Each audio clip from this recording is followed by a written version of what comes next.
I'm going to pull us back to just the edge of the battle map where we were last time, 2 weeks ago. Because that is where you guys left off. Is it? Because they Last time, told us what they found at the other site. that was before you came here. Oh, Yes. Yeah. Yeah, so last time,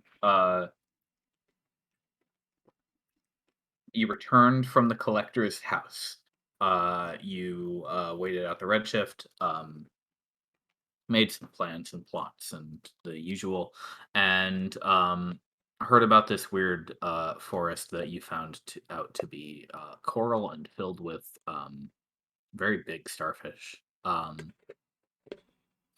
as well as the remains of some kind of metal structures that you all decided to leave behind for now. And this is off in the middle of the desert, about 2 days hike from Chose. Now, remind me, did you guys sleep before you entered this location, or was it evening to was it like dusk when you got here? I think it was like dusk when we got here. Or Okay. Okay. So, correct me if I'm wrong. we're gonna have you have to camp out around the same hex mark as where this location is. If you want to camp inside the area, that's fine. If you want to camp outside of the forest, that's also fine. It's up to you. But I think that was what you had going for you. So I'm gonna put you that you're on day 3, and then you can move on. Either get ready to go back before the redshift starts, or look around a little bit more if you like. But I think you guys were planning on heading back pretty shortly. Yeah, I think 'Cause we you were have your- done. you have your big coral log. Yeah, we were gonna bring this ship back, right? yep. Okay, cool. Makes me wonder if the fish that we saw, seemingly going through some sort of river or stream, but above ground, were, affected similarly to this. Oh yeah, interesting. Shifted in some similar way. Well, then there's all that acid too. The pond we don't want to step into. Right, exactly. Yeah, there's not really any way for us to help here. Did we collect any of that? Yeah, I thought we got a big old chunky branch that we were dragging behind or something. No, No, that he meant yes. the acid. Oh, yeah, I thought I got some. Let me check. I think so. Yeah, I'm looking in my, and I know I don't have any here. I would definitely want to try to get a vial of it. You're gonna ask me how I'm getting it. You have mage hand. I do have mage hand. I also assume I might have like a small pair of pliers or tongs. I think there might be something like that in the thieves' tools kit if you have one of those. All right. Yeah, I've got a thing of sulfur water here. Yeah, there you go. All right. I'm gonna get a vial of sulfur water for myself now. That's totally fine.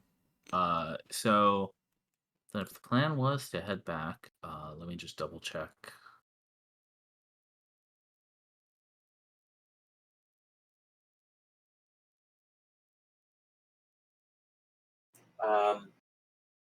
Is there any metal we can get a sample of, or it was all too big, right?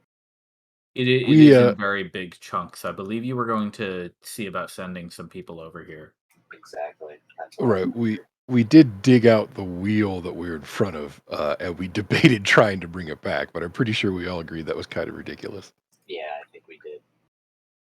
A team with a proper wagon and whatnot. We could just roll it on its axle. I don't think we're strong enough to hold it upright. Like stick and hoop. You just keep pushing it down the road. Yeah, exactly. Like, so we have like that Mountie with like a device in front of them, and he like pushes. Yeah, none of us is an artificer though, so that's going to be difficult. I actually have proficiency in Tinkerer's tools. Yeah, interesting. I do. I would can have I can make small crafts like a bridle or a push hoop. Yeah, what we would want is something you could use as an axle, I think. Can I MacGyver myself an axle that might be able to hold it with any of the stuff I see around me? You would need like a 15-foot log, right? Well, I mean, there's plenty of coral. There is coral. Coral is. I don't know if coral would survive the trip. I don't know either. Good point. We could constantly cast mending on it as it goes down. Right. Coral isn't an object. Good Right. point. This feels this feels a little labor intensive, a little untenable. Not to mention a little extreme MacGyverism. Yeah, I mean. Yeah, it seems a little extreme to me too. With my 13, that's an average-ish roll. You guys have plenty of hardworking people living at Chose, dozens of them, who make a job out of this. Good point. I wouldn't want to take the glory from them. Again, they are equipped with wagons and beasts. Although the beasts are perhaps a little bit pending, but these things are doable with a bigger team.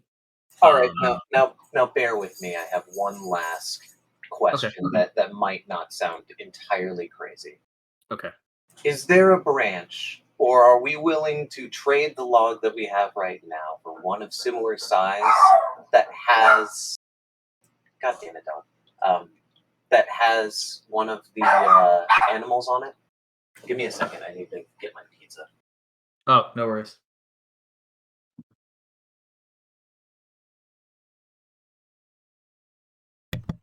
I mean, Naya could just ask if a giant starfish wants to come with us. That's true.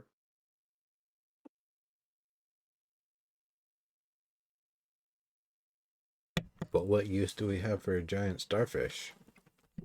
Right? Also, I feel like there are certain genres of horror film that start this way. Right.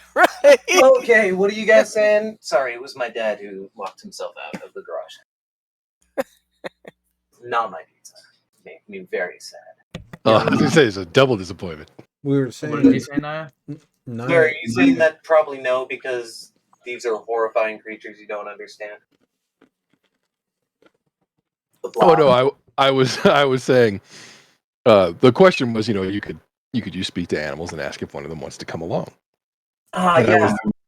I was saying, I feel like there are certain genres of horror film that start this way. Right?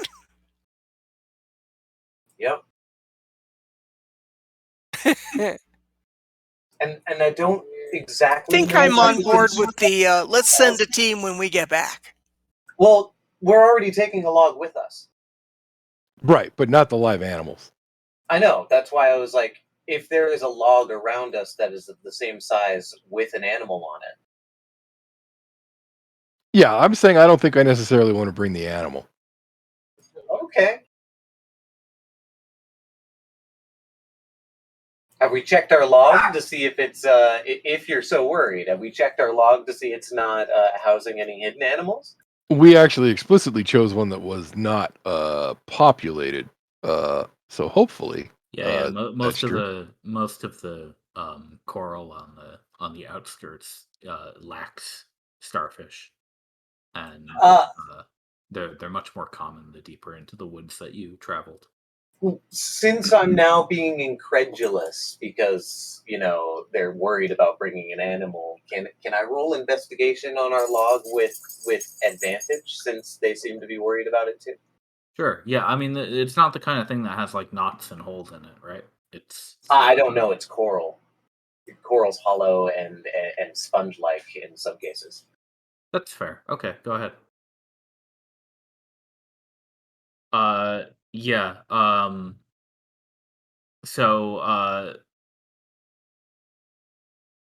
although this coral log does indeed have what's the right word? Vesicles? What? Vesicles? That might be the right word. Porous. It's porous. But you don't see anything hitching a ride. No starfish here, Okay, okay. nor anything else. I trust a roll like that. Yeah. I basically I know it very well now. I could probably draw it from memory. Yeah, you just have a nice big chunk of pink coral that you've harvested. All right, I shrug. All right, I've wasted your time enough. You can go back.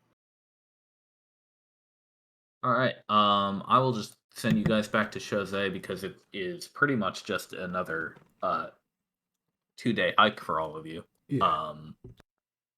But what if the rabbit jumps us? Do you wanna pointlessly roll some dice on the way back? I mean, the DM just said it was pointless. Right. That's like God saying that I know it's not going to happen, bro. You can roll on this random encounter table where all 20 spaces are nothing happens. That makes me very sad. It's okay. But yeah, you do make it back to Jose and well in time to get there before the Redshift is on your heels. Um, uh,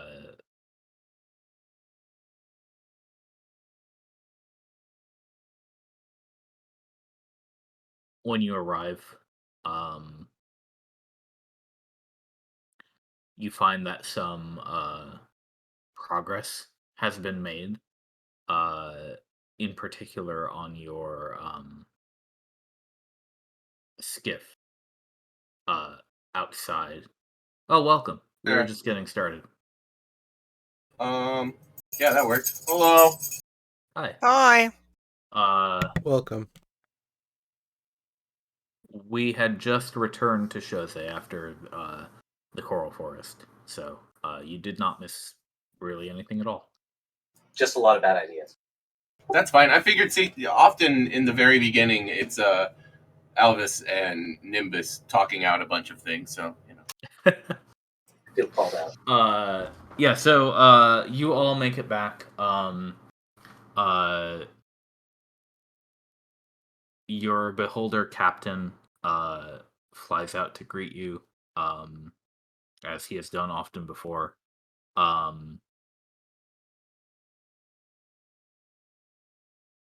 It's sort of like the scene you might see on a title card of a novel or movie poster or something. I waved to him and I waved to the brigadier at the wall with both hands. You know, Okay, kind of like a title poster. Full body wave. Yeah, exactly. Yes. But yeah, you see off like sitting in the sand just outside the wall. So not quite under the protection of the obelisk, in fact, but being worked on mostly in between shifts is the skiff that your friend Nami has been working on for the past couple of weeks. And it looks much more finished than it did when you left a few days ago. They don't slack.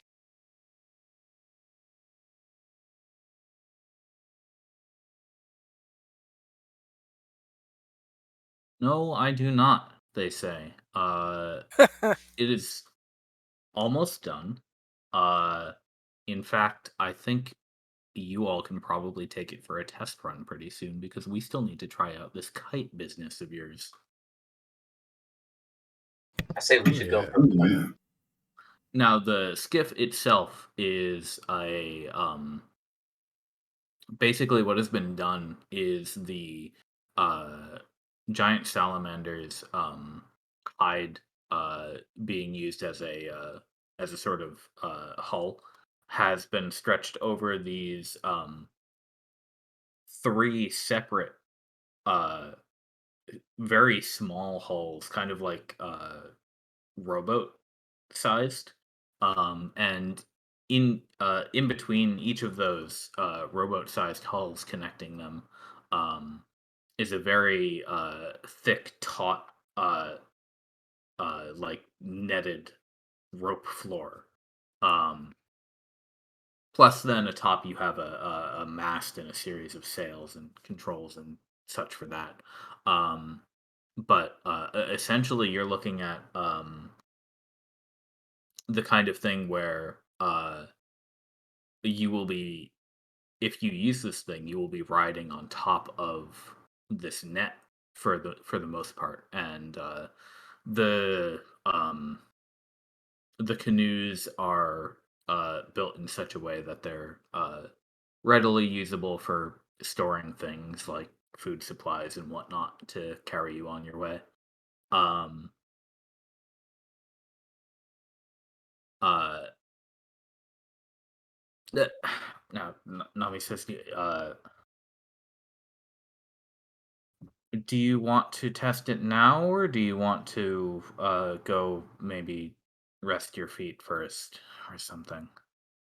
We must make our report to the brigadier. Fair Yeah, enough. I mean, Okay. we don't have to try it right now. If I'm not mistaken, we've probably got maybe a couple of days before the redshift hits. That's right. Redshift won't be here for a day, so we can try it tomorrow. Yeah, I think just a short trial test run to, make sure it's safe, see that it's You think we have? sandworthy and all that sort of stuff. You think we have a whole day before the redshift comes in? Yeah, we're that ride out there was only a couple of days. I Sweet. know it felt like we were there for longer, but Yeah, it you know. started on your way back, so you've got a little bit of time. After we report into the brigadier, we should definitely take some time to fish through the sands a bit. I you know, I think one of the things that would be really helpful, I kind of want to start learning how to pilot this thing. Um, it's seems like an interesting sort of thing. I've been It's around. reliant on wind, isn't it? Yeah, but I mean, it's a combination of wind and how you direct the sail, isn't it?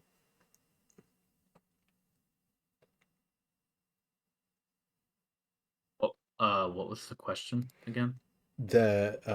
It's it how is it steered and propelled? It's you kind of steer the sail and like raise and lower The it and stuff, right? the idea was that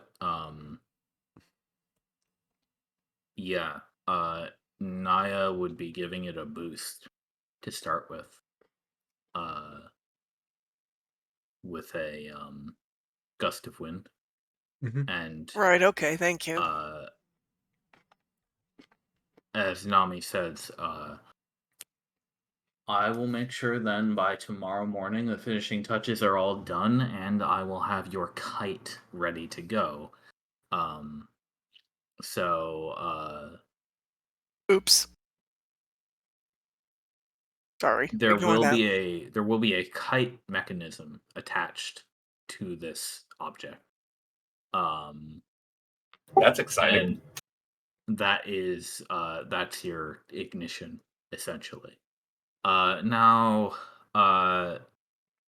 not not everybody in this fort has the uh magic you do here. So we're still waiting. I think after this prototype, I'm going to have to design some that will be beast propelled, but this should work well enough for the start.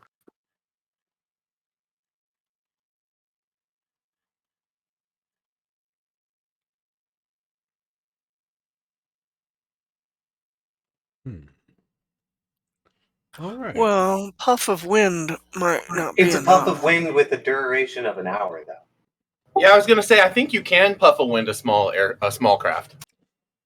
You could certainly get the kite up. Oh shit! Yeah, that's easy launch, right? Yeah. You give us a start, like a jump start, and then like switch prestidigitation with a concentration of up to its duration for an hour. I bet you can keep the thing going like a jump started skateboard or something like that. That's hilarious. It'd be like every kid's favorite dad at the park. Yeah, it's gonna be Ged with his boat from Earthsea. Oh, that's so great. Yes, it is. Naya, I believe you have a level 2 Gust of Wind spell that actually might even work better than that one. Level 2? Gust of wind, yes, okay. But yeah, if we have a day before the Redshift comes in, after our report to the Brigadier, Albus Tabber at least would be interested in going over some nearby sites, maybe more buried sites around the city to maybe do some amateur archaeology. Got it. Okay. Dig through the sands for like lost artifacts, rooms, or buildings that might exist. Yeah, there is still plenty of that to be done in the northern half of the city because it's a city, it's a big place. Yeah. Yeah, Naya, that's the one. So you get 1 minute of a 60-foot gust of wind. Damn, That that's pretty good. That should let you 60 feet long and 10 feet wide. That should let you lift up a big kite pretty much, and then just keep it there as long as the higher up wind holds. Depending on how well Nimbus's piloting is, that could be like a good runway too, if it's 60 feet long. Yep. You like runway with that, and then you launch yourself, and then you use like prestidigitation with everybody who could do it, and then you have just somebody keep up prestidigitation for an hour in ships. Okay, I've prepared those spells for use tomorrow, swapped them with other ones.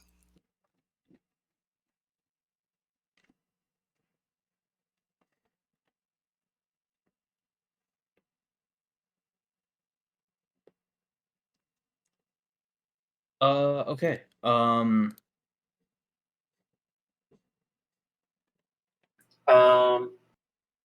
with that, we should also get Sariana in on this meeting. Maybe Maisie as well, or on this this report.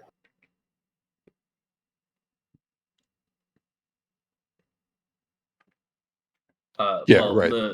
The brigadier approaches from behind you, Albus Tabber, while you're telling the rest of the party this as you're walking through the streets. Yeah, I think we should gather Maisie and Sariana for this report to the brigadier. She says, "All right, we can go find them. Let's go." Oh, howdy. Welcome back. It's always a welcome with you around. What's up, Giddy? Giddily, rather. Sure. Yeah, we Use an amber. can go get the those ladies, but go on. How did it go? Interesting. Yeah. Yes, interesting is the word of the hour. I've never seen Weird. a coral grow Little strange. above ground. All right, I'm actually going to preface it with the last thing I said on the way out of there. You remember that time we reported about seeing like a stream of fish, but they were all floating, and they went by as quickly as they passed. Something I remember that. like that is what I was thinking about here.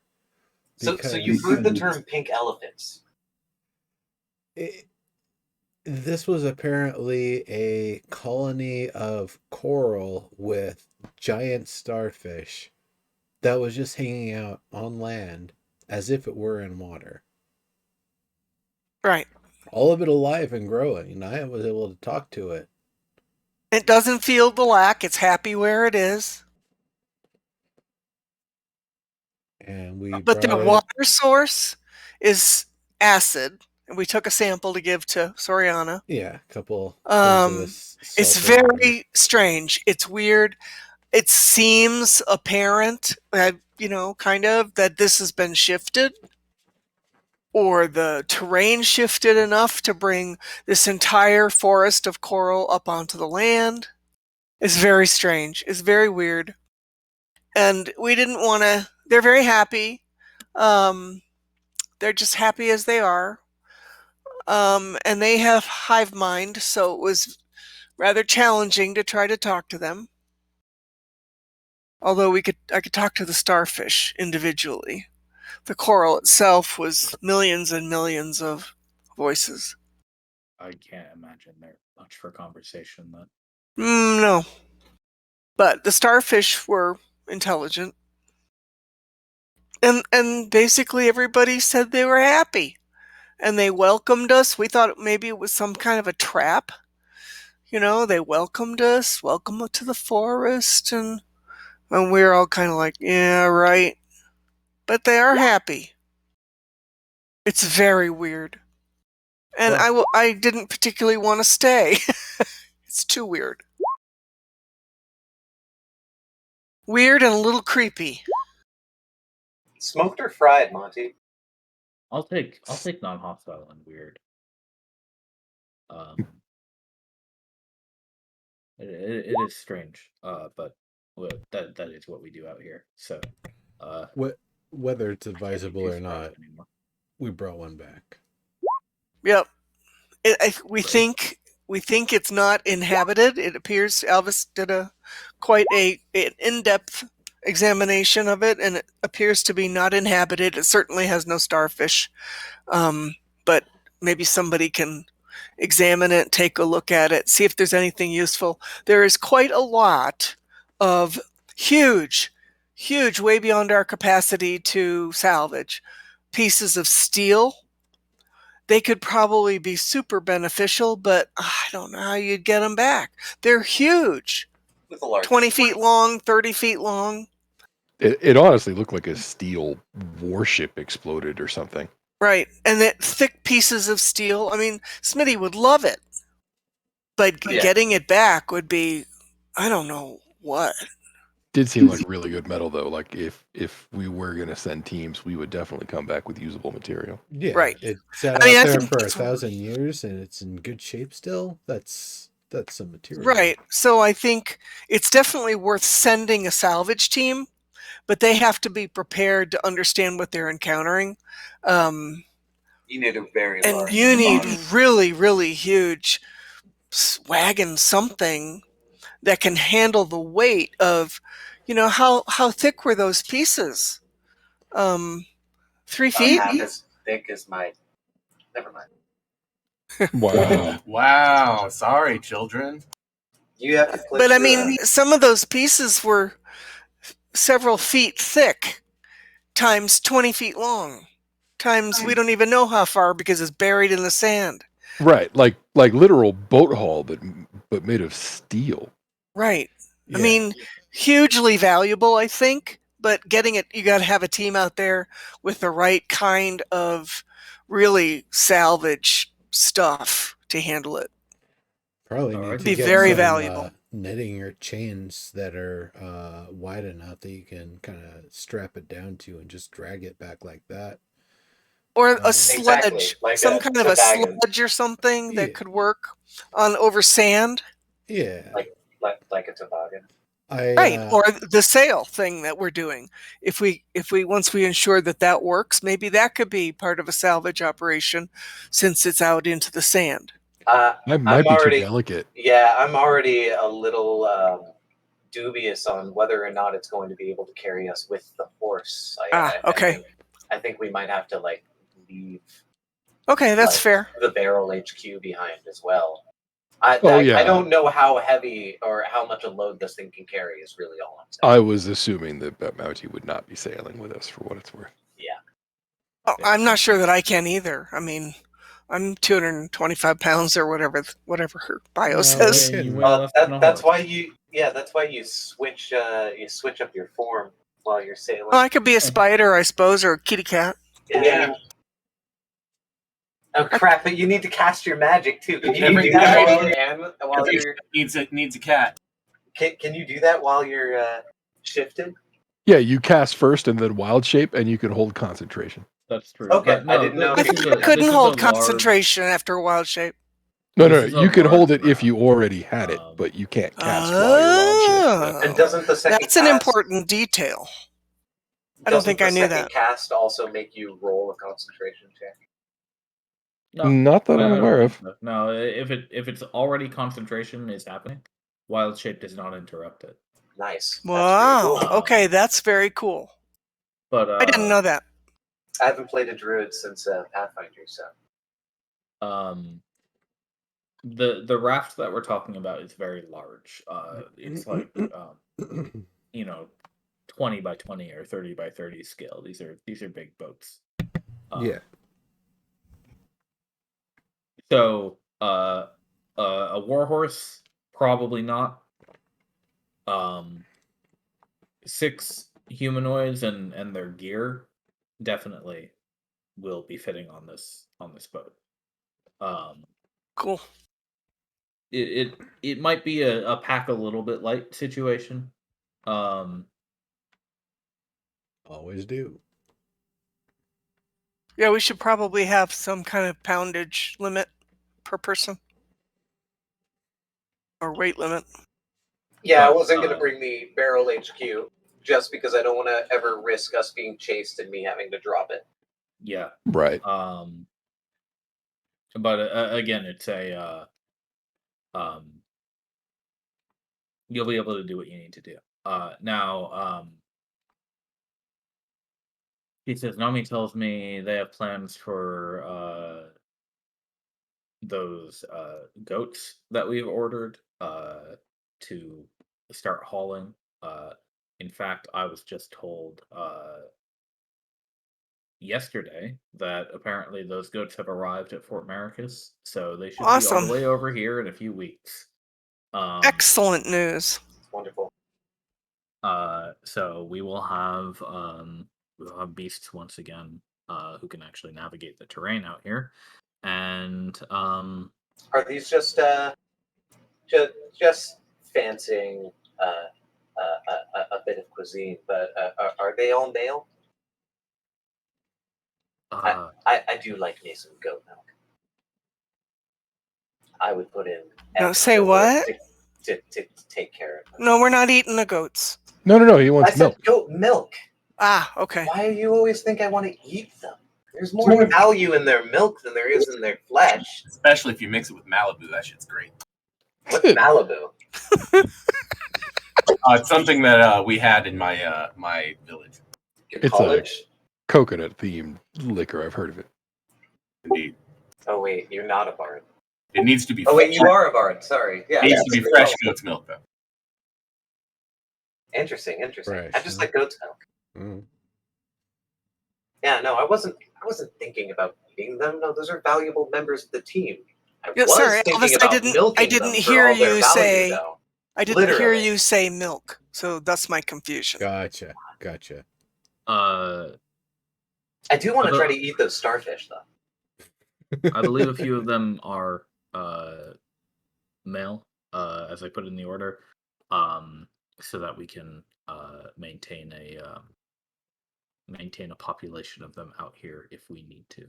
Good. That's a good idea. Yes. Smart. Good thing we're going to be seeing Maisie then, because I will thus offer my services for exchange of milk. I think that's very sensible. Can also make money for the commission, so. After I get my milk. Right. That's most important. I'm Hey. a growing young boy. Naya, I'm not implying anything, and I'm certainly not asking you to do anything, but how does it work with druids? If you turned into a goat, Stop. Just Never why? mind. Why'd you have to go there? Not you, excuse me. Now we Oh, wait, where did you go? If age, never mind. about face. Yeah. So it's not a long walk to the apothecary and beastmaster. This is a small fort. So you're able to reach your targets before too long. What do you need? Well, we brought a present back. I actually didn't, so I'll defer to Alvis and Nimbus, but I think they have the source of an acid for you guys. Oh yeah, the 2 vials of the sulfur water from that place. I mean, there was already the dead slime in the box, so that's going to be a pretty potent acid too. But sulfur, Yes. it can be used for some pretty important stuff. Yeah, for sure.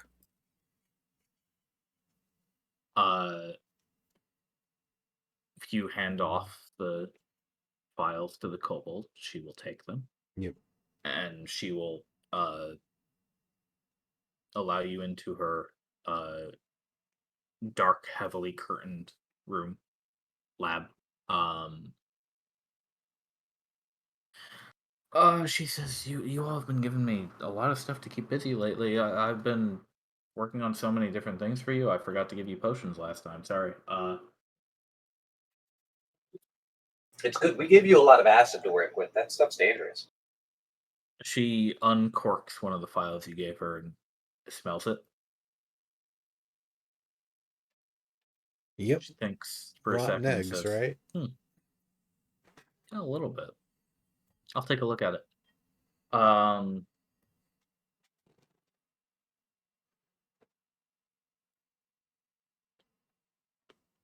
take a look at that. And I had something for you. I had the slime thing we use.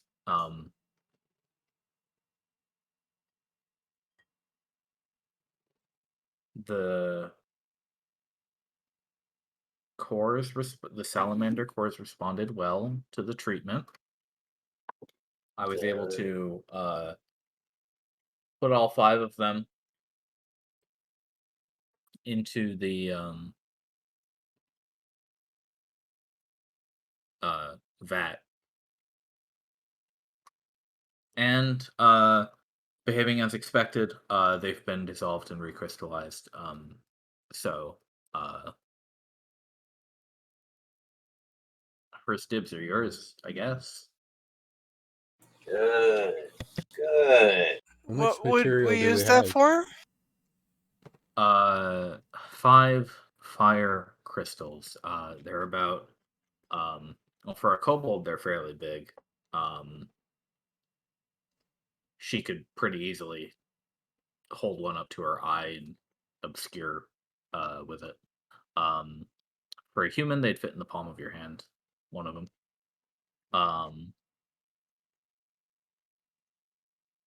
She says a little bit less heat than the raw thing, but it won't burn your hands off. Good. Well, that's going to be useful, but I think the next part for this one, well, I think it's between it's in Smitty's hands at this point, was going to be for infusing this into my gauntlet, so that way I can optionally shoot boiling hot water or heated projectiles out of the tip. Likewise, similarly, I had converged on a gauntlet to help make you keen with the energy of fire.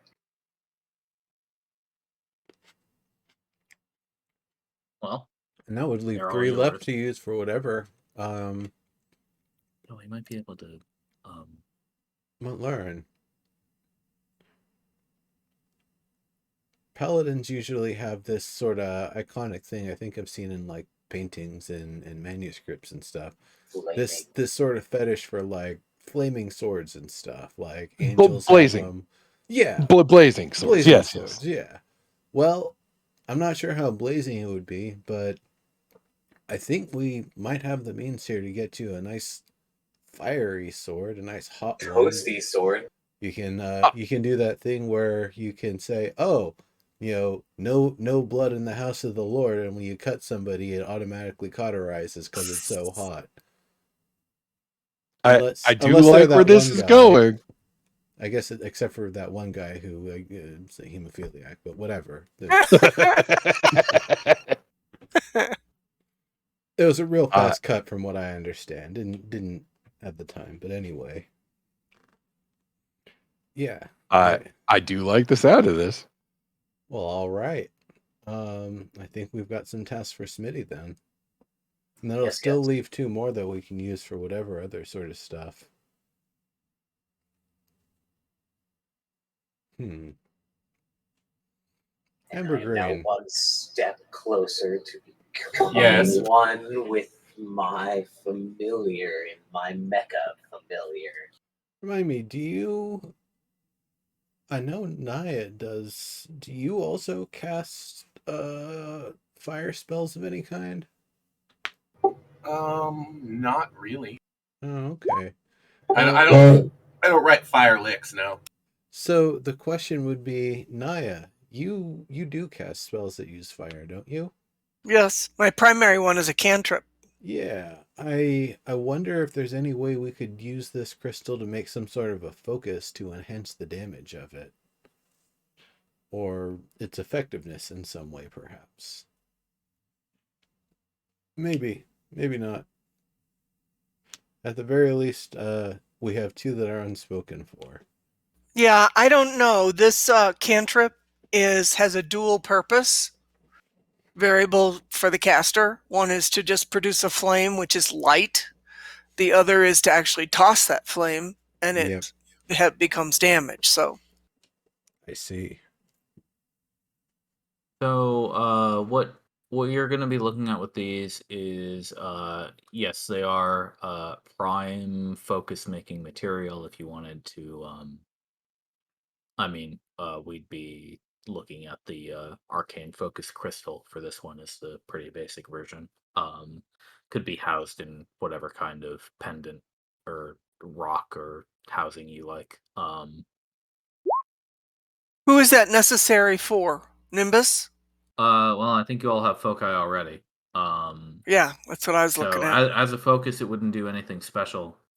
It would just be a cool, a good focus. Oh, well, never mind then. If you needed a spare,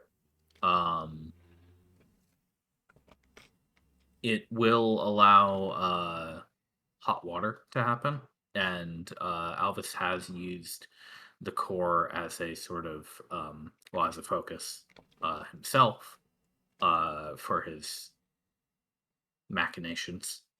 Mecha familiar. For a hot blade, if you were to perhaps forge a sword with one of the crystals in it, the sword would probably be capable of dealing fire damage. That would be like being non-magical fire damage instead of slashing damage, basically. Right. Comes like a hot stick, basically. Yeah. But it wouldn't replace. Would that replace like light damage or any of the other kinds of damage? Yeah, it would replace the slashing. You'd be doing fire instead of slashing, pretty much. Okay, but slashing is just the basic physical damage, right? Yeah. What about elemental damage? That's also done on some things. So I think because it would still be an ordinary sword in all other respects, it would this sword would not literally be lighting itself on fire. Okay.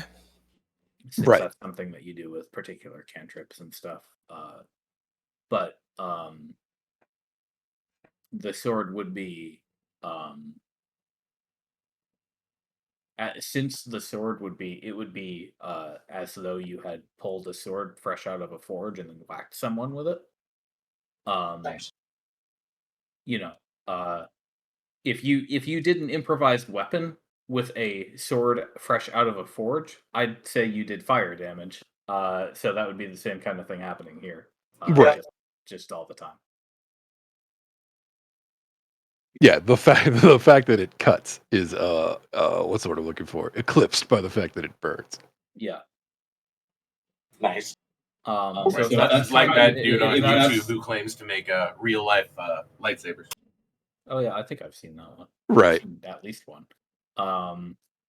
So it's not quite. You're not quite getting to a lightsaber. This thing won't glow in the dark. But What if you forged 2 of the crystals inside of the blade? Then it'd probably be too hot to handle.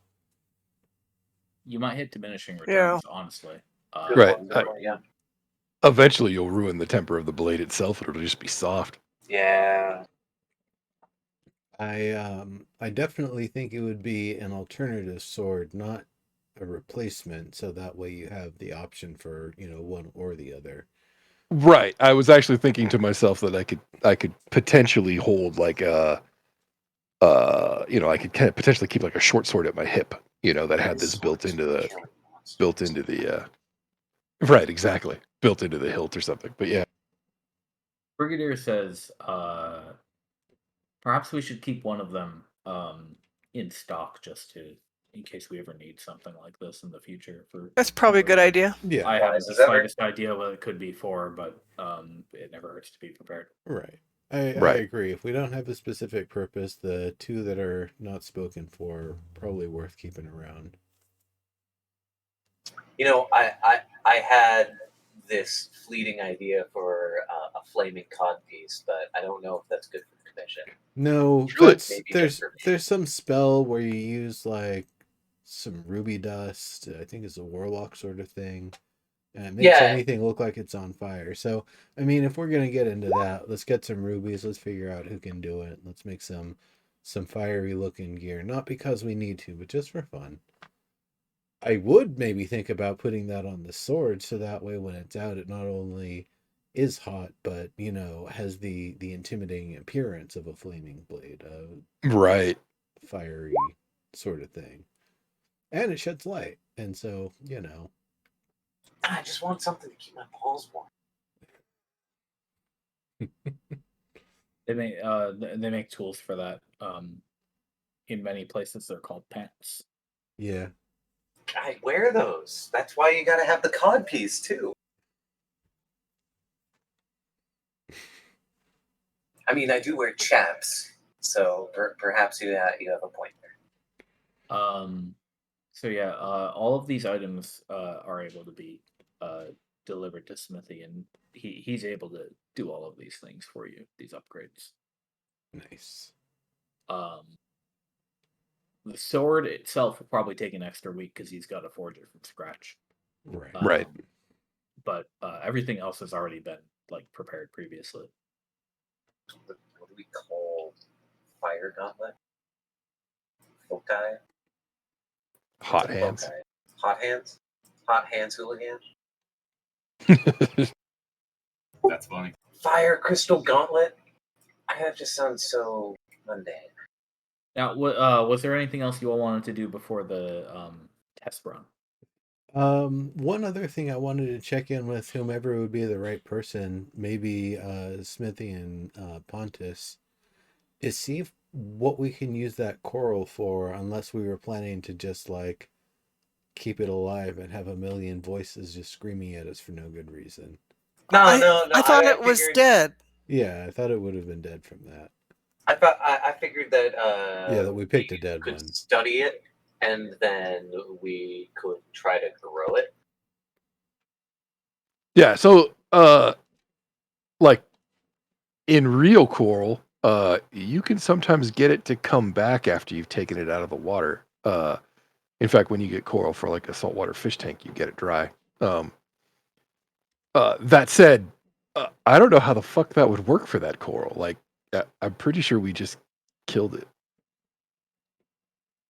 That's why we Like- let the masters handle it. I was gonna say, you can't really like soak it in water and expect it to come back because it's not water coral, you know? Right. I think I'm going to return the Scepter of the Deep, by the way, since we're not, we haven't been out doing water and That's water-related wise. stuff. Oh, And good even call. though in that last place, maybe it would have been useful if I wanted to control something, I didn't want to control anything. Yeah, Right, I but if don't they know. had gone crazy on us, it would have been a testable theory. Yeah. Yeah, right. It was Maybe there is a definitely there. fish inside of the sulfur water. Weird anomaly of nature. Yeah. Yeah. So if you bring the coral to Maisie, and explain where you got it,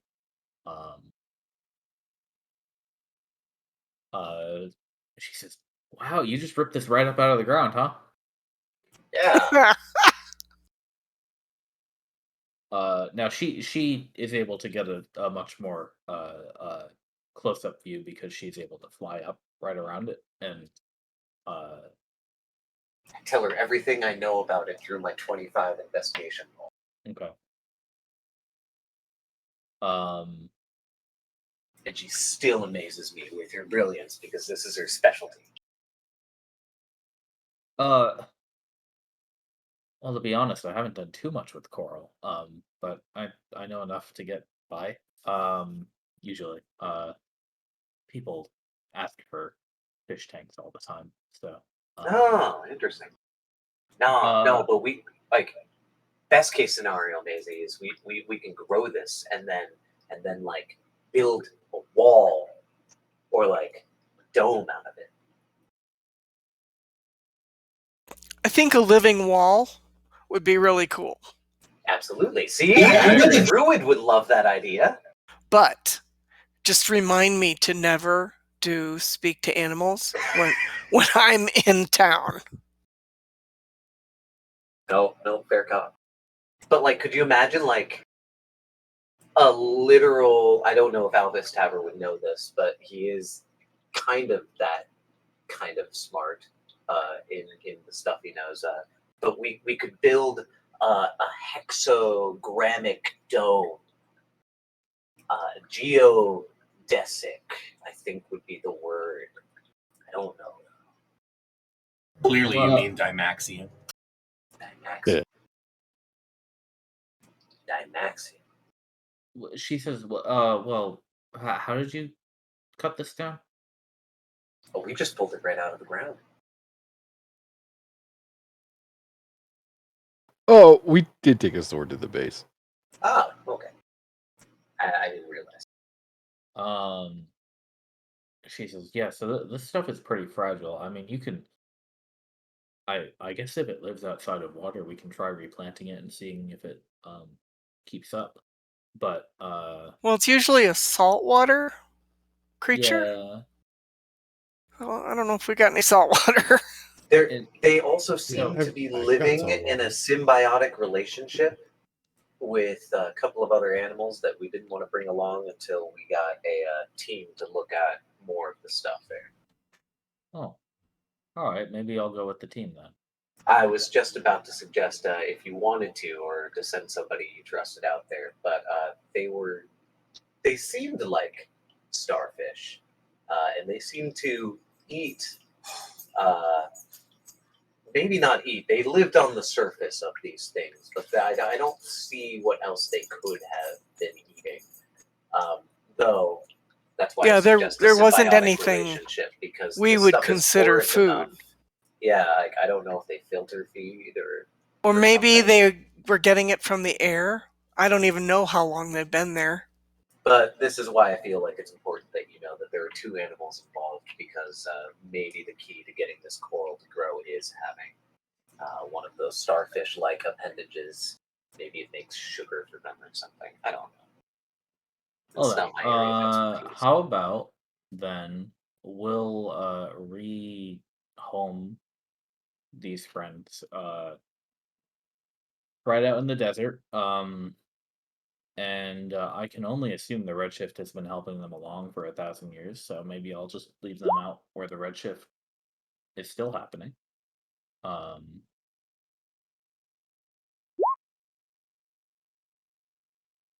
And I'll see if we can salvage this one, and then if we can, we'll see what we can do with it. I can't promise too much in terms of superstructures. I mean, I know you can some people make like cement bricks out of coral and stuff like that, but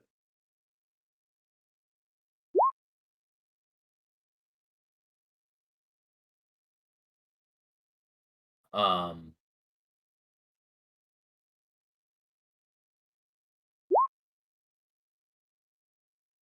There could be all sorts of properties to this coral. Maybe its yeah. resilience and its ability to exist in a state where it shouldn't makes it useful as some sort of medical remedy of some kind. I don't know. Definitely get Soriana involved when she's got some free time. She's pretty busy.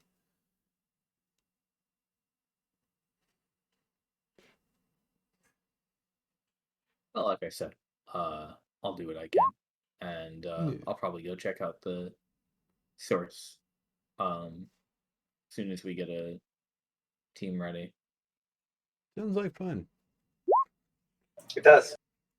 It's too bad us aces will have to do other things. He looks off with his hand on his shoulder. That's okay. I'm sure you have a dragon to kill or something. Exactly. Right? One day.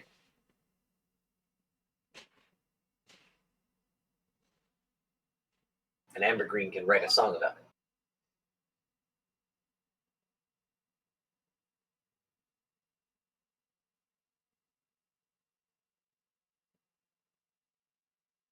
So, I think we can segue to the following morning if you all want. I did want to shift to parts of the sand, but is this the free day or was that the free day? Oh, yeah, you've got time. Sorry, I thought you meant that you were gonna go sailing around to do that, but if Yeah, you wanna, actually, that's a good idea too. So we can get to the farther ends of the city. Yeah. well, most of the northern city is walkable, right? It's not fully excavated, but you can get through it, and then the skiff is built outside the city wall. Um, uh, there will be there is currently sort of a workshop out there. There will be a uh, That actually temp, gave me. temp stable Yeah. and material storage sort of thing over there for everything that is safe to store in Redshift. Yeah. So anything that's not alive.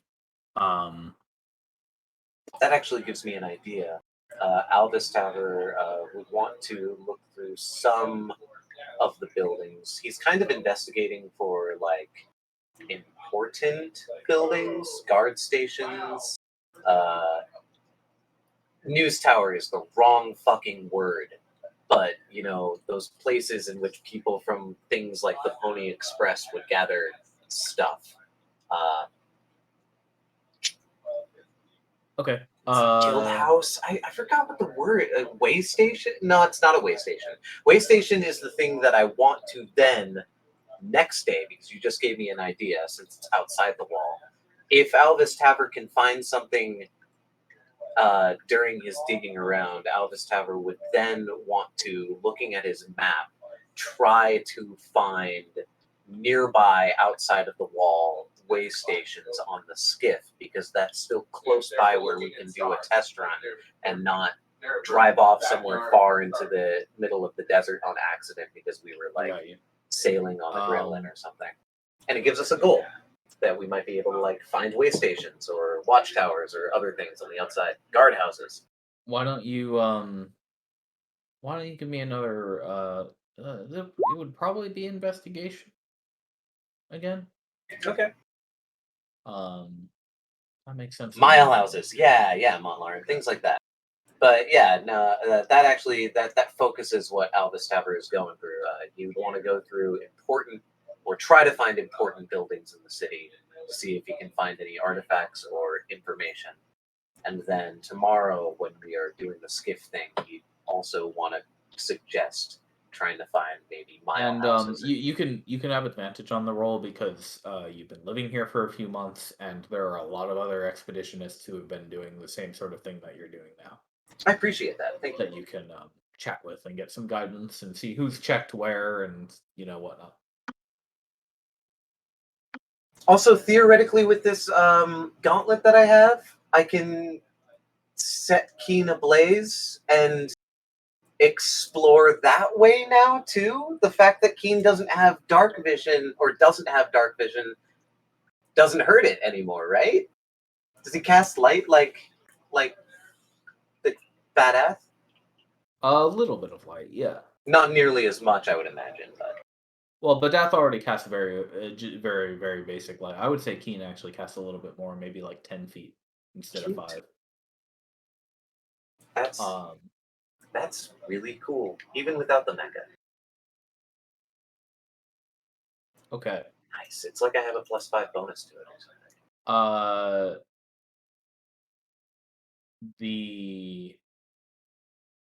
The thing that catches your eye today is a crumbling building. This is on the north side. This was behind the glass wall. Originally. Over a couple of the dry aqueducts.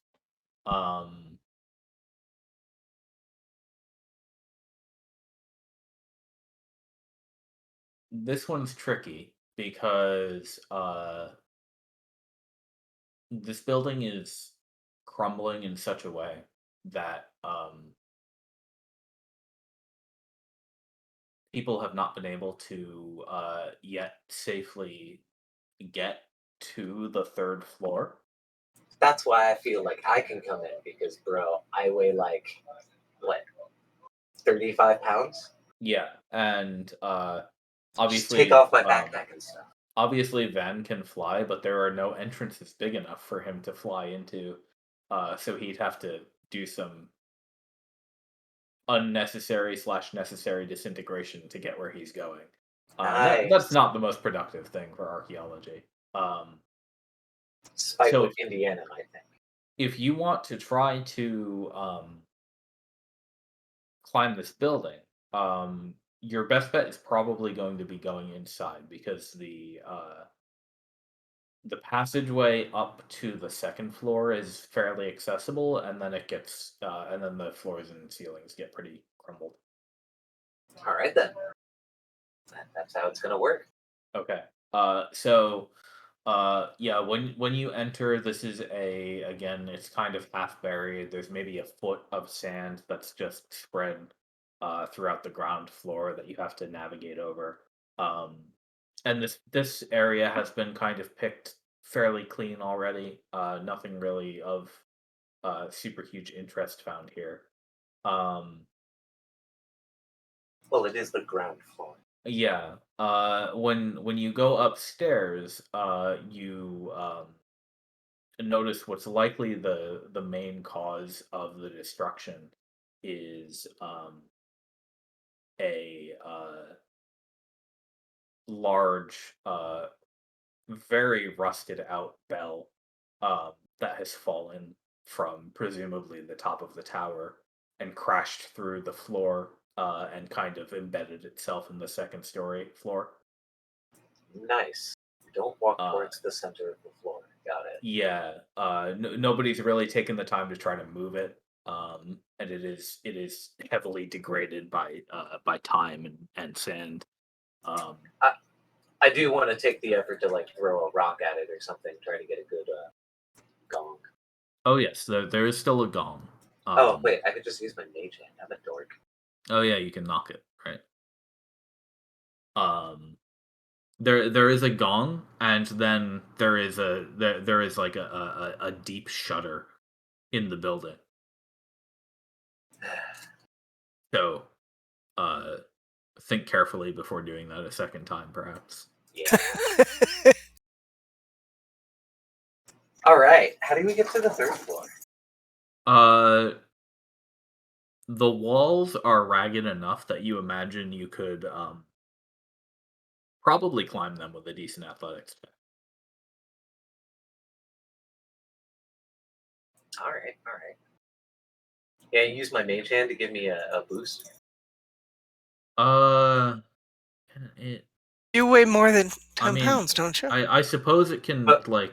my I suppose it could foot? like push your butt up, right, and like give you a little bit of extra like extra maneuverability. I guess Nice. it's like a nice supportive hand on your back, right, keeping you steady. Yeah.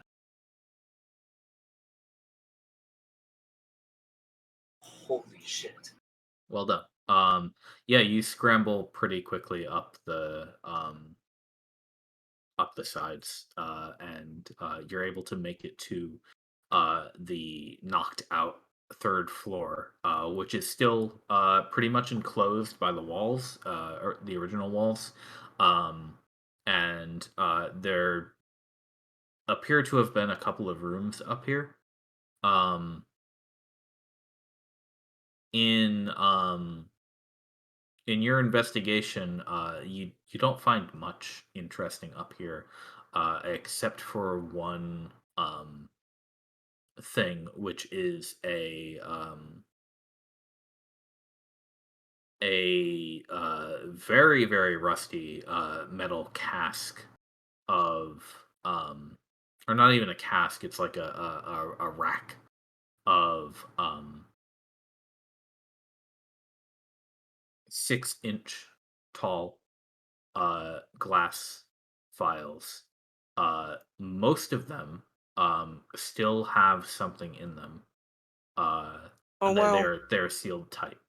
Uh, a few of them appear to be scattered in different locations in the room you're in. But that's about it. Neat. So after gathering up all the scattered ones and putting them back on the rack, I'm going to. How tall is this thing you said? It's like a cooking standard. rack? Oh, the rack itself. Yeah, it's yeah, cooking rack is fairly. It looks as though it was designed specifically to hold these files for convenient transport. Yeah, yeah. No, I was just wondering if it was too big or big enough for me to take my bandana and try to wrap in such a way that I could then tie my rope to it and lower it You down gently. That should be pretty easy to rig up. Yeah. All right, that's exactly what I do in order to get Yeah, it you could down even to the second you floor. could even tie the rope around the rack itself, like the handles, right? I want to be gentle to this Yeah. thing. So yeah, you managed to lower it down, and then afterward, presumably descend yourself, unless you'd like to live up here now. Nah, I don't want to live up there. Though, is there like a window or something? There are a couple windows. Yeah. I definitely want to pick the best view and then sketch it out so that when I report this to the brigadier, I can show them what I found. Nice. And so Okay, I'll take yeah, the you extra do. like 30 minutes or so to do that before I lower myself down. And then actually before I do a report, you think Soriano would be the best person to look at this stuff with? They do seem alchemical. That's exactly who I go to, so I can then compile an educated report rather than an ignorant one. Okay. Anybody else who sees this, I'll tell, or who I'm to see while going from place to place, Yeah. I'll tell that I found something, bring about attention. Oh yeah, I'll tag along. Yeah, sounds good. How many Yeah. files, too? Yeah. About 30. Damn. Wow. Yeah, I'll tag Yeah, along. that's a I think haul. that's a haul. That's a treasure trove. Soriana would be over the moon. Yeah, you so you bring it to her and show her, and perhaps uncharacteristically, she asks you seriously, where did you find these? You know that crumbling tower with the bell in it? Yes. I found it on the 3rd floor. She picks one out of the rack and she looks at it and turns it over and she says, uh these are the same things they found at the Paladay location. Remind me. Uh your friend Sharp. He had a whole bundle of them. He passed them on to me and asked me to look at them. And I Yeah. did. And they said they found a whole mountain of these things. Oh, in the factory. That's right. A mountain. See, I decided to run some tests on them and try to figure out what they're for. And they all look the same. And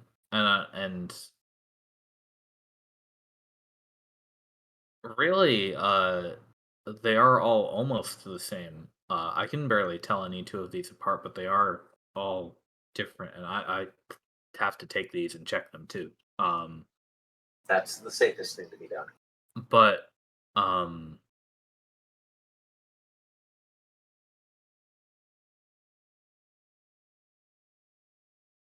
What are I the would not. differences?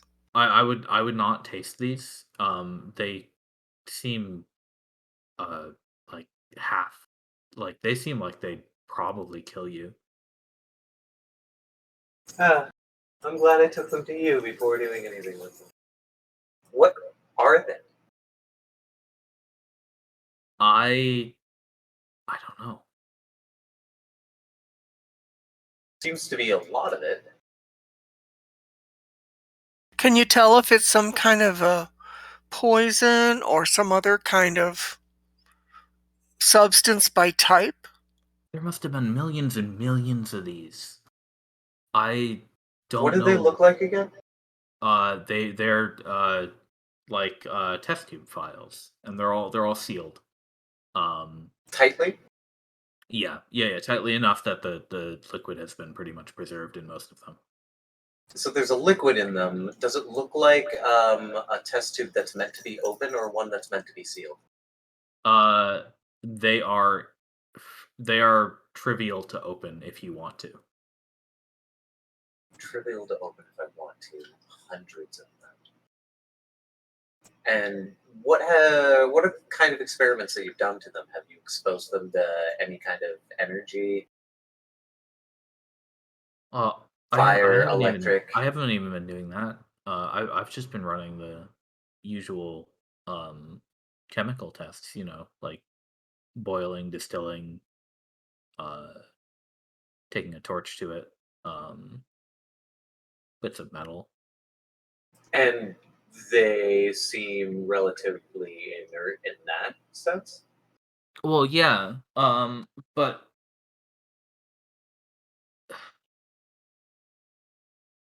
like I said,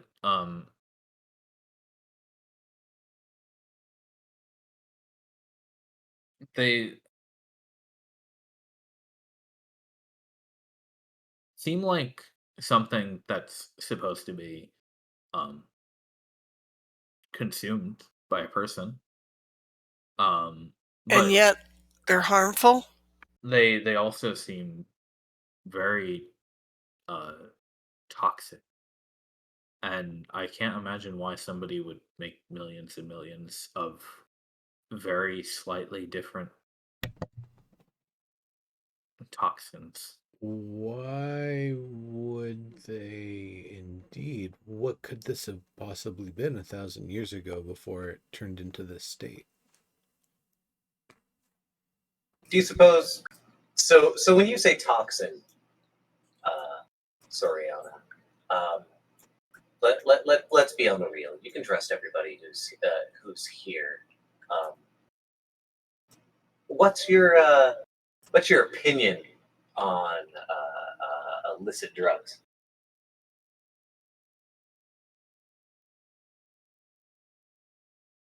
No, when she means it, she means toxic in that, like, if you drink it, like, all of a sudden you'll feel bad about your body image and. Yeah. I'm like wondering, like, how toxic you talking? Are you talking like toxic, like how humans drink alcohol, and alcohol is technically toxic to you?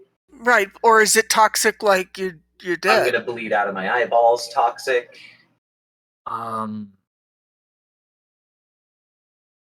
Like poison. It's well,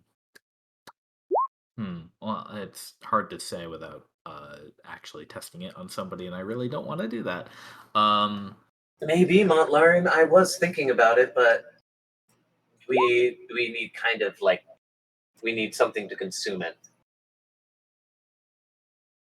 I kind of want to test a couple of these to see if maybe Right, but consumable in nature doesn't mean like eating, but rather like maybe if you smash this on the ground really hard, or if you light it on fire, well, expose it to a certain kind of energy. my best guess for the majority of these is that if you were to eat one, you would probably be throwing up for the next 3 days at bare minimum. What okay. would cause that? Negative reaction. As far as I can tell, the primary effect of the stuff would be making your body try to kill itself. It's chemo. Or Ipecac. Suppose that you have a disease so bad that you need to kill off part of you in order to survive. Maybe it's like for a cult, either of a necromancer or just that believe that they can ride their way to heaven on a comet. Or a sickly princess. Right, but millions and millions of those vials, it for one person or a handful or a couple dozen, it makes more sense that they have some plan to like poison the entire population. Sorry, Anna. Did you say that there's no change that the substance had gone under over the last 1,000 years? Like this is what it was? I don't know if I could give you a real answer to that. We could have I can just look at what I've got. We could have Captain Van, subjected to time. That's one of the abilities, right? You could cast mending on it. Wait, what was that? Could you cast mending on it? It's not organic. Oh, that's interesting. And then serves. I can try, but I really don't think that would work. It would just make the vials, If you cast mending on a rotten piece of wood, would it turn back into a healthy piece of wood? I think it depends on how much of it's left. Maybe. Let me click it right here. Yeah, or would it be a rotten piece of wood that instead of being a cracked rotten piece of wood, it is now a rotten piece of wood that looked like it was cracked at one point because of how the rot is there, but it's not cracked anymore? But still rotten. It does say you can repair corrosive damage. Damn, no, corrosive damage. Interesting. I would probably categorize rot as corrosion, right? Yeah, rust is oxidation. Yeah, close enough. I agree. Well, if that's the case, then yeah, if there's a fair amount of it there still, and yeah, go ahead. Yeah, okay, then I would give it a shot. Okay. Now, are you going to dump out this file into a pan first? Right, you have to touch the liquid, right? So I haven't made yet. Don't worry, it won't hurt your fingers if you just touch it. I don't know. I've been exposed to drugs that can see through your skin, Soriana. Yeah, At least if it's only for a second. I'll trust you on this one. I think there's soap somewhere in this building. You have soap? Well, I've had to use prestidigitation this entire fucking time. How did you get soap? I mean, she probably made it. Soriana. Well, yeah, We soap could've is just- a fairly easy thing to make. Yeah, we Yeah, can we just always buy have it. soap. We've been able to buy it from the shop the entire time from Mercutio. Have you? Yeah. I mean, I do sometimes have to prevent cross contamination, so I need soap sometimes. I need soap all of the time. I would try doing it in the vial first to see if it has any effect, but then after that, yeah, it would be like leaving my pinky in it for a minute while I do the mending, because it's got to be touch. Okay. There is no discernible change in the liquid. In either case, Correct. I'm not sure if mending would necessarily do it then. Or maybe So it doesn't need mending. Mom, But how Lauren, would you know? How good are you at curing poison? I can cure somebody who was afflicted by 7 different poisons at once. What kind of toxicity is this, Sariana?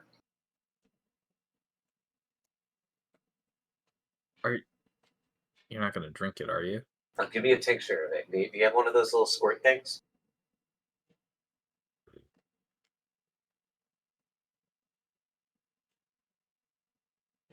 If you get me a tincture of it, I have an idea. Okay, this was your idea, not mine. You can't tell the brigadier about it. Yeah, no. Just get me a tincture and give it to me so CYA, that love I it. can do it, right? And you don't have to worry about it. You might want to get like a bucket or something too.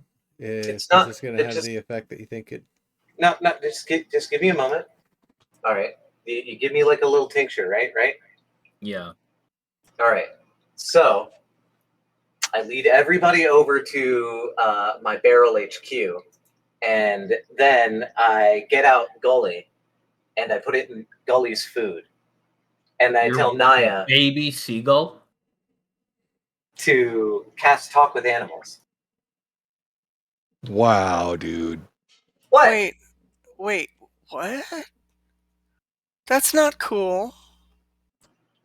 I mean, how else are you gonna know what it does? Well, I thought you were going to drink it. You can cure like 7 different poisons in a person. In a person? I've never tried it on a seagull. Wow. He says, "Wait. The seagull is your pet. You will kill your baby seagull. I don't want to kill my baby seagull. I It put will. the baby It will seagull probably not survive." back. How much? Okay, I put the seagull back. You also contaminated it by putting it in food. What are you doing?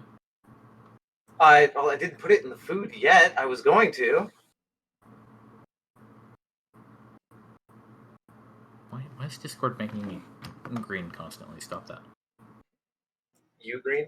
Okay, I thought it was me. That was weird. She says, "No, okay." What? Dwarves. Dwarves? Don't get poisoned easily. Amber You guys, green? you're all hard to poison. Yeah. Amber Green, we have an idea. Hold on. Look, I have a 16 constitution. That's a +3. You're also a dwarf. I am a dwarf. I'm double checking that I have that trait. You have resistance to poison. Do I for real though?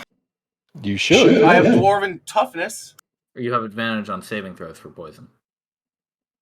All right. I look over at fucking Mont Lauren and I'm like, "You got this." I do. I got this. All right, I'm gonna sit down so I don't like. I knew a friend that took something they didn't know what they were standing up. They fell right over and hit their head. So I'm gonna sit down. Make myself comfortable against the little rock thing in the middle of the the. Oh no! We are doing this inside the lab. Oh, we're in the lab. Okay. Where nobody can see us, and this is not an idea that we had. You got a comfy chair? I have a patch of dirt. Does somebody have a pillow? All right, I'll enroll my bedroll and make myself comfy, and then I'll be like, all right. Then I'll also get out my journal and a pen. You can make a song out of it. Damn right. Okay. IRL, the first time I took LSD, I journaled for like 4 hours by myself. Oh God. Not even kidding. My friends all dropped me off. Like, we took the acid, we didn't really know what to expect because we'd only like heard stories and read, the electric Kool-Aid acid test and shit. And so things got real luscious, and they all dropped me off at my house, and everyone else in my house was asleep, so I couldn't be loud. So I sat in my room and listened to the Doors and journaled. Yeah, Oh, good choice for music. very cliche. Very cliche, right? So she do you want me to administer it, or do you want to drink it? Oh, okay. Yeah, I'll take it, and then I'll just. How big is the flask? Is it like a shot? Is it It's like a test tube. Yeah, test tube. I'll take half of the measure. Okay. That's a good idea. Okay.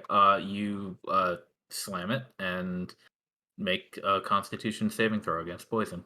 Yeah, I suppose I would do that with advantage. Because you are a dwarf, you have advantage. I'm actually really happy you didn't. You stopped me from. It's just a con saving throw, right? Correct. Yeah, saving throw section, Constitution. There you go. Oh man.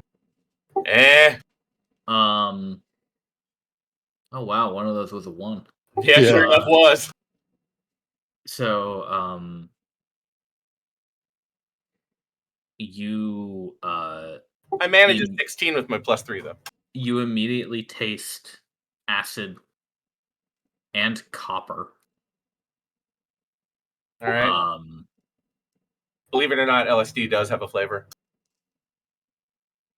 It's really weird. Your throat burns. Your sinuses burn.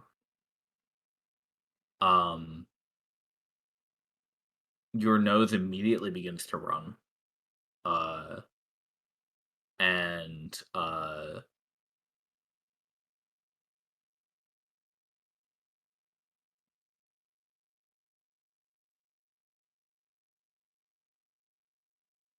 You are I say you have a poison condition.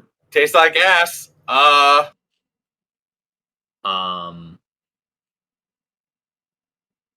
gonna need a tissue.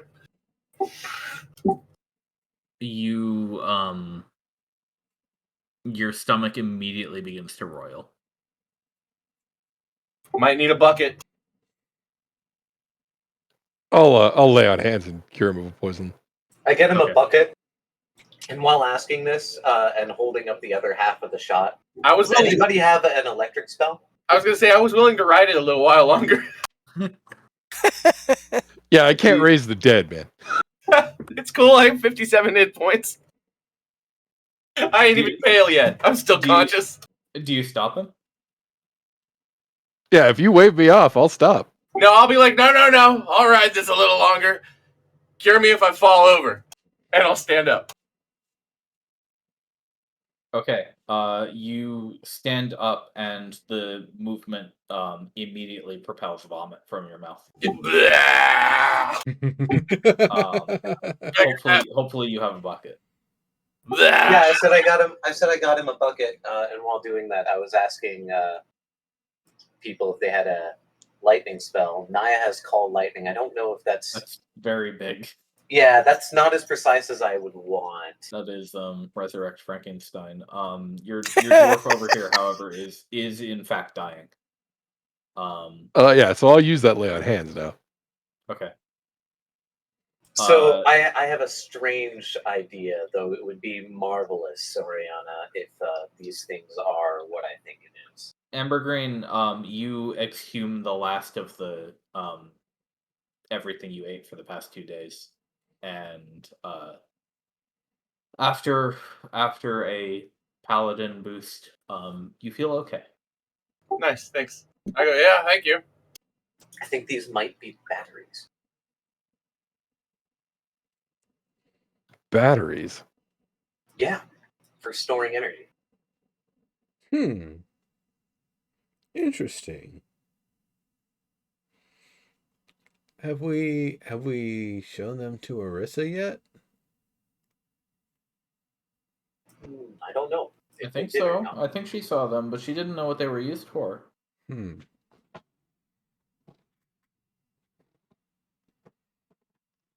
It would explain why you mass produce them, yeah.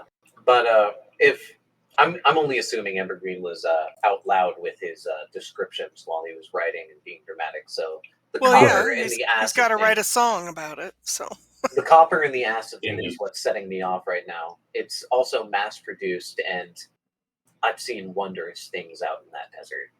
Maybe I'm just calling upon wishful thinking, but mass produced energy storage batteries. Like the batteries that a ballista might have. That's amazing. Yeah, don't drink it though. I will ask for one of those vials, if it's okay. Actually, I'll take what's left of ambergreen since you only drank half of it, right? Yeah. I'm gonna pour it on my dagger and see what effect it has on the metal. that's not something you care about. I was gonna say you should not say I'm gonna pour it on my and then hover on it. You sort of coat your dagger in it, and it seems to drip off the dagger harmlessly. Okay, so it's probably not really an acid then. Interesting. Maybe that was wrong. Yeah, Maybe this maybe came that- out for the princess. Maybe that copper was his actual blood. Boy. Spit. The iron? I spit a lot. Oh, Well, blood can taste coppery, you know? Yeah, it definitely does. I've low-key never had that happen. I know. It's always tasted like iron in my mouth. That taste is described as coppery a lot. Interesting. Okay, I absolutely believe that. Like I'm not doubting you. I'm just saying that anecdotally I've never had it. Yeah, I was gonna say I don't expect that you're like a metal gourmand over here. Like, no, you know the 52% copper. You know, I know maybe that this is dumb, but I was one of those kids who ate maybe 1 or 2 pennies, and I know what copper tastes like versus iron. Soriana says It's a sourness. To Ambergreen, she says, "Here, you could take this bucket and use it for fertilizer or something. I don't need it." I mean, it's dwarf. I'm just gonna find a midden and dump it in it. That was probably a bad idea, but thanks. Does the stuff have an aroma when it's just an uncapped vial?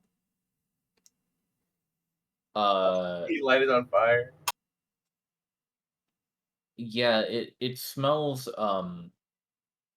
like it smells sharp. And it makes your tongue curl. It smells like sharp. Sharp. That guy does really sharp make my in tongue what curl. way? Are we talking like rotten foot cheese or ass? The kind of high pitched smell that makes your throat close on its own. Ass, definitely like ass. That's ass. Like Magic the Gathering ass. I already used the word acrid today, so I was trying to use different words. No, use the word that makes sense. But okay, good to know. I wonder. Maybe the not meant to be the kind of consumable. smell that makes an air genasi say, "Boy, am I glad I can hold my breath indefinitely." Pretty much.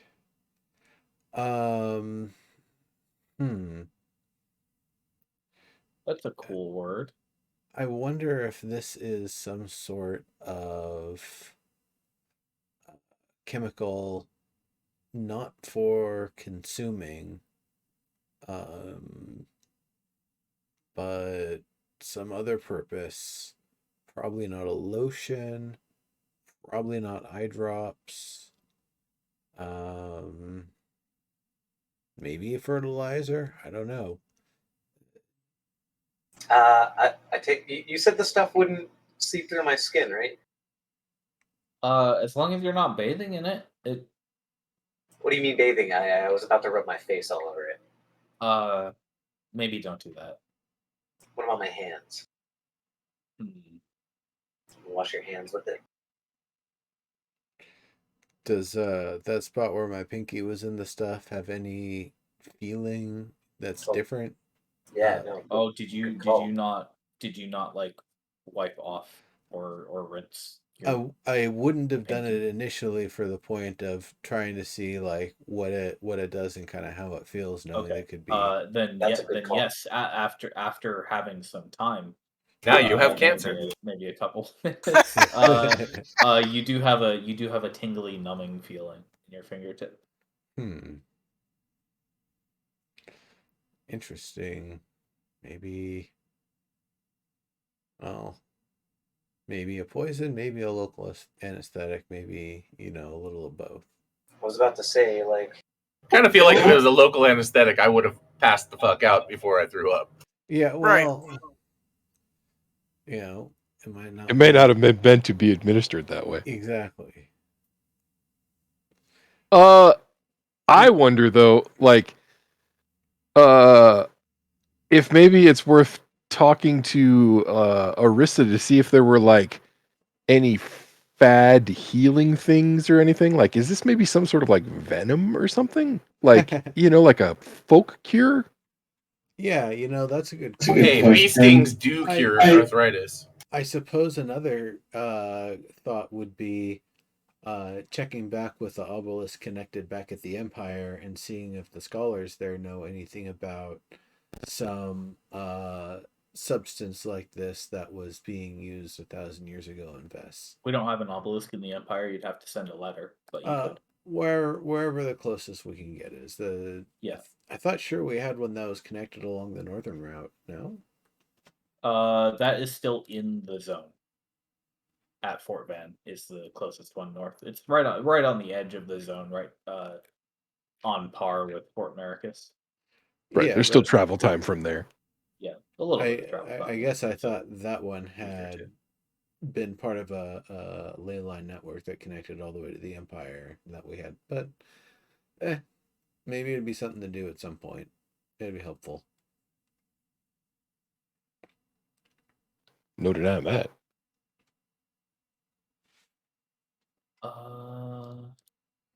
Sorry, I'm just looking for a piece of information that I've misplaced. But yeah, in the meantime, we were going to talk to Arisa, right? Yeah. Cool.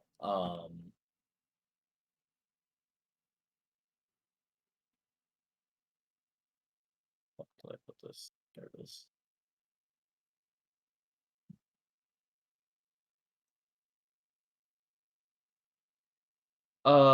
So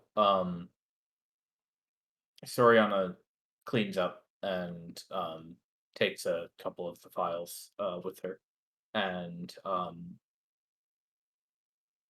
Arisa does happen to be hanging out in Chose today, so you're able to contact her and ask her about this thing.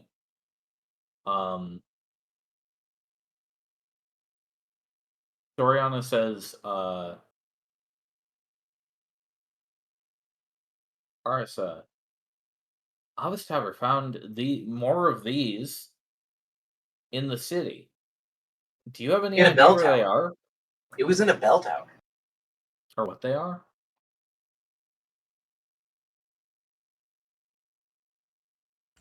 or any ideas about why they would be in the third floor of the bell tower, not in huge quantities, but in, a quantity of 2 or 3 dozen with a rack designed to specifically hold them. And they're not good for Shark drinking. found millions of them in that Right, building so, to the west. oh, in the building to the west, right here in town? No, about a day away. Oh, wow. Um,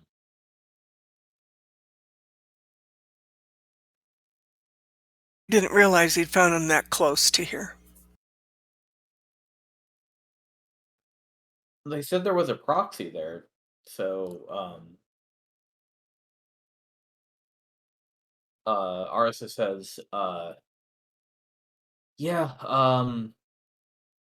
I knew that they had built a proxy at Paladay. Um, Unfortunately, Angela and friends um did end up having to kill this one. Um, or it was an accident. I would have liked to talk to her, but honestly, I never really got the chance to speak to her myself. Back before the Redshift. Because I think she was only a year or two old. Before it all happened. Hmm. Um,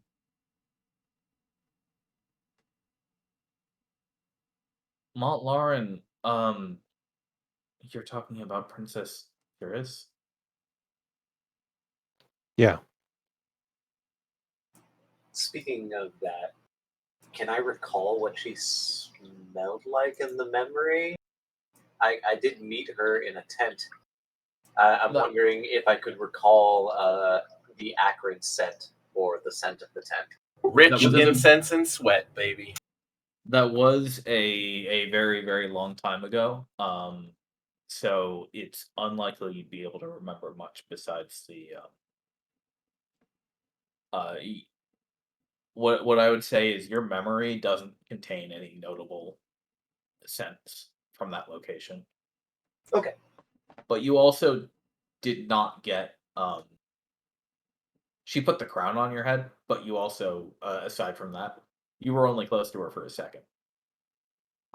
Yeah, absolutely.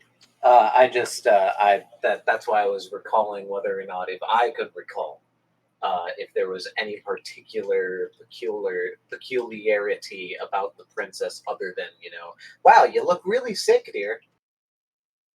Um Things I but smell and Arthur stuff. says uh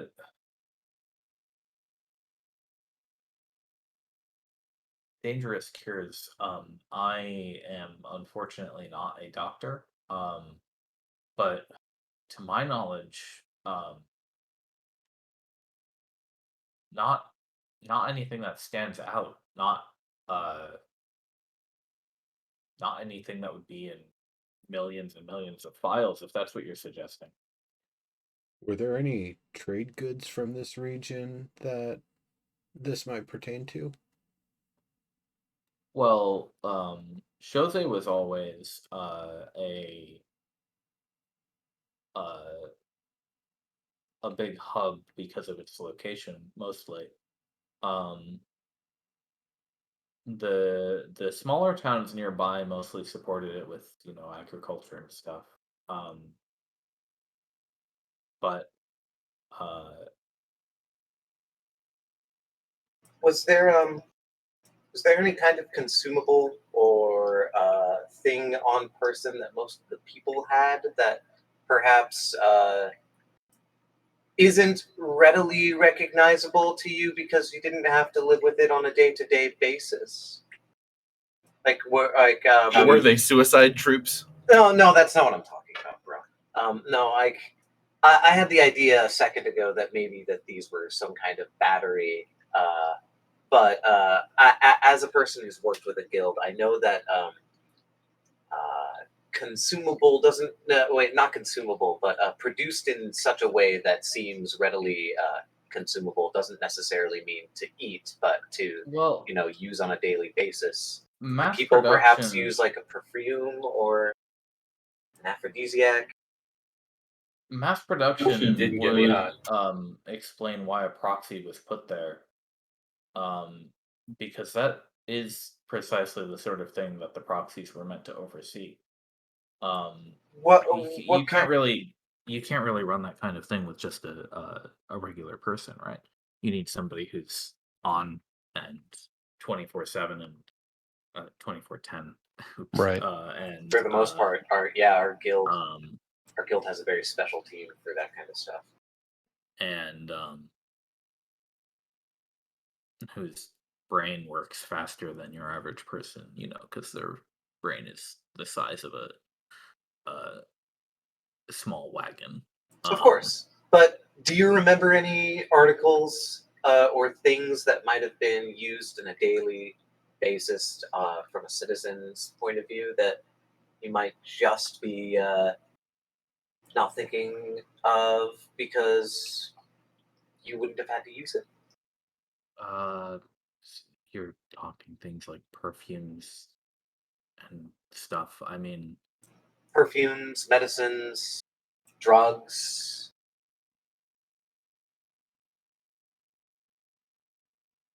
anything fortunately, popular? um, well, I could be missing something. Um, but Energy storage? energy storage? No, I don't think so. Again, unless they unless they invented something without me knowing about it in the past couple of years. Well, how um how likely is that though? Apparently not. well, I mean,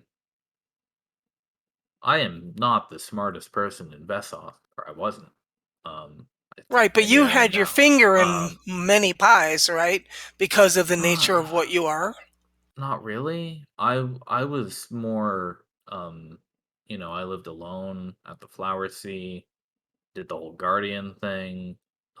Most of my contact with the outside world was via the proxy network.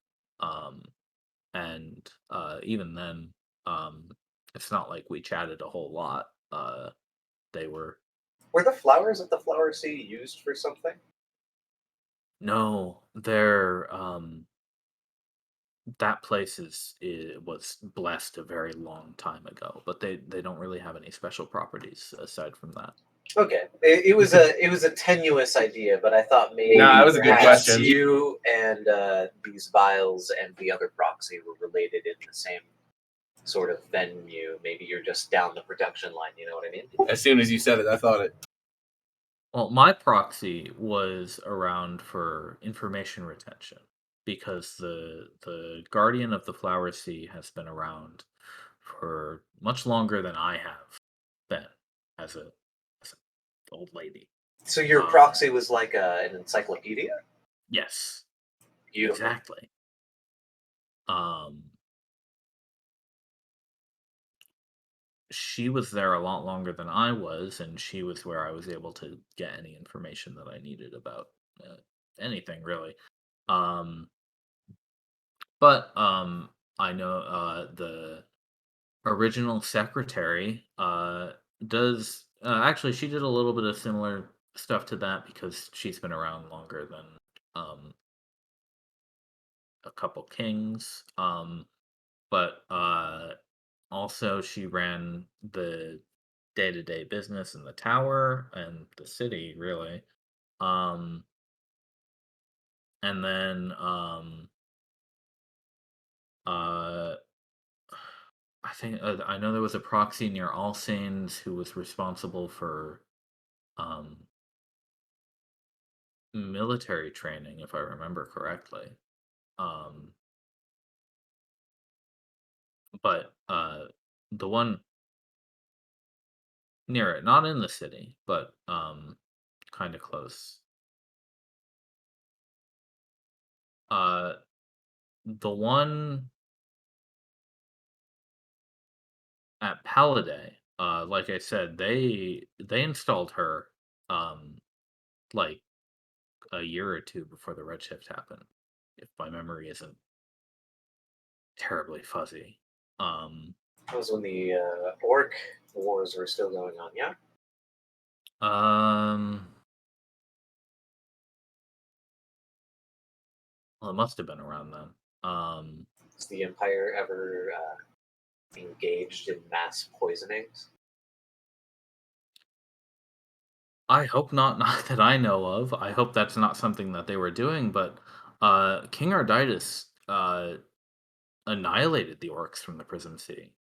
They they invaded and raided the countryside for a few months, and then uh, they were smashed to pieces.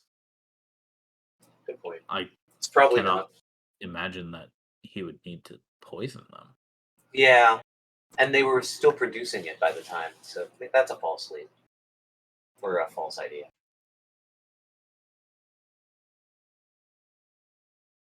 It's very interesting.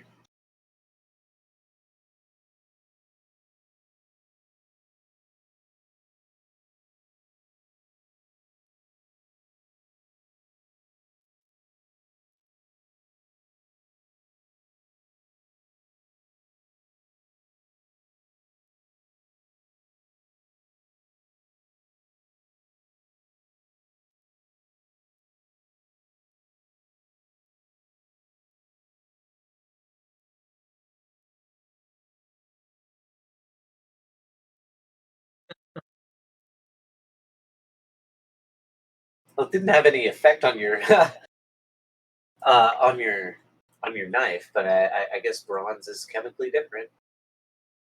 Yeah, right. Yeah. Oh,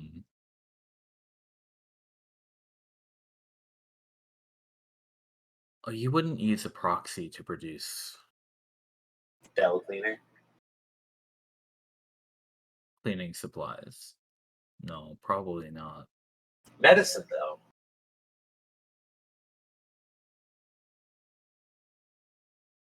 I do like the idea that this might have been the princess's medicine stash, especially since they're all, well, maybe not all of them, but there are slight differences between some of them. Perhaps they were Soriana nods at questing that. for a recipe.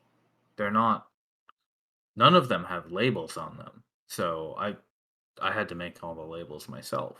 But So, Soriana, imagine then if you were employed by an empire to cure a daughter, and the sickness, right? You had a rough idea of how to attack it, but you had to constantly change the recipe, over and over and over again, based on how each time your medicine attacked the sickness.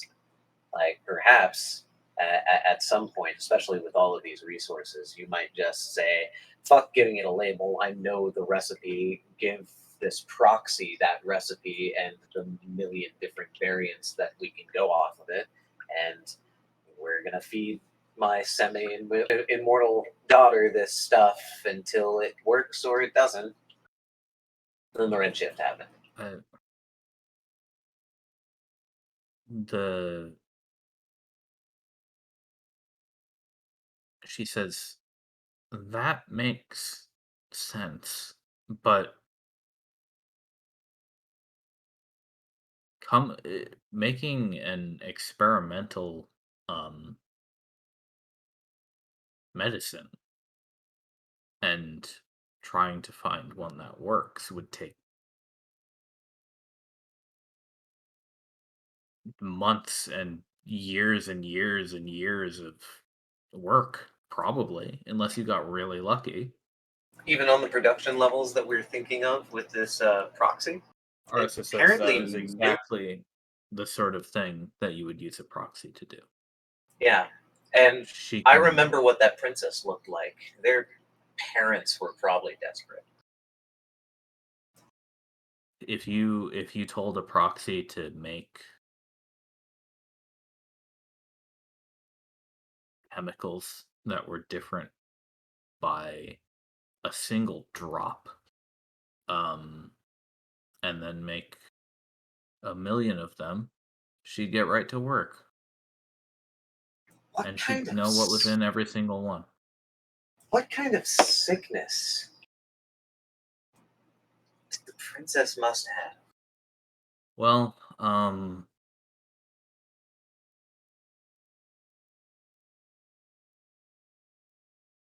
they weren't really sure. Um, she was born ill, and How long ago? I'm not really good on elven ages. uh, I saw her and she looked young, but young could still be 300. how old was she before I died? 10, 11? Okay. She was a young girl.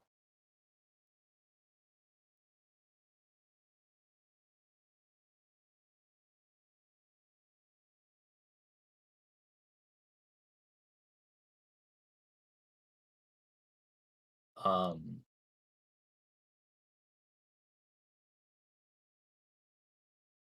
it was, how do I put this? Her illness was never dire, but it was also never optimistic. From the handful of conversations I had with the secretary. What kind of ancestral dealings has the court here been a part of? What do you mean? I mean, all right, we all know that my guild might not be, let's say, represented or headed by the nicest of folk sometimes.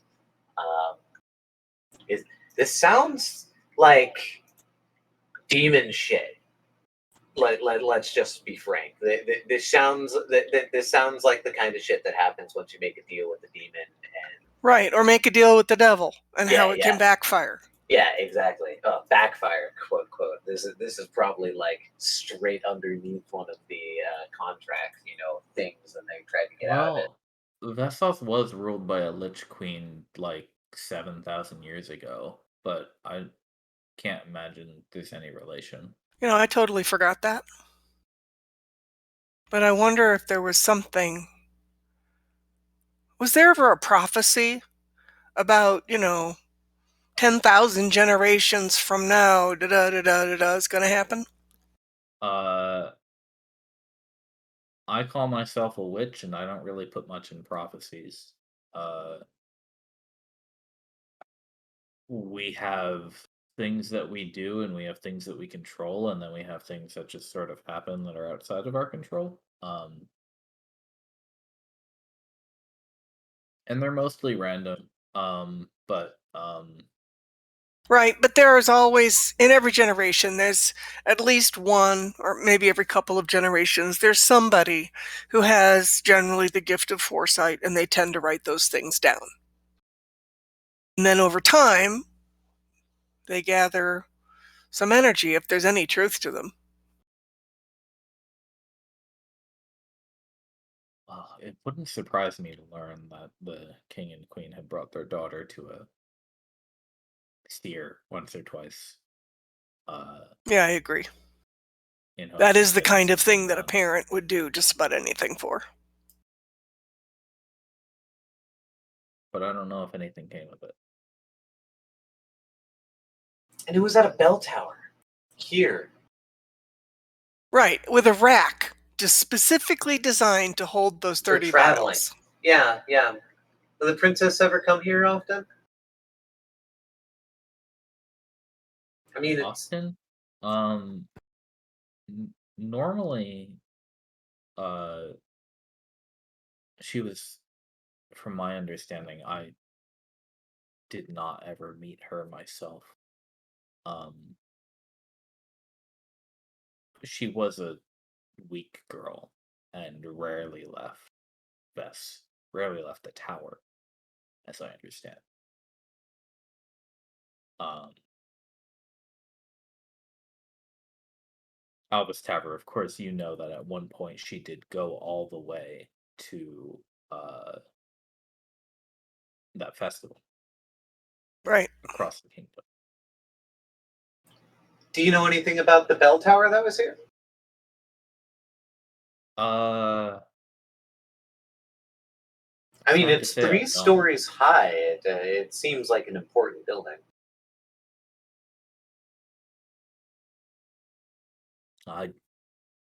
Even though it was fairly close, I didn't visit Chose much, unfortunately. Could there be any Um, reason why a princess might visit a bell tower? um,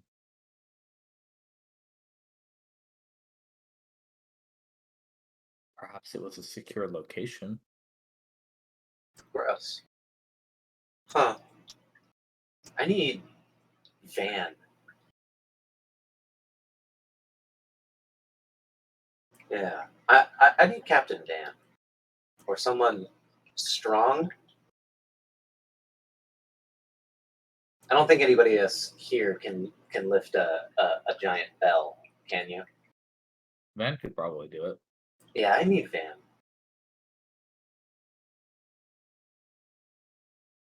I just want to make sure I didn't find something gross.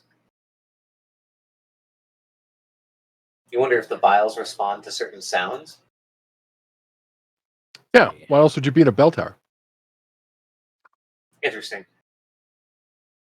It would also be a good opportunity to, collect the bell. I'm sure that much bronze can be melted down for something. Actually, Van can only lift 300 pounds. So we'd have to help him out. You probably would. Chances are that bell is probably, it's fairly big. It's probably close to a ton, if not more. Yeah. Could we get Van and Gamora to help us out then?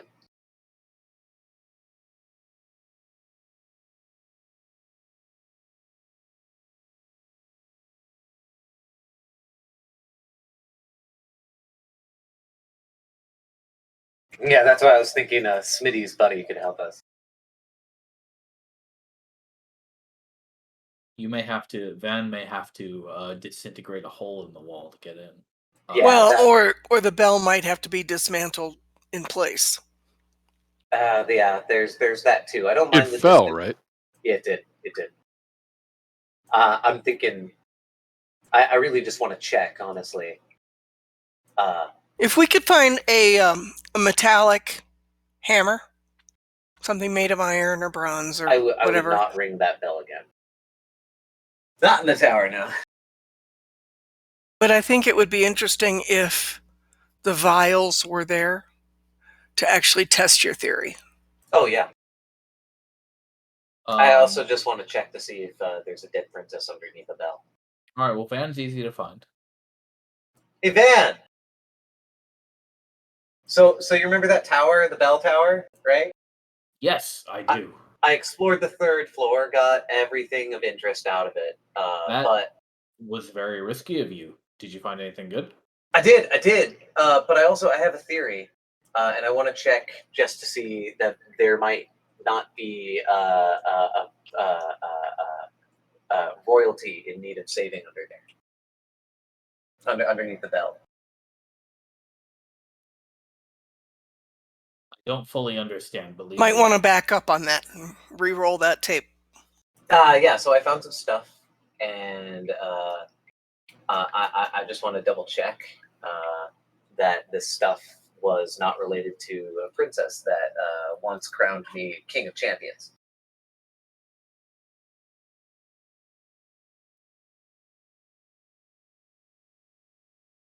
Just for old time's sake, I need you to move like a 1-ton bell for me. A ton. Yeah. I was thinking maybe we'd get like Gamora to help us out too. You disintegrate a big old wall. We can move the bell, check out under it. If there's nothing under it, then you guys got a giant bell. Melt it down. Use the brass for something. Okay. It's not like we're going to destroy anything valuable in there. I went in there and checked everything out. Really, it's just a salvage operation for a bell and maybe checking up on a princess that, is probably not alive.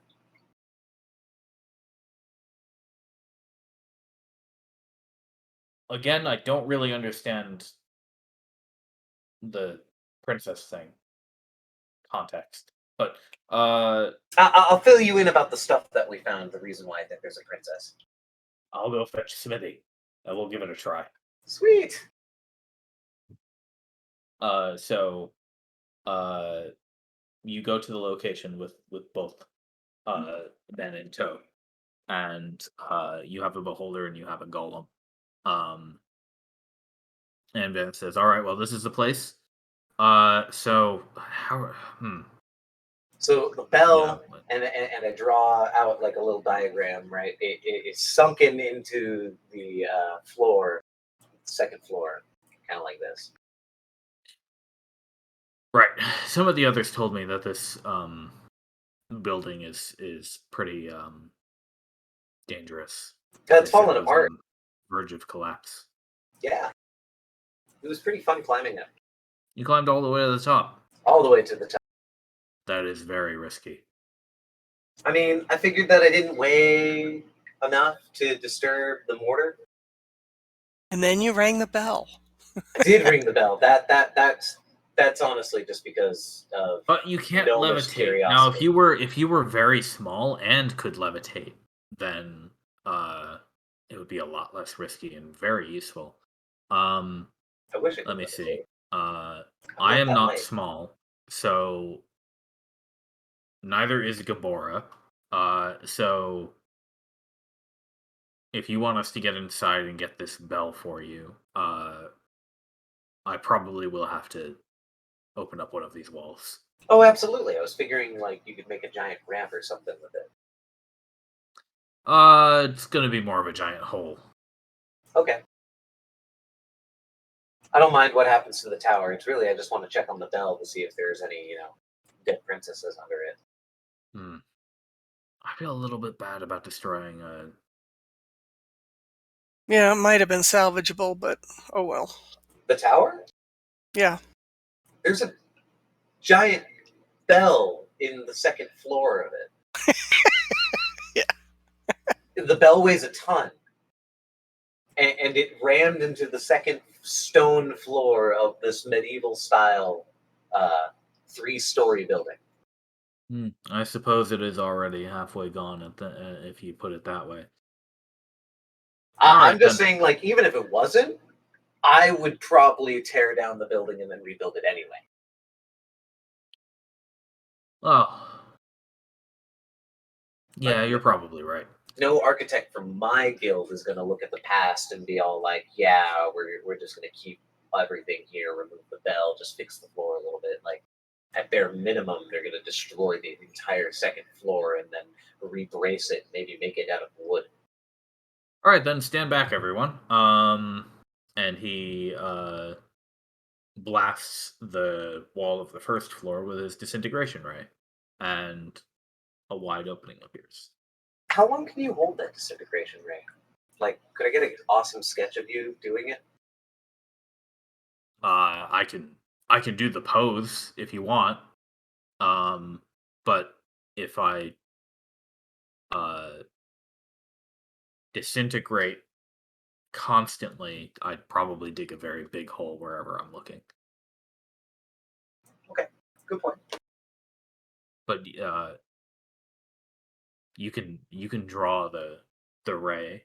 I mean, you saw it, right? You did see it? I did see it for a moment. That's why I was wondering how long you could do it.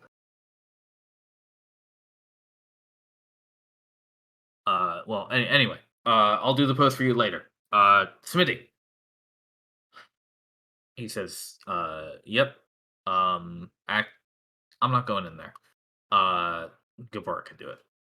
What do you mean? It was perfectly fine. You're just about as light as I am, aren't you?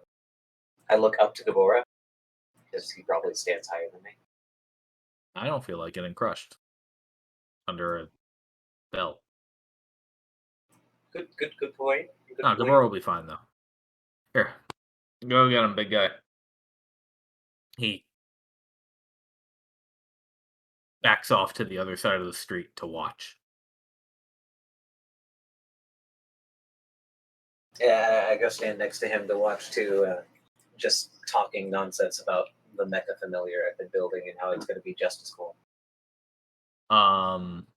You'll see. Oh, you're not going in to help? I can't lift a ton bell. That's true. Look at that +0 strength check. So Van says, all right, well, I'll shout if something happens. Please do, and try to remember that there might be bones and bodies underneath the bell. So he goes in, and you can't really see what he's doing from behind the wall. But there is a clang, and then there is a crash Uh-oh. and a crumbling rumble. You see the building shudder a little bit, but the tower remains upright, at least for now.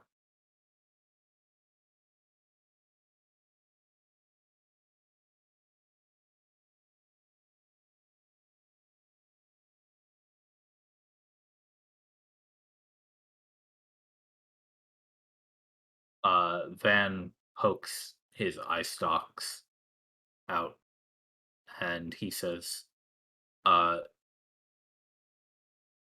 well, I wouldn't fully recommend it, but if you wanted to come check it out, the bell is indeed moved. So is most of the floor and some of the walls, and Yeah. I give this building maybe another day. Sweet. You can move the bell by the obelisk, but I definitely want to check out the second floor, see if any royal burials need to be had. Yeah, okay. So you creep into the now cracked and crumbling building, and follow Van to the location where Deborah is kind of wheeling the bell on its side out of the way. And Van says, well, it was in the floor and now it's not. Everything sort of broke once we moved it. It was relatively load bearing. I hear it. I understand even how that could have happened. But I mean, feel free to dig through the rubble carefully. But it doesn't look like there's anything in here. He telekinesis is like a boulder, just tosses it out of the way. Yeah, while I'm investigating, I'm like, I don't even know why I care so much. It's just like the princess is probably long dead anyway. I'm just making sure. It'd be a shame. I think you had a crush on her. All right. So I found basically everything I was going to find in the building. Yeah. He says, well, the good news is it doesn't seem like there are any bones or anything here. That's good.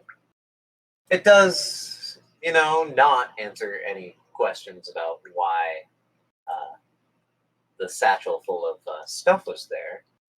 But thank you for the help. Can we move this bell by the obelisk, sort of get a town center around it? Sure, why not? I think after we do that, I'll thank everybody profusely and then tell the Brigadier what I did for the day, since it was particularly interesting. Okay. You can find her talking to Arisa about current events. Ah, well, hi, Iris. Hello again. How did your quest go? Well, we have a bell now, as you can see. Ben says, Lucent, we should condemn that building. It's probably going to come down at some point. If you want, I could help it along. Oh yeah, I was definitely going to set up a chair for my barrel HQ on the rooftop of one of the buildings nearby it, just so I could watch it happen. Ben says, maybe make it 2 streets away. You don't want to inhale any of that stuff. Good call, good call. But no, so that building, the one that's about to fall apart with the bell that was inside of it, also housed a flask container, a rack of flasks that held 30. Sorry, not 30. I miscounted. One of them was actually empty, strangely enough. But 29 vials of the same stuff that Sharp had found. He says, I heard from Arisa some of your theories. There are a lot of. I honestly, I wouldn't take any of them. I have any of them without a grain of salt. I haven't even found evidence on the one that I think is strongest, which was mainly Mont's theory, and it was more about how this could have possibly been experimental medicine for the princess. But the evidence for that would have been in us finding a body of some sort of attendant or nobility or something that would indicate that the princess was here or that was related to the princess, and I didn't find that. Thank you again, Van, for lifting up that bell, because that's honestly the only thing that I couldn't see under to see whether or not something was crushed under it or not. Oh, it's quite all right. But I will say, I find it a bit unlikely that anybody would have been crushed under that bell, considering it probably fell down uh, in the past 1,000 years, while anybody who was here at the time of the Redshift probably died immediately. Good point. Arisa says, or turned into some kind of freaky monster. Right. It could have been chaos in the city just before.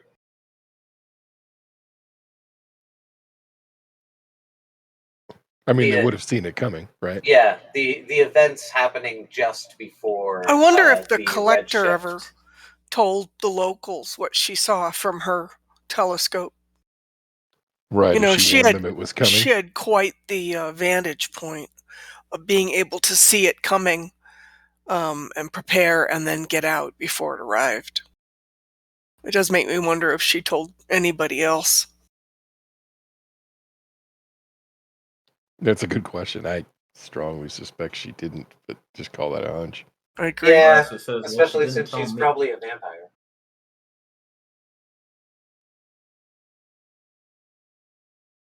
You know, being that she teleported to this vampire kingdom of darkness. I imagine if she had told a proxy, I would have heard of it. I had a few days before it hit me. Yeah. But no, yeah, you offer a good point, Van. Unlikely that the bell probably killed anybody, but I did want to just make sure.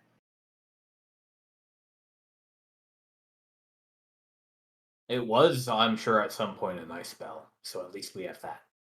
Well, I mean, we have like a ton of bronze now. Like, that's useful. Indeed. Just for materials.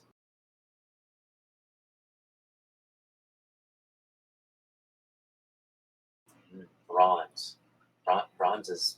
Bronze is very useful. Yeah. I wonder if I can build my Neon Genesis rat on galleon that way. There you go. The Brigadier says,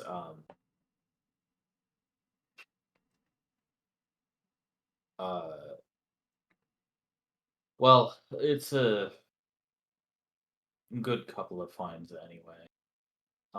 Even if we can't tell what all of this stuff was for.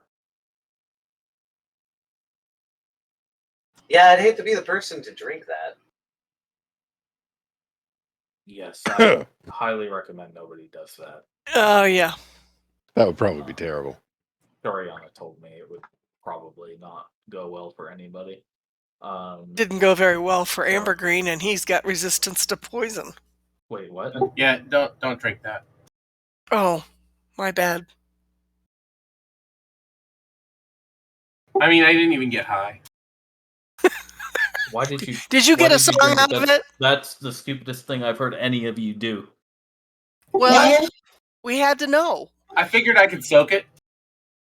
And we were all right there.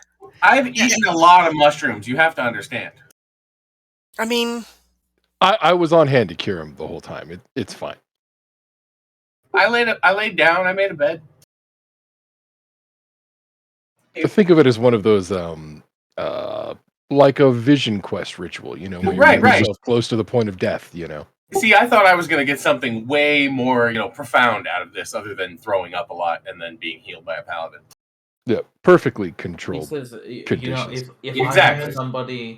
I had someone in my back pocket who could heal me from the brink of death whenever I wanted, I would probably have died far before today. That's funny. But okay.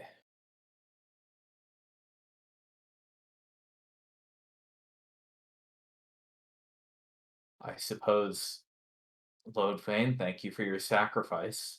Now we have gained a little bit more data, for whatever that's worth. it seemed like an important thing to know or not know.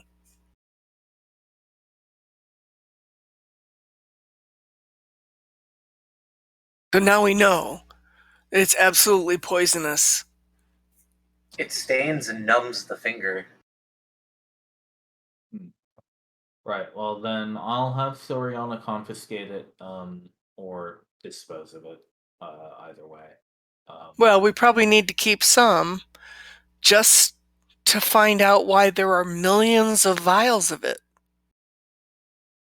Like, what is so important about this that it was manufactured on that scale? 1 million vials suggests that they wanted to do something with it that affected the entire population. That is a big deal.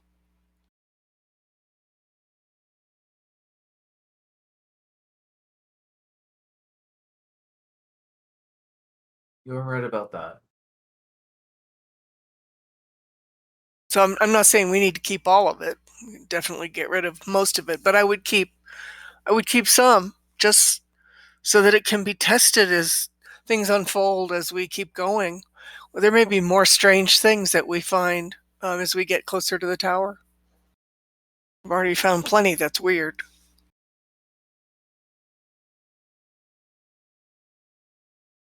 Right.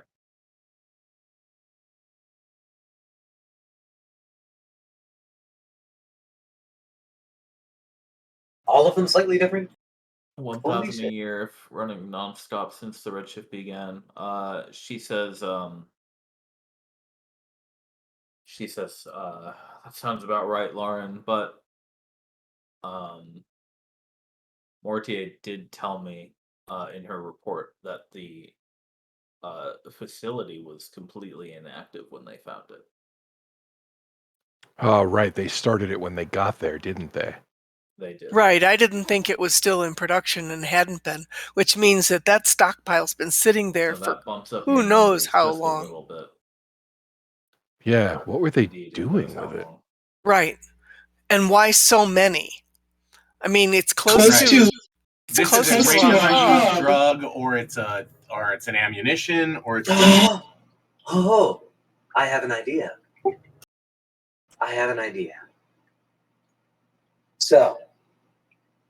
So, let's say, like we have before, that the Redshift, right, was a failed attempt at a defensive magic weapon. right? You You have like millions of citizens this is inside of. iodine for Redshift.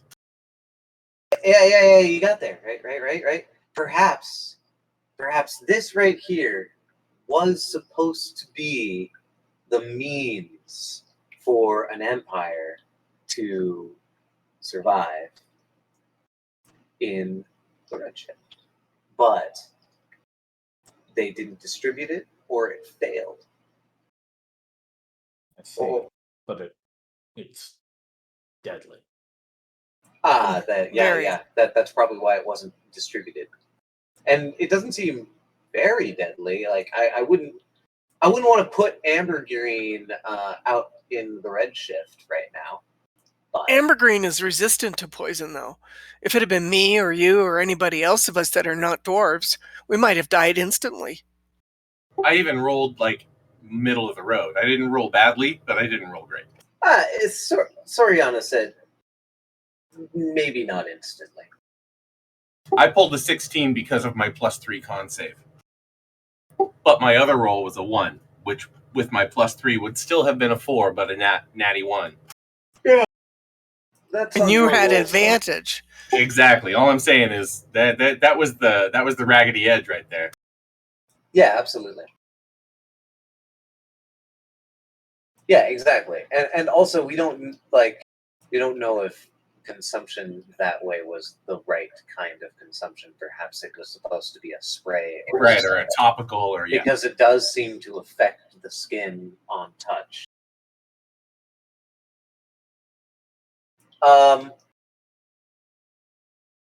Would you mind, dearest Brigadier, placing a pinky of your red finger in the thing and holding it there for a moment? I can show that on normal unshifted devices, and I go to grab Nimbus's hand deftly and just wave it about in front of her. That his pinky isn't terrible. Wow, I really fucked that up. Thank you, Nimbus, for playing She along says, with that. Is this an experiment you've already tried as well? I go to wave Nimbus's hand around, but I missed, and I'm like, and I go to point at it instead. Look at his finger. Yeah, I didn't clean it off after using it to. Well, I tried to mend the solution essentially. Didn't really seem to do anything, but Yeah, now your finger up to the joint is just dead. I left my finger a little numb for a little bit. Yeah, it stained and made it tingle a little bit, is what you said at the time. I just want to see what kind of effect it has on the Redshift. I'm sorry to make you part of my experiments. Really. Well, I have to admit I don't have 100% the best feeling in the claws, you see, but I can certainly give it a try if you've already confirmed it's not terribly corrosive. Not terribly to normal flesh. I want to see what it does to something affected by the Redshift. Yeah. So she participates in your experiment, and in Soriana's lab, she takes a small bowl of the stuff and dips one of her clawed fingers into it for a few moments, and she says, "Feel nothing." She lifts it up and looks at it. She says, "It looks fine." We How keep long on should I talking about wait? like the weather or something for a moment. 5 minutes. So is the premise that you're working from, Alvis, that the Redshift makes her immune to it? No. The premise that I was working from, and it seems like maybe that was wrong too, was that perhaps this was a failed attempt to create an immunity via drug, aerosolization, whatever, that failed in making the populace immune to the effects of the Redshift. Ah, okay. So the other way around. So I was wondering if maybe perhaps this substance might have proven the panacea for the He thing says, I've been "Well, looking if it for. was a cure, I'd take the vomit and give it a try myself. But I don't So I don't don't drink really it. feel anything notable here, unfortunately, Yeah, wash that or off your hands. fortunately, in fact. Um, so if it's all right with you, I'll wash my hand. Yeah, wash that off your hands. I'm sorry to make you part of my experiments. It's all right. Somebody has to get some use out of this thing, right? Right. Damn it. Now I want to talk to the secretary. She seems like the only person who has the answers to the questions I want. Well, maybe. Well, yeah, if the secretary has been active this entire time, and yeah, is still active, she definitely has the answers I want. As Arisa tells me, the network broke down around when the Redshift began. So she hasn't spoken to the secretary since before she perished. Yeah, that's why I was like, now I want to see the secretary and see if she's still alive and talk to it. It's like the only thing that like might directly have the answers that I need or want. Well, she says, our latest encounter shows that two of the proxies survived in a way all this time.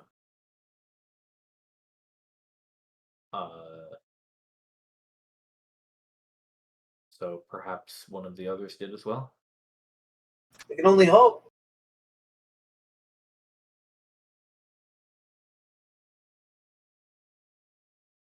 Something like that was living at the center of the Redshift when it began.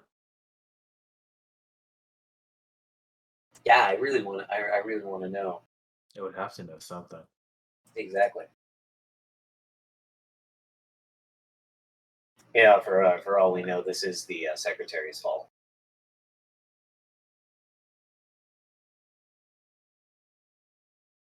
No, the last proxy apparently was gone mad with its work. Did the proxies have independent I don't even consideration, or were they subject to commands?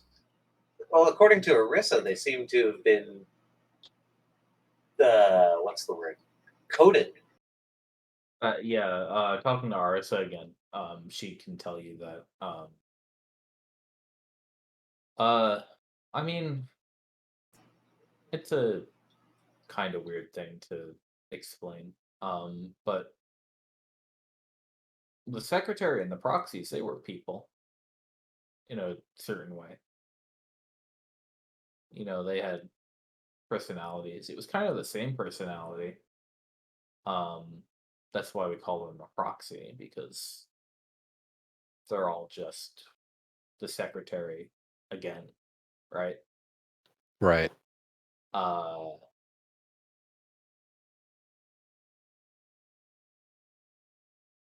But after spending enough time far apart, they sort of aren't really the same person anymore. Right. So, it wasn't like I after was that, living alone in my tower. I had a companion. You had it what? I had a companion. Okay. Well, in the form of the proxy, you mean? Yes. And so we would chat and hang out and Did the proxies have independent consciousness to make their own decisions and deductions based on data that would come in, or were they specifically coded or programmed to do certain things? the independence is the whole point. The idea of this Again, the original secretary was born centuries and centuries before this old lady was ever born herself. But uh, the original secretary was made to be an eternal servant to the crown, someone who would help Vesoth flourish permanently the way even an elf couldn't, right? Even if you have 700 years, uh, someone even longer lived than that. It's the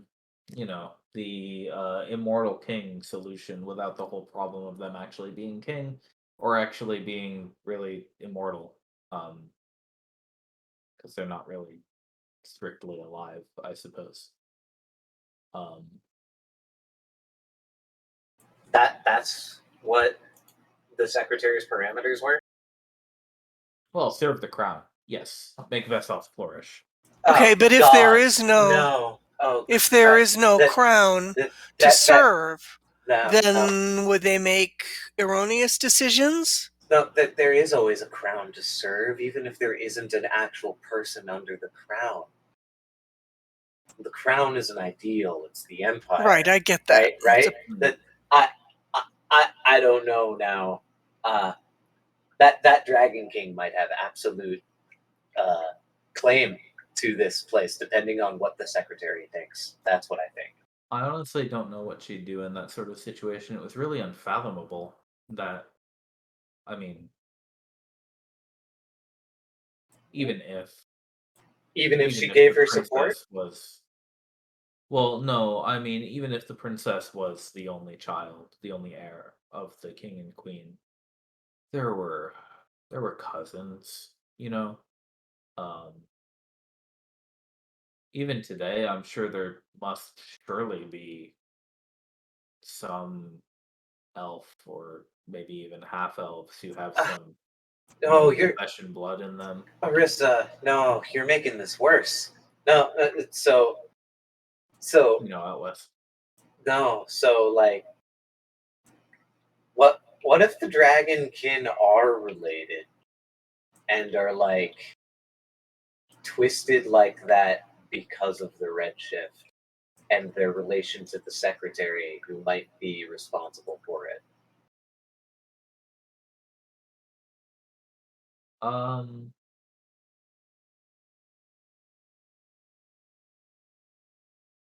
are you expecting me to say my allegiance would be with the dragons then? No, no, absolutely not. Though it might be foolish, I've grown to trust you over the years. They don't seem like the But no, it's ruling sort.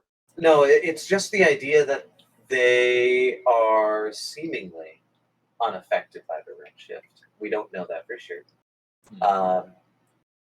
That they also claim that this is their territory, like their empire.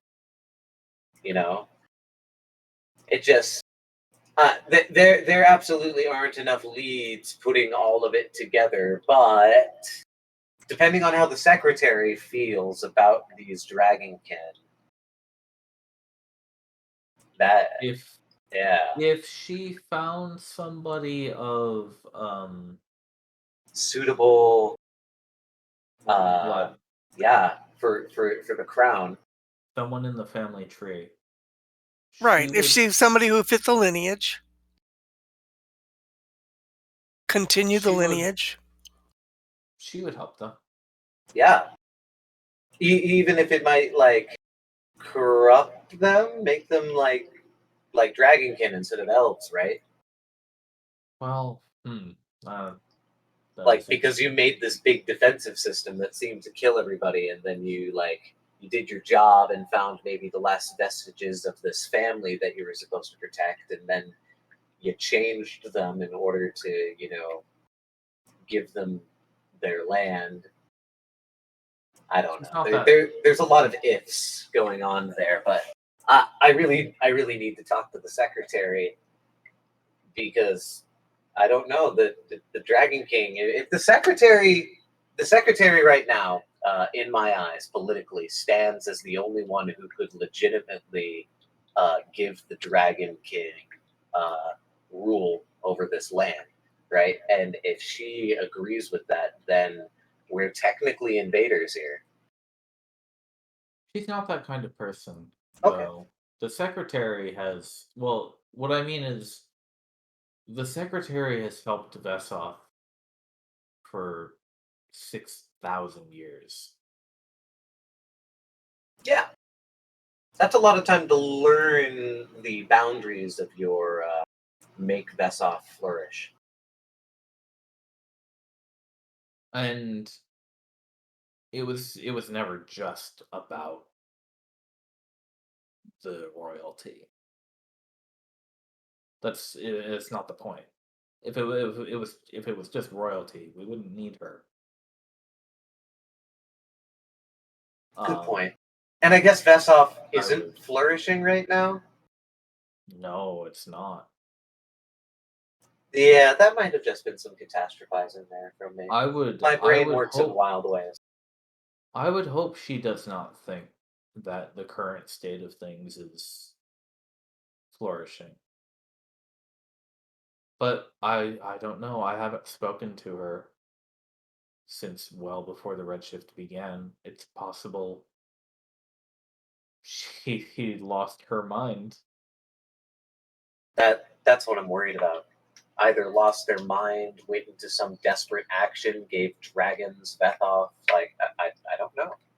I kind of want to talk to the secretary. I am very interested now because it seems Lauren, like all of my questions are answered. You by may her. indeed be a moon elf, but you are not a Veshan moon elf now, are you? No, but I do have patents of royalty. I like literally on my inventory. That's all I'm saying. I'm a very impressive person. They might be super distantly related, you know. Give a couple of 100 elven generations. I'm just saying I fit the profile better than a dragon does. I have a pedigree. I look the part. That's really all I'm saying. No, he's literally holding his pedigree. I do. He has his pedigree in his inventory. The Brigadier says... I have some in mine, but I'm not royalty. The Brigadier says, from what you've told me, Lauren, of your home world, I Tell me of doubt your you home have world. any Veshan in you. But I mean, perhaps you could lie and say that you did. Maybe it would work. I mean, if we keep running into echoes of the past, eventually I'll just be able to pass any trivia test, you know? Right. Okay. Nice. Arisa says, "Oh, that's a good one. Yeah, you'll." I mean, it's worth a try. If you need to.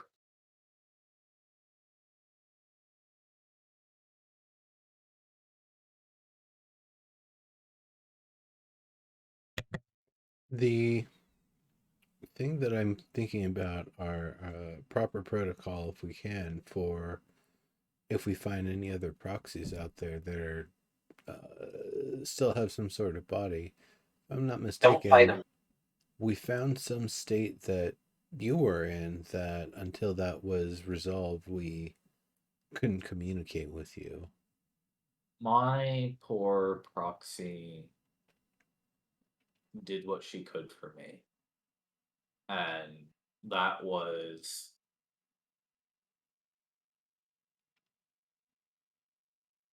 to allow me, this ghost, to subsume her entirely so that I could live.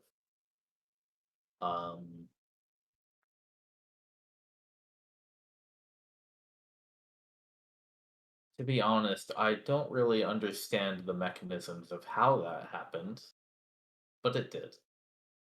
Magic is weird. It's that point that makes me very nervous to even engage with all of the other proxies because, it might just not be possible.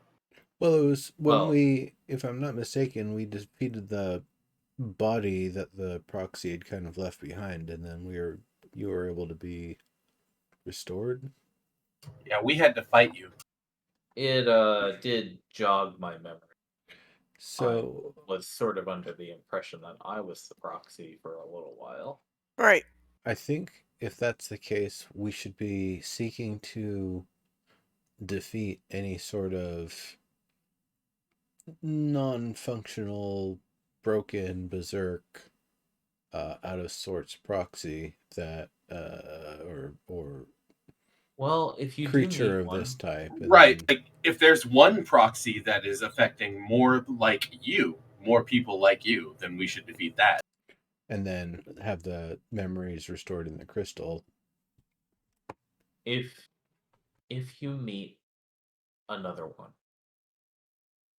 and she's alive and she can talk, just try to talk to her. They're reasonable people. Oh, yeah. They're I'm smart, intelligent. I'm definitely good not women. saying not to do that. I'm saying the state that we've seen, 2 out of 2 one that we've seen so far is that the body is messed up, and there's the proxy crystal system. Right, but the remains. proxy is also the defender, so they're going to fight to the death, basically, to protect But their. I agree with what you're saying entirely, Arissa. That yes, if we can communicate with them, that by all means, that would be the first step. If you can't communicate with them, then perhaps the best thing to do is, Leave them alone. unfortunately, access their crystal and break. No, we gotta at least leave the option there for someone better than us to come back. Well, if we destroy the non-functional body, Proxies that- don't have bodies. They're like projections. Well, what Kind was of the like thing me. that was attacking the other squad then when they went to the factory? Well, The golems. yes. Well, at least that was what Angela told me. So it only, I see, if there is some sort of operator. Yeah, the crystal got destroyed in their fight, which is how the proxy right, died. Right. Okie dokie. I Correct. see. Gotcha.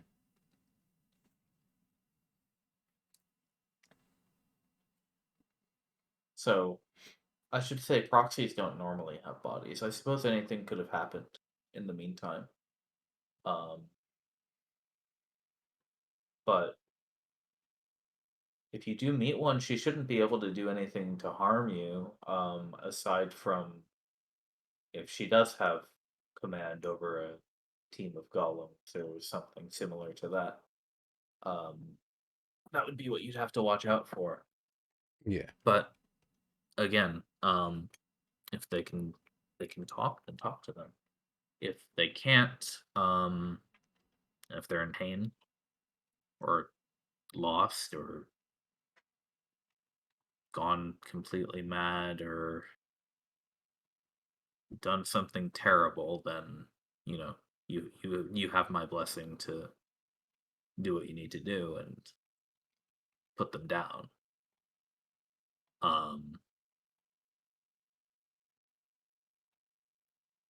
Even if I did know the necessary techniques to doctor for them, I'm not really in a state to be doing that like this.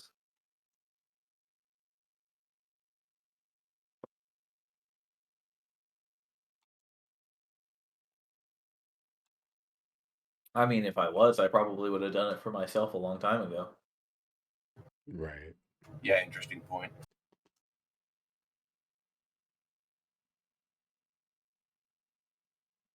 It's okay. Don't get too broken up about it.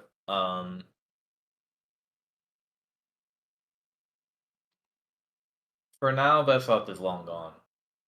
That's okay. It's tragic, but you all shouldn't waste too much time trying to bring it back.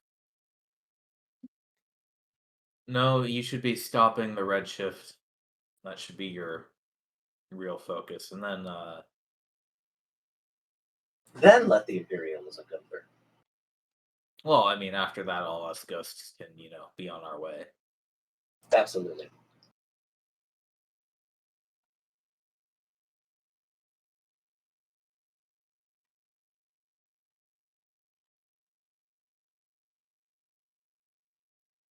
All right.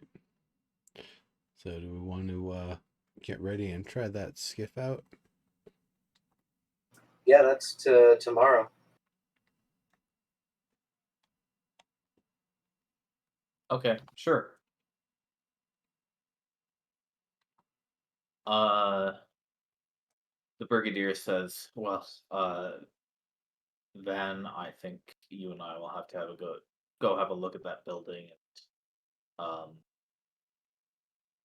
mark it off at the very least so nobody gets themselves killed. Can I throw rocks at it with my mage hand at night? No, Okay. no, not this one. There's plenty of buildings around for you to play with. Well, the whole point is to see it fall. We have people who are practiced at demolition on Tassel. So allow them to do their work, and you've done your good work. And all will be well. Good luck on your test run. Thank you.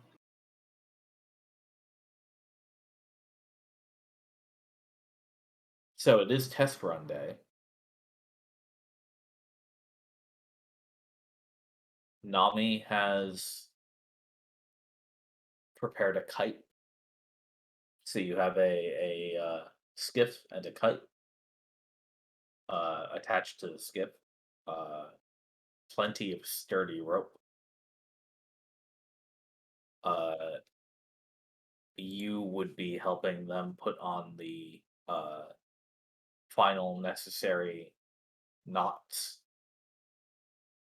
to get everything in place. Do we have a general idea which direction we want to go and to where? They say,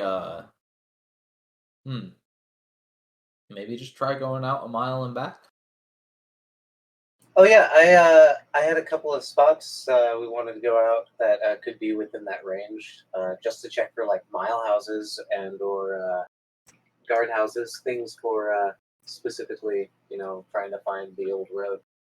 Sounds good. Now, the Redshift does bear down on us, so don't go getting yourselves dead or anything. Don't stay out too long, or the Brigadier will have a talking to at me. So, yeah, try to make it a quick lap if you can. Okay, well, I think all we want to do this time is to see if it actually works. Yeah. Nimbus, have you finished preparing your spell? Or who's going to do the puff of wind thing? Well, Naya, you've got the gust of wind. And I've I was got the gonna say, gust to you get have you the started. advanced. You have the advanced puff of wind. Right, but then you guys were talking about somebody doing puff for an hour. Prestidigitation is sort of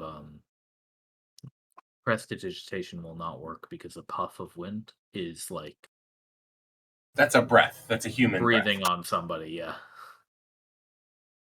You're not going to get any traction in a sail from breathing on somebody. But you do have a kite that can ascend very high in the air. Okay. Yeah, if you can with gust that strong high wind. enough, it should be able to catch, real wind. And then you can catch the wind on the surface with the rigging. Okay. And then since I'm guessing I'm on the ground when I do this spell, can I wild shape and then get on board, or is the thing already moving? Well, okay, so here's how it's gonna be. You have it's a roughly 30 by 30 vehicle, right? Okay. Um, so the 5 of you will want to be on the vehicle when it goes. Okay. Naya, you'd be able to use your gust of wind from the vehicle. Okay. The kite is out front, right? So I'm aiming the gust at the kite, right? Or the Yes. sail? Is there a kite and a sail, or just the There's kite? a kite and a sail. So am I aiming the gust at the kite or the sail? The kite. You want to pull the kite up. Okay. Yeah. And this is a massive kite. It's like it itself is like a 20-foot square canvas. Okay. So gust all is rigged up and concentration attached up to 1 minute. to the mast. And casting wild shape will not break concentration? Correct. You- Why do you want a wild shape? Yeah, you don't need to cast wild shape. It's not a weight concern. Okay. All right. I thought it was Yeah. still. So All right. Well, let me know when you're ready. Yeah, so you can all get comfortable roughly on the netting, or if you want to sort of put your feet into the hulls, if you really She'll probably want to be up on the bow. yeah, you'd have to be in front, Naya, to get the kite going. Yeah. And probably somebody should be on the rudder. Right. Yeah, that's what Nimbus Yeah. was kind of getting some practice on. And then Albus, hopefully you can make some cool drawings of this. Does anybody have water vehicles proficiency actually? Water Nobody here. vehicle I do not. proficiency. No. Okay, good to know. So I have no vehicle proficiency.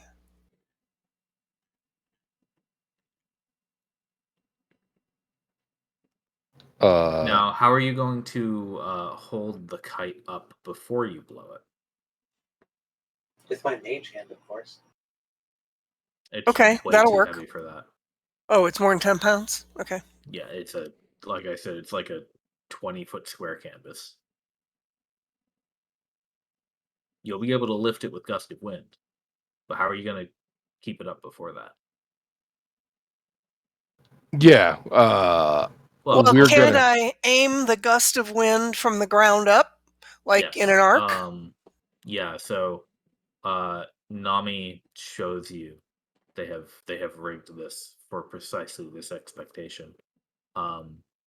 They show you how to pull the ropes that are attached to the kite precisely so that it is sort of acting as a sail itself, and then they say, and then as soon as our lovely dragon here blasts it into the air, you need to loosen the rope so that it will go up instead of, rocket you forward.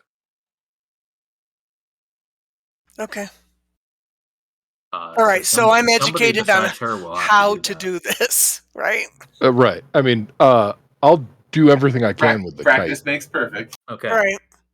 Okay, are we ready? Yeah. Sounds like it.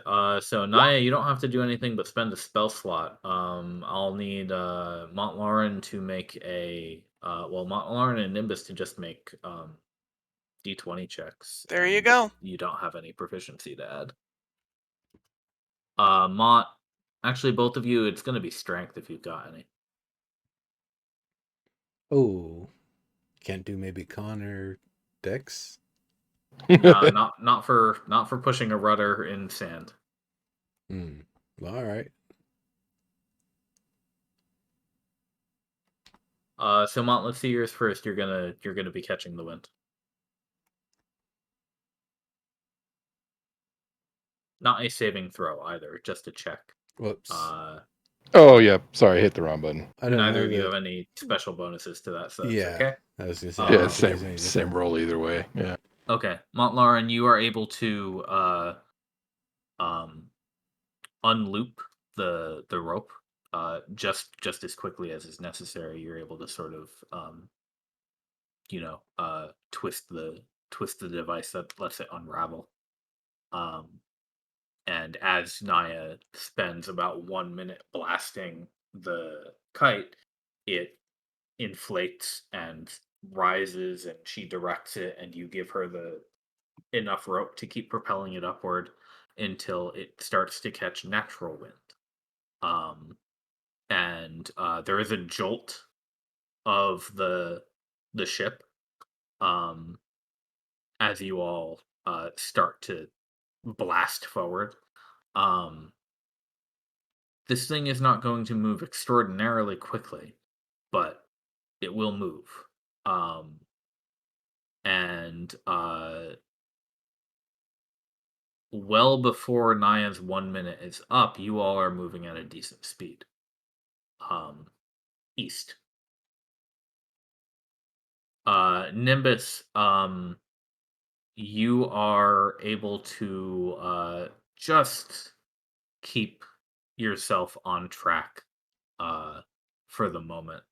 It's a little tricky going over the dunes. And Does it come crashing down on the other side of the dune like on a real wave? Or a hard descent? Occasionally, when you're going fast enough and hit a dune at the right angle, then yes, there's airtime. Okay, cool. I love that stuff. I was gonna say, wee woo! Fortunately, you do have a an eastward wind right now. So you're moving fast. It only takes you maybe 15 minutes to travel what you estimate to be about a mile. At which point,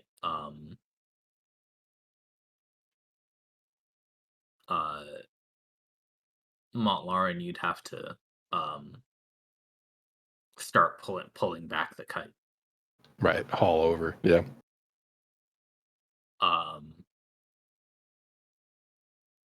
So pretty much as soon as you break the kite out of the natural wind.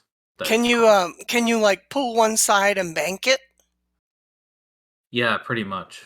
Okay. So the same way that you would tack with the sail on a ship or a boat, you can kind of tack with the kite. Right. Yeah, that's exactly what I was thinking. Like if the kite is pulling the skiff, it is effectively acting like a mast that you can steer because you can steer it the way you can steer a plane. You know. Yeah, I think it's interesting though. Sort of like this is how kiteboarders and actual old Polynesian boats work. Right, but I mean, so then why is there a need for a sail if you have the kite doing because the sail kind of the real work? Oh no, the sail. So the kite is a pilot, and the sail does the real work. I see. Okay, so that's the distinction. Yeah. All right. Very good. The kite's like a spinnaker. You know what I mean? Like you still need exactly it. In fact, a spinnaker is a type of sail that acts like the kite does. Right. Okay. Cool. I don't know enough about sailing, so thank you guys. Technically, Snipe knows more about sailing than I do. All mine is book knowledge. His is actually like hands-on. I've done some hands-on, but I was total fail. Somebody else had to cover me. I have ridden on a catamaran that was entirely sail-driven, but other boats that I've ridden on are all like motorboats, Well, I've done like 12. I was on a catamaran sailboats and stuff, and it's like, well, this is called the tack, and I'm like, yeah, I don't know what the hell you're talking about. Yeah, well, you want me to do what? I didn't have a boyfriend trying to teach it to me, or nobody was trying to teach it to me. Instead, they were more like showing me how cool their catamaran was, and so I was terrified because a catamaran is 2 pontoons and a trampoline, literally. Yeah, I actually like catamaran and trimarans. They're so into the water. Yeah, but they're very fast, and like they're very fast, and they're like Polynesian boats, like real deal Polynesian boats. But I was like 12 or younger, and it was my father's friend who was your long-haired cocaine fun guy from the 80s right, from the 1980s, and he took me out on his catamaran, and he decided he was going to do that whole stand it up on one pontoon thing, because that's what fun guys did with their catamarans in the 1980s in San Diego. And so he's like, okay, clip your thing in here, hold on. And then he stood this boat up sideways with the sail sticking out 90 degrees flat towards the ocean, me hanging over the open ocean, and us just tripping along at however many knots. Yeah, but that's how they make some of those great moments in movies, is when you're actually hanging out over the edge by your ass. Right. You know, I mean, that's some of the great shots. That's what makes those boats so quote cool, and that's what gets curly haired, long haired cokehead guys like that guy, girls in the 80s. Is they see him rolling his catamaran up on the one pontoon and riding along, and they don't see the fucking 9-year-old me clipped in, holding on for my dear life, going, just set it down, just set it down, just set it right back down. That's funny. That is a good story. Okay. Well, you hopefully don't tip this boat. Hopefully not. Now, are you turning around or are you stopping? Well, I think we're having to learn how to turn. Right. It was there and back, so we should try to turn around and head back, Right. Okay. I'm saying that we know how to do that yet, so it might be a long cut. Yeah, so you are at current wind, you are going to have to tack, right? Right. Yes. So, I guess, Montlaurent, since you're navigating, should it be a strength check again? Maybe. I mean, I have equal probability on strength or dex, but I could also see that being a control check, a dex check of some sort. Yeah, I feel like the latter one makes most sense for dex, actually. So yeah, go ahead and do that. Naya's no longer doing the wind thing, right? So Correct. what can she do that's useful? Would you like to help? Yeah, somehow. Okay. So you can roll it again. If you help him, you'll give him advantage on that dexterity check. Okay. I'm helping. So yeah, Mont, go ahead and roll it again. I'll just jam an encouraging song. Okay. 15 it is. Yeah, take the first one. Green, are you giving him bardic inspiration? Damn right. Well, I mean, as close as I can, because I'm not a bard. I think you also had I'm going to play a song that's inspiring to him. I think you also had advantage on that dex check, didn't you? I should probably multi-class into bard. Yeah, that's why I rolled it twice. Yep. Oh, I see. Okay. I mean, now that I'm level 8 or whatever, I should probably multi-class into bard, actually. Right. You got to do what works for you. Yeah, do you care to offer any guidance, Amber Green? If I can, yes, I do. Yeah, it's called. Do I have guidance? Do I have? Oh, I do. I do indeed have guidance. Oh, I will give you guidance. Too. Sure. I'm kicking down the guidance. I'm sorry, I forget I have it. Oh shit! Is this a dex chest? What checks? It's a dex check. I'm gonna give you fucking blessing of the trickster. It's better. That's I'll give you guidance. That's for stealth. Oh, I thought it was only for dex. No, it says dex stealth. It does say, yeah. All right, well, I'll give you guidance then. Okay. Really? Really? For fuck's sake. I play you your theme 16. Song and you roll a 1? Yeah, that turned into a 16. Sheesh. Doodle-doodle-doo. You're able to make a slow, wide turn. Yes. It's got to be slow and wide. That might be for the best, though. It might be. Yeah, and basically putting yourself, if you went in a straight line back, you'd nearly be outside of Jose at this point. So you'll have to gradually turn and course correct as you go. But you do manage to turn. That's why that's actually why I rolled my cartography skill. Is I wanted to know how much we will have to correct when turning to get back on track. Yeah, at this point, you're almost committing to like a circle rather than a lap. Yeah, right. Actually, something just occurred to me. I mean, at this point, we've spent enough time on ships that we probably would have seen the rope knot trick to figure out speed. Do you know what I'm talking about? No. So you drop a knotted line off the back of your Oh my boat. god, that's why it's called knots. Yes, and you TIL, right? You look to Things see I learn. how many knots sink, and the speed of the ship determines that, right? The less knots that sink, the I faster told you the Snipe ship knows is more about this going. than I do. Shit. Okay. Things to learn. So you could figure out how fast you were going. It occurred to me that that's a water trick, but on sand you might be able to do something similar by like dropping a rock and seeing how long it takes to go past the boat or something. You know what I mean? Yeah.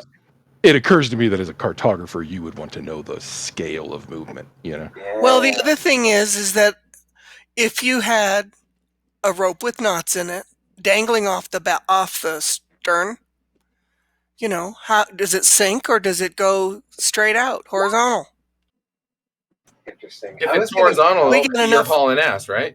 If we get enough speed going, it's going to be horizontal. I was getting help. Can I have advantage on that insight check to find a good way to figure out? My guidance is a actually a speed cantrip. way? I can just throw it on anyone. If you're like, "Hey, help me out," I can just do it. I'll play you a theme song. I just go diddle diddle doo, and then you do your thing. The plus D4 would also be nice too. It's up to certain. Yeah, you could have advantage. It's a cantrip. I can do it every time. One more time, and then Yeah, me too. Also roll a D4. I just forget that I have it. And then Well, and for me, it literally manifests as I play you a theme song. Bump bump ba ba bump bump ba ba bump bump. That's a 12. I rolled a 12 on an insight for inventing a speed tool thing, a standard of speed for desert kite-driven toboggans. Yeah. It's gonna be a little tough to figure out. You might have to just KDTs. That's what we call it. You might just have to do the good old time it, right? Timing rocks, or how long it takes. Timing your travel time. In comparison to what though? Miles per hour. I mean, we did travel a mile. Yeah, we eyeballed it, but yeah, I mean, we traveled a second mile. Okay, and how long did those 2 miles take to get there and back to Jose? Then divide that by 2. Okay, then we have our average speed. Yeah, there we go in miles. Yeah, so it would have taken you. A mile isn't very far when you're hauling ass. No, absolutely. You can walk a mile in less than 3 minutes if you're average human. Less than. Sorry, no, it's 10 minutes. Sorry, it's 10 minutes. Yeah, you can run a 4-minute mile. Correct. There you go. I was gonna say, sorry, it's running a 4-minute mile. But no, the other thing is you walk. That's okay. Let me amend my statement. The average person walks 3 miles an hour. Yes. But that's a 20-minute mile. Which is a 20-minute mile. Correct. Exactly. I personally walk 3.8 miles an hour, and everybody says I walk too fast. But like if you're a fast walker or a slow walker. This little trip of yours took about 25 minutes. All right, so we travel like fucking. I know that from my 12 miles an hour. Yeah. I have a GPS app that told me it's 3.8. But I think your average, like I said, 3 miles an hour. And all of us walking together probably keep each other down, if you know what I'm saying. Because the bigger people, because you keep pace. Yeah, exactly. Yeah. And the people with the longer strides don't set pace for the people with the shorter strides. And like, I mean, I know that Verde's riding that Mountie, but I'm not. I'm trucking along with my toboggan, dude. Also, am I sliding along on a toboggan? I didn't know we were on a We're cart. in the skiff right now. Like we're in the skiff. Oh, Yeah, I we're forgot. in I the had forgotten about. Sailing. I forgot about the skiff. Okay, we're in the KDT. That's right. That is the kite-driven toboggan. Yep. It's not Okay. a Yep. toboggan, it's a trimaran. That's right. It's a toboggan. It's not a toboggan. It's A toboggan's Give me a totally second. different shape. Give me a bit to remember that we're it's actually in a literally boat, a land boat. floor. That's why It's we were a even talking floor about it. I made understand now. We're on a boat. There are no walls. I'm on a boat, so now I'm writing a new song. There are no walls. It's a floor. No, but they're- It's a That's mat been done. made of rope. I can't believe we're on a boat. Elvis, literally a you split. literally, it's not a toboggan. It's literally a trimaran. It was described as such. We're on the netting between three hulls. The hulls are used for storage, not for sitting in. Yep, that was the story about Oh, my shit. my dad's friend standing me I up on the remember. ocean. You are absolutely right. We are on a trimaran. Yep. Okay.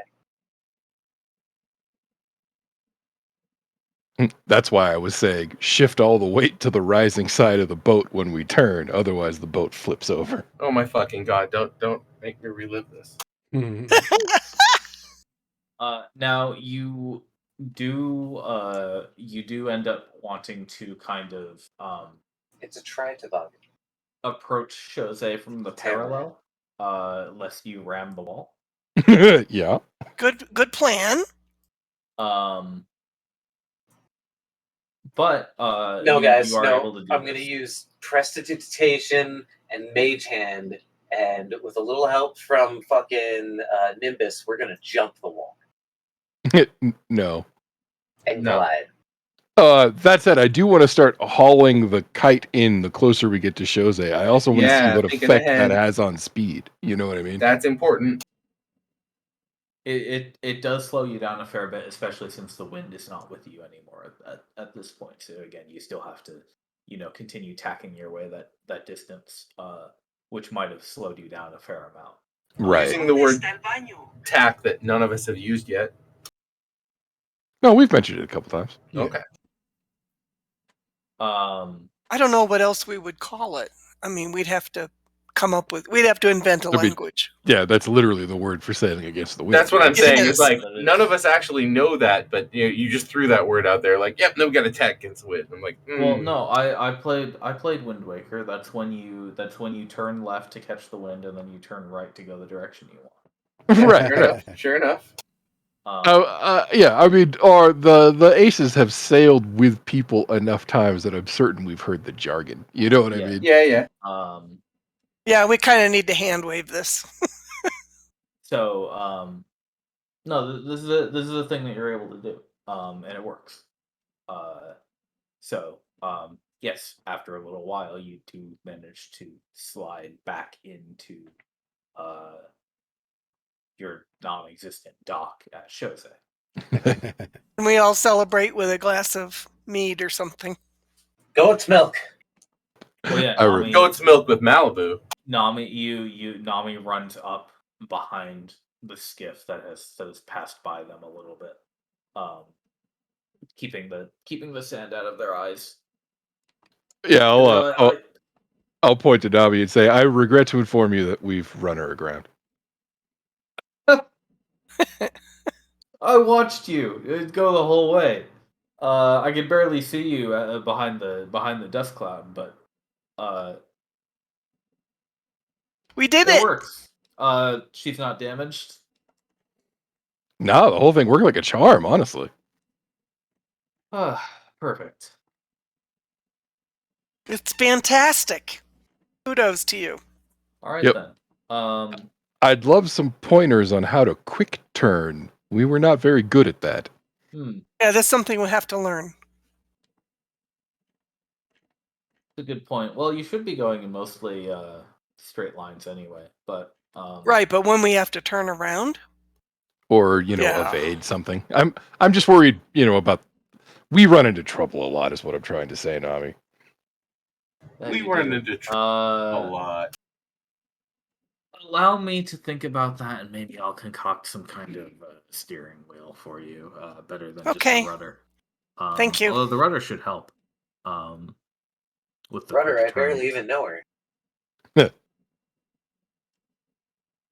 Maybe we need 3 rudders. I don't know. 3 rudders. Damn, what kind of society are you from? But the prototype is done. This is your boat.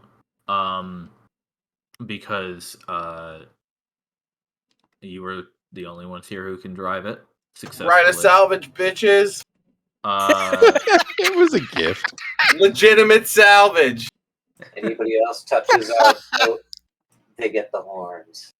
No, now you know what this means though. Now that I'm going to go tell our brigadier about your success, you all need to hurry your way onto Vess because well, it's hopefully a straight shot.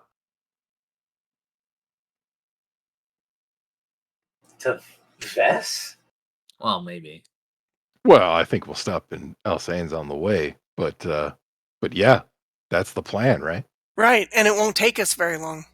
Ah, Because we got up a full head of steam and we were hauling ass. Assuming the sand goes all the way out to that tower. oh God. Right, we'd have to. Well, I guess we'd find out. Ouch. Ugh. You're Eventually. the forwardest of the forward parties now. All of our scouting is going to be up to you for a little while. Yeah. No pressure. But the scouting is absolutely no pressure. He was talking about going to Vess, like we're doing it anytime soon. You've got to what are you find our talking next about? good spot to put an obelisk so we can all move again. Yeah, Pack we're up all halfway my there, things for Elvis. the fourth time in a Yeah, couple that took years. 5 years.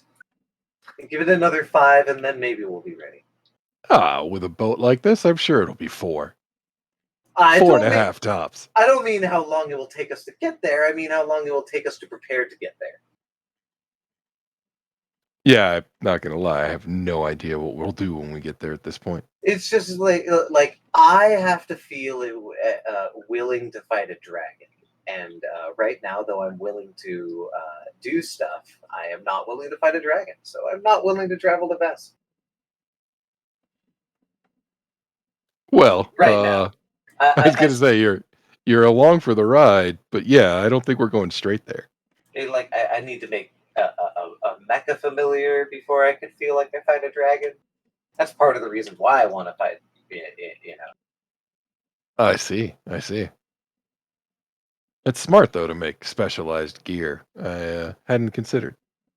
We need to figure out how to upgrade this boat so we can put a ballista on it, and then you know what? Let's go straight to Vess. As soon as we can figure out how to put a ballista on this. A ballista on a boat is not hard to do. They're just not really great for naval warfare.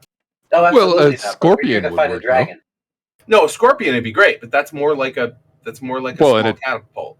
Right, I was gonna say a scorpion even fits in our weight limit. A scorpion and a ballista fit in the same footprint.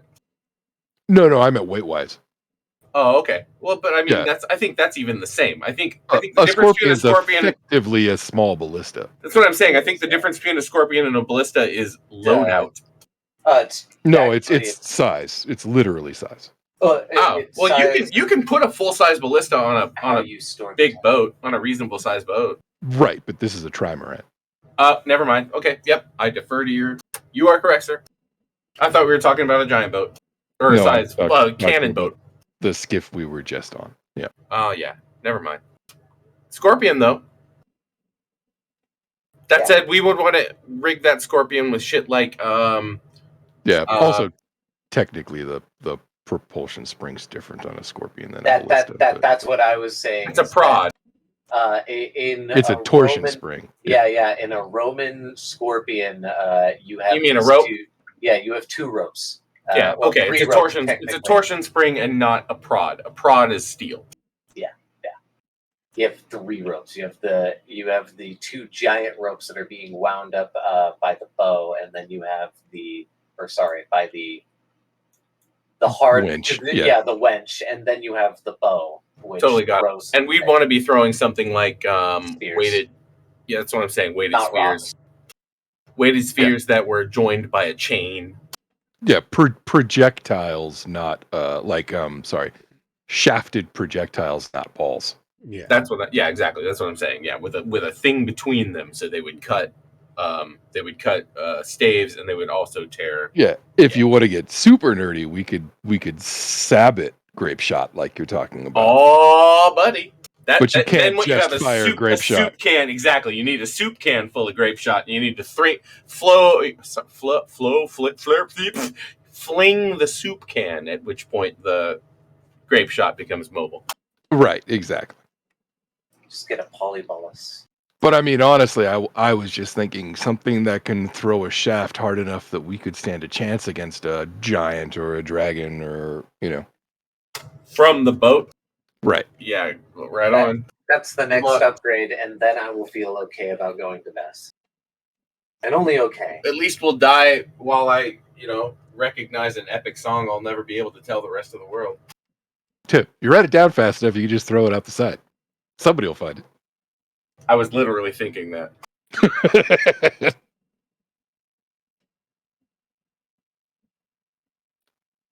Yeah. So I think that next waning we should set out for Alsanes, personally. I like Alsanes. Do we know where to go? Like, we have a rough idea. I have a target on the map. Yeah, I have a map. It was even like Alsanes. The spot was even given to me by a reliable source, like somebody who's been there like in the last 1,000 years. Right. Who urged us to to keep pushing forward. Right. Not specifically to go to Alsanes, to be fair, but shit, I had a thing that I wanted to say and I completely forgot now. Sorry about the weapons. Oh no. On the way to Alsanes, we should see if we can find that military academy where that proxy was. Ooh, yeah. I would love to loot a military academy. I'd like to talk to that proxy. I was going to say, I would like to find that proxy. Yeah, talking to the proxy would be good too, but I mean, looting a military academy. Like, come on. For some reason, I imagine the dragons might have gotten to that one already. Right. Another reason why we need to. Do they really know about the have they demonstrated to us that they know what this was before? They're just scavengers. Zorimo's threatened to crush your Aris's tower. Right. Didn't.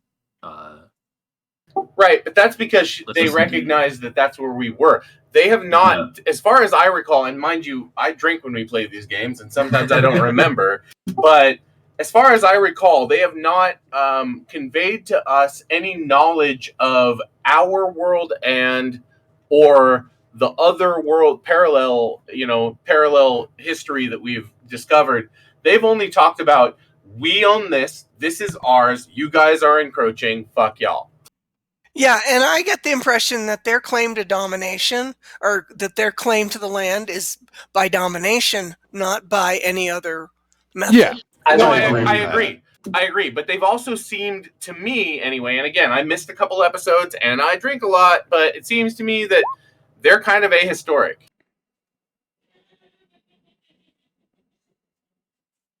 The only reason why I say... just throwing that out there. The only reason why I say I would hope is because they also seem relatively unaffected by the Redshift, or at least have a means to hide it out. If they were totally unaffected by the Redshift, they would probably attack us during the Redshift, and then we'd be fucked. So I don't think that they're immune. Right. But if they have a means to hide it out and also claim ownership of this place, this is one of the reasons why, like, in all seriousness, I do want to get to Vess, because Vess is probably the most likely place we could go and find the secretary to talk to them. Like, I really need to know what the secretary thinks, because they might have a legitimate claim to this kingdom, and then because I'm part of a guild that represents a multi-party like excursion, I can't be seen as like an invader. You know what I mean? Like, I need to see if these... I need to see the secretary. I think you're overthinking this. Really? I mean, if the secretary, who is the person who had last contact to the Veshan, like, crown, and is supposed to, like, uphold that kind of thing, they technically have a legal right, at least in the Empire's eyes, to sort of say if this place is or is not claimed by the Dragonkin or not, since they are I kind of the caretakers of the crown. I And doubt that very much, Alvis. did you ignore what Arissa said about the secretary's job? No, far from it. I'm saying that I understand how servants in a royal court work, and I get that. I mean, at least where I'm from, there is no servant to the crown who has the power to convey the crown to someone. No, absolutely not. But let's say, like, Which means the that the Empire secretary came- doesn't possess the power, but you are assuming that she does. Oh no, you misunderstand when I say power. I mean the knowledge. I mean the like. Right. Oh I'm yeah, saying, those guys are totally not full of shit. I mean, like, I'm your saying without the secretary weight would of know. authority, it's just an opinion, and it doesn't matter to your guild. Yes and no. I mean, Well, watch. guild- I proclaim myself the Emperor of Vesoth. Does that change your guild's opinion of the area? you don't have the same contextual. I have literally as much claim as anybody else we've described. No. Well, that's why I need to talk to the secretary, because the secretary recognizes The that you secretary have isn't an authority. You're just asking somebody's opinion.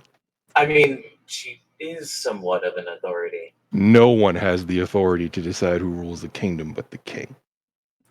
I mean, I don't know exactly the culture here. She could literally have the authority to pass down the crown.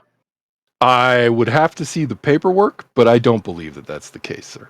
I don't know. Like, she was literally created for the service of the crown, which could be, things like passing it down from one generation to the next. And if she went mad or became corrupted, then what's her word matter? I mean, that would also be up to the Empire to decide too on whether or not we are going to invade the lands of a. Hold on. Let me say this really quick. Arissa, does the secretary have the power to bestow the crown to someone? That is a complicated question.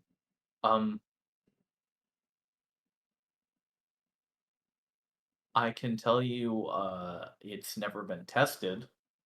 The lineage was unbroken, so there was never a need. So no precedent then. But if it were broken, I imagine that a decent amount of Veshans might defer to her to figure out what happens next. There aren't any though, right? I mean, there are people who are claiming that they are. No, yeah, like I said, Vesoth and its people are all gone. Mostly. I just mean that if such a thing were to happen in our prime,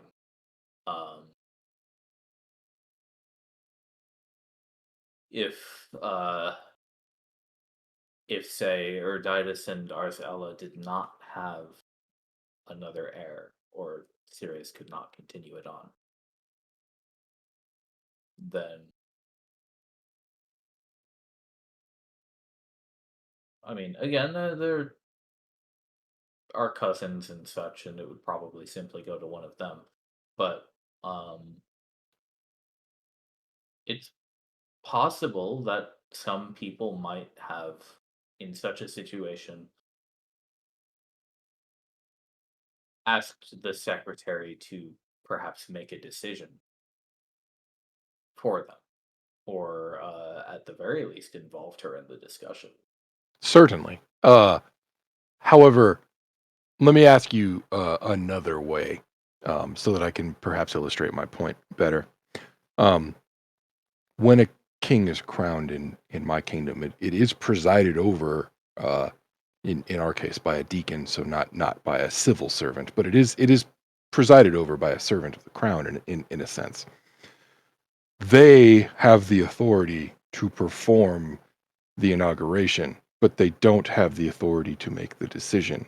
Ultimately, if there is a broken lineage, which also, to be fair, has never happened in my kingdom, but if there was a broken lineage, it would be decided by a moot of the lords, not by any servant of the crown.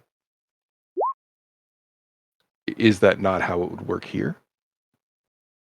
That's a good question. No, that's partially a misunderstanding that I have too about the servant versus serving the crown, because you're probably she's right. no mere servant, right? Couldn't say for sure what would have happened, but it certainly would not have happened without a lot of people getting involved. Right. So situation. My point, Alvis, is that literally no one's claim is without impunity. Do you understand what I'm saying? Every claim can be disputed. No one has a valid claim to the throne, no matter what one person says. But what about the lawfulness of it? Like My point is entirely that this entire land to anybody who wants to conquer it, empire or not. Well, if a land is currently...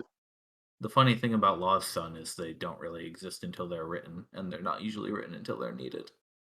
Right. Well, and likewise, if there's no authority to enforce the law, there is no law. So are you saying this is the empire's land right now? I'm saying that at the moment, this is no one's land because no one can stake a claim. But the empire has the best chance of anyone, if you ask me. And I'll, gesture around us. I mean, seems to me the empire holds more vests than anybody else does. I mean, a lot of this stuff is actually, purchased by my guild. I don't think your guild is a crown, last I checked, but I could be wrong. No, but they are. They got a few in storage. And a few on storage. I'm just saying, I mean, you start making rules like that, and that's how you get trade lords. There is one last argument of kings that I think that merchants might have trouble with. Armies? Indeed. We don't want to talk about the guild's assets. Yeah.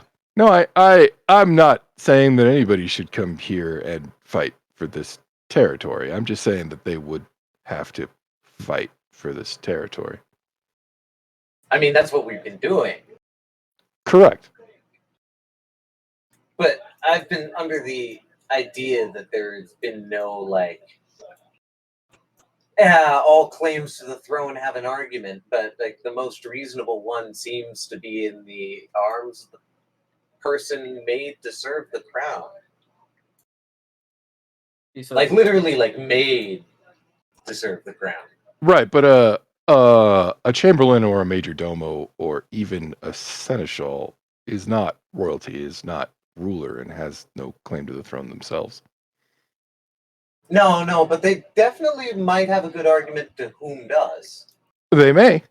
You're right. But that argument may or may not be valid. It's not going to depend on the fact that it came from their mouth. It's going to come down to the strength of the argument. For example, the secretary could say, yeah, actually, the lineage was actually decided right before the Redshift started, and it's actually Bozo the Bard.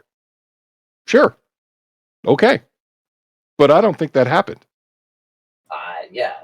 But I mean... And I certainly don't think they gave the keys of the kingdom just to a dragon. I just don't think that happened.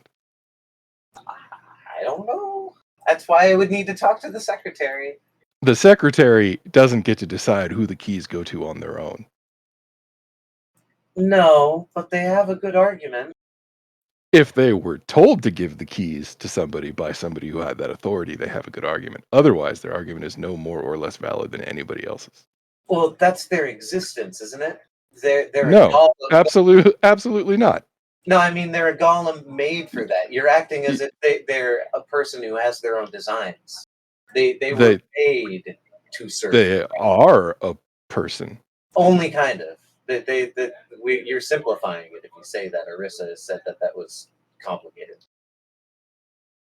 I guess what I'm saying is that in the case of whether or not they have a valid opinion, they are no different from any other person. Yes, but in And in fact, if you're arguing against that, you're saying that a machine should decide who runs the kingdom. And I can't think of a single kingdom where that works. I'm saying that the secretary in my head, and Mechanist. this is no offense to Arissa here either, but she seems like a highly advanced machine. And it seems like this machine was made to service the crown. And a machine made to service the crown would know better or have better operations of the laws of the crown than any mere deacon would. It's literally made to know them. Well, I missed that word. What was that word? To know the laws? No, any mere what? Deacon. Deacon. Got you. Yeah, like a deacon or a lord, like a secretary, like a secretary is. I think that's blasphemous for what it's worth, but okay. Well, I'm just saying the machine is like a magic device that literally has the laws encoded into their being, whereas a deacon must learn it. We don't actually know that they have the laws encoded to their being. We only know that they were created to serve the crown. For all we know, they literally can't do anything but take an order, right? He's right, actually. The secretary would be not the primary source for laws, but she would attend court and not preside over it, but essentially right. speed things along. But that's an argument for her personhood, not an argument for her machine head. You know what I'm saying? Yeah, and all I'm saying too is that if there is a means to bring Vesov to any lawful person to own it, then it should be done. If it is truly unclaimed and it's about the power of one's argument, then, the secretary is just another prize to be had here. Right. Your original concern was that she'd already given the keys to our dragonkin friends, and I'm just saying that I don't think that matters, because that's not lawful anyway. Well, if she does, then it absolutely is lawful. And the lands of Vest... No, she's not a judge. She is the judge of Vestian law, absolutely. Well, not the judge, but the best arbiter that's alive here. Hey, can't they just give us the keys also? Only if she arbitrates that we would be better suited for Vesov. Not even better. No, that's her job. Just clone the keys. That's her job. The key is a metaphorical object. Yeah, the key is a metaphorical object. Yeah. But I mean, if her job is to make it flourish, right, and she is currently the best arbitrator for who can do that. If she is the arbiter of who is the kingdom, I said best arbiter. She's probably not the arbiter, but she might be the only arbiter that's left. Yeah. And so if she is the arbiter, then whoever she selects is it. Like, and if she's lost her mind, then she needs to be eliminated. I mean, that's the way of kingdoms forever. That would also need to be determined, and I would have to make that decision if she's gone mad or not. Well, have you decided that you're the arbiter of her madness or not? Or her sanity? Then you're the arbiter and she's not. I think we would have to be, but I've just merely expressed my concern that, maybe one of the links to Vestov's lawful rulership might have gone mad and given that rulership to a dragon.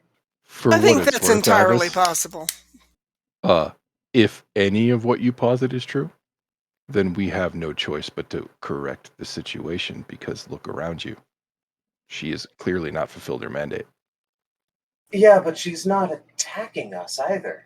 The Empire has... Wait a second. You don't consider the Redshift a direct attack? No. I consider the Redshift more as a defensive border, right? The Redshift is not directly and actively opposed to us. We felt that. Only once we passed the border. Correct. We chose to come to this area. Correct. How can a kingdom thrive if it won't let anybody in? It's been attacking us since we arrived. We have to be around an obelisk to Is it- survive the redshift. Is it attacking us or is it soothing us with its warming embrace? It's definitely malicious. We've all felt it. Oh yeah, All you have to do is look at Yeah, no, I agree. I'm just Brigadier like, to understand that it is not friendly. yeah, and from what I've heard No from offense, the Brigadier. salamanders as well, that their lives don't seem fruitful or flourishing. But I don't know if there's some secret underground capital underneath that eldritch horror that is the tower. Yeah, I mean, there's probably something down there for what it's worth. I mean, there are at least people who presume themselves noble and command some sort of people. We've just seen the army. I don't know if those people are flourishing or not. This is just why I want to talk to the secretary. I know they're not flourishing. We've killed some of them. We've driven them out of their land. They're clearly not thriving. They would have lost any mandate they had the second we started winning, right? That's momentarily. That you could say the same exact thing about her position during the time of the orc attacks. The orcs never actually held any territory, right? They did for a little while, for a couple of months. We even actively went through a tunnel where they had time to build infrastructure and traps to right. But do you remember why they were in that tunnel at all? Oh yeah, because they were running away from people. That doesn't mean that they weren't, they were hiding in a cave that they claimed in because land that they had been split off from the rest of their pirate friends. Not that they claimed any land; they were taking refuge in a cave, hoping they wouldn't get caught. Oh yeah. What do you do in a cave that you're hiding in, right? When you have your feet on it and you build infrastructure in it? Drink rum. I think you claim the land so that you can then drink the rum. I think you drink the rum anyway, for what it's worth. And I think that land claims are a lot more complicated than you think they are. Well, you just walk over to the land and say you claim it. Well, fine. I claim Vesoff in the name of my kingdom. I mean... As 19th in line for the throne of you, I thereby here claim this land. I mean, I've already tried to claim this land in the name of the guild. By the clever use of flags. My God, it's almost like your claim and my claim have equal validity. Could it be that everybody's claim has equal validity? Well, I mean, that's why I want to talk to the secretary, because right. In the meantime, there is no reason to assume that anybody's claim is valid. I mean, the secretary has a lot of knowledge. I said in the meantime, until you hear from your secretary's supposedly nominated authority, which I still am skeptical of, but if you assume that what you're arguing is true, then until you hear it from their mouth or see some sort of official declaration, everybody is just making some random claim like I just did, right? In the absence of any other evidence, how could you come to any other valid conclusion? Well, which of you has a flag? I do, sir. Okay. Here, I have a signet ring to prove it. There you go. That's what I'm saying. You have to have a flag. I have a guild's seal, and the food you're eating is donated by them. Good hells, I do feel like I am back at court. I'm just saying, like, if you're going to go that way, right, the commission, which is mostly the Empire and the guild, has more footing here than the dear moon elves of whereas. Of elsewhere. Your guild, though, is operating as a servant of the Empire here, right? Maybe. I mean, they're donating to the Empire, so as you mentioned, they're not. As you mentioned, they're not a sovereign authority of their own. They're a multinational corporation, which means that they have a warrant from each of those nations to operate within those territories, which means that they are more free than any to each of those individual countries, and therefore more beholden than literally any other organization, right? I don't know about that. That doesn't seem how that's not how the operators seem to be thinking about it. Does your guild control a kingdom? Define control. Do they legislate its laws, adjudicate its court cases? No flag, no country, can't have one. Let me reread my let me reread something to see if I can actually answer that question. Right. They might, like, because I know that you're a slave. I'm not a slave. I have a contract. I'm sorry. Would you prefer child soldier? I'm not a child soldier. I get paid. I've recently had talks about this. I do actually get paid. Do you know what makes a child soldier a child soldier? I don't think it's their paycheck. No, it's their age. It's the age at which they are conscripted into service. I, butt naked, will tell you that. I'm 28 years old. Yes. Yeah, and butt how naked old were was you about when you 28 when he started? started conscripting a bunch of children. Yeah. How old were you when you started mining in the mine? I never really mined per se, but that was more Would my you- choice. Would you prefer working?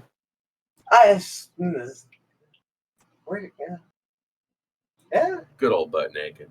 I mean, is the child who fetches water for their parents on a daily basis a slave? Parents Are if you they're different who are than, under? Is I don't know. Are you Margaret, going to do the who's dishes tomorrow night? who's under the auspices of the court and his parents, a slave to society? Okay, A child that was a good soldier question. of nobility? Well, yeah. Let me tell you, as 19th in the line for a throne. Yeah, you're born into that shit, and you have no fucking choice. I'm absolutely a slave to the crown. Well, I consider myself more free than that. Actually, these days, so do I, but that's because of a little loophole. Interesting. Is that loophole the Redshift zone? That loophole is the fact that I'm pretty sure I'm not standing in my own fucking universe. Right. Oh. And as soon as you go stand there, obligate me. you will be subject to it. Right. Hard to obligate me from this far distance is all I really mean. Which is why the whole point of an armed force is relevant. Correct. Because right, if you can't enforce your law, then your law isn't worth the paper it's written on or the parchment or whatever. Right. Your power only applies so long as it can be projected. Right. So we can all whip out our pedigrees, and they aren't worth the paper that they're written on. Which, to be clear, we was can my back point. it up. The only real valid claim to Vesoth is whoever can hold it, right? Yeah. Ultimately, you could disregard the secretary all you wanted if you had the power to hold it. And the secretary at that point becomes nothing but a mouthpiece for the way things were 1,000 years ago. Well, and I'll be candid. If we find the secretary and we find out that she has done something as horrifying as pass over control of this region to a red dragon, we will have to remove her and adjust the situation ourselves. I'm not going to abide that. Well, given what we saw from the telescope at the collector's house, I do not think she gave over this territory to a red dragon. I think they made a claim of domination. I totally agree. I think she might have either directly or inadvertently given control of Vess to whatever that is at the base of the tower. And that's a problem. And I don't know how the heck we're going to solve that. I admit that I am literally hoping as hard as I can hope that what we saw was the warping of the tower itself and not some other horrifying entity at that scale. Honestly, I've been thinking that the tentacles are the secretary. Well, okay, well that's possible too. We kind of learned that the tower at it's been 1,000 years. We learned that the tower at Vess is specifically where the dragon and the troops and everybody go to wait at the Redshift, correct? Where did we hear that? From the Magnius? From Magnius? I don't remember him saying that. I remember him saying that they went somewhere, but I don't remember them saying it was the tower. Well, it's somewhere within the Redshift area at the very least. I couldn't remember. I thought he had said it was at the tower, but maybe I'm mistaken. Yeah, I don't remember that. And likewise, our little theory about the Redshift and what it's doing too. My theory also suggested that the secretary had something to do with that. How is that not a clear demonstration of power. Of claim over a clearly defined border. Well, it's failing to keep us out. Oh yeah, absolutely. We have found a hole in the defense that kept it there one for can years. yeah. So the argument could be made that we have more control of the territory than the Secretary does, regardless of the Redshift.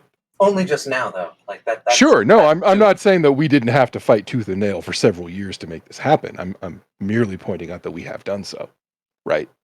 Yeah, no, absolutely. I'm just saying that Right. is That would be another indication of a failed mandate, for what it's worth. But only as much as a failure as like the first few raids on a coastline would be by orcish pirates. Like certainly, she could regain her mandate if she could figure out a way to continue to push us out. Absolutely. So does your parents lose control of their land as soon as like a minutia of it is claimed by somebody else who can hold it? Again, if they can manage to drive us out, then we would not hold it, and they would regain their mandate. But we're all presupposing that we're going to make it to the tower, which implies that this entire scenario wouldn't even happen in the scenario that we're considering. Yeah, which goes back to what I was saying at the start. You're overthinking it. Let's wait till we get there. Exactly. Either way, we need to figure that we are ultimately going to have to face down some big bad. Well, and we need to be prepared. That's the nature of shit, isn't it? I do want to. Yeah, I want to be prepared about that, and that's how that started. Well, it means looking at that square in the face and not shaking in our boots too much. Well, I'm not. We have to figure out how we're going to do that. Yeah, no. What I'm saying is, I don't want to be a bad guy facing a bad guy. I want to be a clear, defined. This guy is a bad guy. Like if it is absolutely a red dragon who's made a claim of dominance to this place, then absolutely, right? But I mean, otherwise, like, yeah, but in real life, you know, it's the lines aren't black and white like that. It's more like a lot of gray area. You're talking to a trader. I know about a lot of gray area. So you got to get comfortable with gray area reality. Well, I mean, he's literally gray. Yes. I know, but more purple. He wants it to be. He wants it to be black and white in terms of good guy, bad guy. But it's I don't want it to be black and white. I just wouldn't that make things easier? You want to know if you're the good guy or the bad guy here. Yeah. Are we the baddies? And it also seems like you guys are totally okay to like take over the lawful kingdom of a red dragon if it was lawfully given to them. There's no good that comes from a red dragon having control of a kingdom. None whatsoever. I don't disagree with that, but I am saying that it would have been a lawful decision, and that you would absolutely going against that lawful decision. Alvis, have you read much history? I have read lots of history. Say that again. Sorry. I have read lots of history. It's actually out of character. It's part of my backstory. That part of the reason that I was able to get out of the mines was because of tutoring that was given. It was deliberately designed to give me hints to get out of the mines through things like history and storytelling. Okay, so since you know history, and especially, I would think monarchical history, if you've done a lot of kind of wide reading on that, there in every lineage, almost every lineage, there's going to be someone who is totally starking mad. Oh, yeah. And the only way to work with totally starking mad is, for the most part, historically, is to kill it. That's what people have been doing for, many, many, many centuries. I'm not saying that it would be wrong to attack a creature that is. I think it's fair to say it might fall into some gray area. All the time. I mean, red dragons are historically evil, right? And I don't think that maybe that would be a bad thing because, they would do historically antagonistic things. But all I am saying is that we'll have to be willing to not only fight the big bad guy, but maybe also the highly advanced secretary, because the kingdom was lawfully given to the big bad guy. And however you guys feel about overthrowing a lawful kingdom, that's up to you. If this is what a lawful kingdom results in, yeah, overthrow it. I mean, this Right. could just be the outskirts of it. Like, I don't know where the fucking... Oh my god, if this is the outskirts, I'm not sure that I want to see the center. Well, the center might be awesome. Like, that's what I'm I saying. mean, They we're- might have we're on our way, reconsolidated everything. so- Redshift? Wow, I guess we're gonna find out. But I guess That's we what I'm Right. saying. They might have reconsolidated everything, right? I mean, but it's I think- a redshift every day? I was gonna say, I think this place is horribly out of whack one way or the other, and I don't care who's in charge. Clearly, no one's in charge, and well, somewhat like so now this it needs seems to be like set you right. guys now it seems like you're like selectively remembering things. Remember, the Redshift is supposed to be an alteration of reality, right? This is just what we're seeing. I mean, that's our interpretation of it, but Well, that could be incorrect. Yeah, well, yeah, that's what I mean. Is for the average citizen, if there are any citizens left in Vess, right? Mhm. They could be thriving right now, and they could be immune. or Altering protected. reality is not the same thing as being hidden behind an illusion, dude. Eh, What defines it as reality is that it's the same for everyone. You're talking to a gnome, bro. It's all about the experience. What I'm No, getting bro. at is there's no second Vess unless it's somewhere else in time. Or The it's- Redshift is happening here right now. No, And no, it seems to happen and this more is our often, time here, right No, now. I more know that. often every time we get closer to it. Yeah, it's That's why I'm saying, I mean, it could be a whole lot worse. Vess Once we doesn't get to have Vess. to be on top of like old Vess. It could be underneath it. It could be literally hidden behind something. Like Oh yeah, dude. And What if we we're find seeing over the we years. find a hidden kingdom underground, great. But if we do find a hidden kingdom underground, then one would wonder why they haven't, told us to get off their front yard. Yep. I mean, they have maybe, No. and then failed at it multiple times. Like Well- you can't say no without. Like, I mean us. Actually, I taking a can say no because I mean us specifically, right? The Redshift has mean- been going on for far longer than No, us. no. I mean, us specifically have literally been contacted by people claiming that they've lived here to go away. That Yeah, the literally dragon happened. folk did Literally do that. fucking They did happened. do that. Yeah, and they're just a bunch of pillagers. They don't actually care about the area. We so don't they're not know that. stewards and You don't custodians. fucking know. Literally what I just Yes, said we was that I need to talk to the do. secretary. No, the secretary knows that. That's literally what I've been saying right now. Is that we Okay, don't what know if that. the secretary is mad as a hatter and in denial about the current status of That's Vess what I and the need to find Redshift? out. I I never last said that I legal was file going to of listen to ownership was them. I just said Hold- that they hold on, do hold on. have the last vestiges of. Hold on a second, Alvis. You're actually forgetting something. What am I? Forgetting? Speaking of not remembering, Yeah. we spoke to them Yeah. multiple times Yes. before hostilities began. Yeah. And in the first every thing they single told us was case- go the way. They did not at any point attempt to treat us diplomatically. No, but that's no indication of. These are not then civilized and lawful people, because if they were, they wouldn't have met us immediately with violence. They would have at least tried to talk it out to figure out why we were here in the first place. Maybe. That's how That's- every civilized government I've ever been a part of works. That's an appeal. Disability. No. To Literally. anecdote. That's a bias for civilization. No, it's an anecdote. Yeah, it's a strong argument. It's not a valid or sound one necessarily. It That's is an fair. anecdote, I guess that's true. Yeah, and I never said that I was going to absolutely follow the authority of whatever they said. I said I really want to listen to whatever the secretary has to say about it. Yeah, we all want to listen to whatever the secretary has to say. I'm not for a second assuming that the fucking dragon can have a valid claim on anything, because they're obviously fucking thugs. Well, even if they were thugs, that doesn't mean that they don't have a valid claim to it. They It may means be their thugs, claim but is this is invalid their to me. hood. That's some prissy pedigree. That's awesome. I literally They was may born be in the thugs, dirt, but fucker. I'm a thug. You may think yourself a thug, but you're not. What do you Step mean, up out of bro? my pepper I've park. literally snorted unicorn horn. Oh, I didn't say There's that you were nothing good less or gangster evil, than Alvis. I said that you weren't a thug. And wow, look at you. Hold on.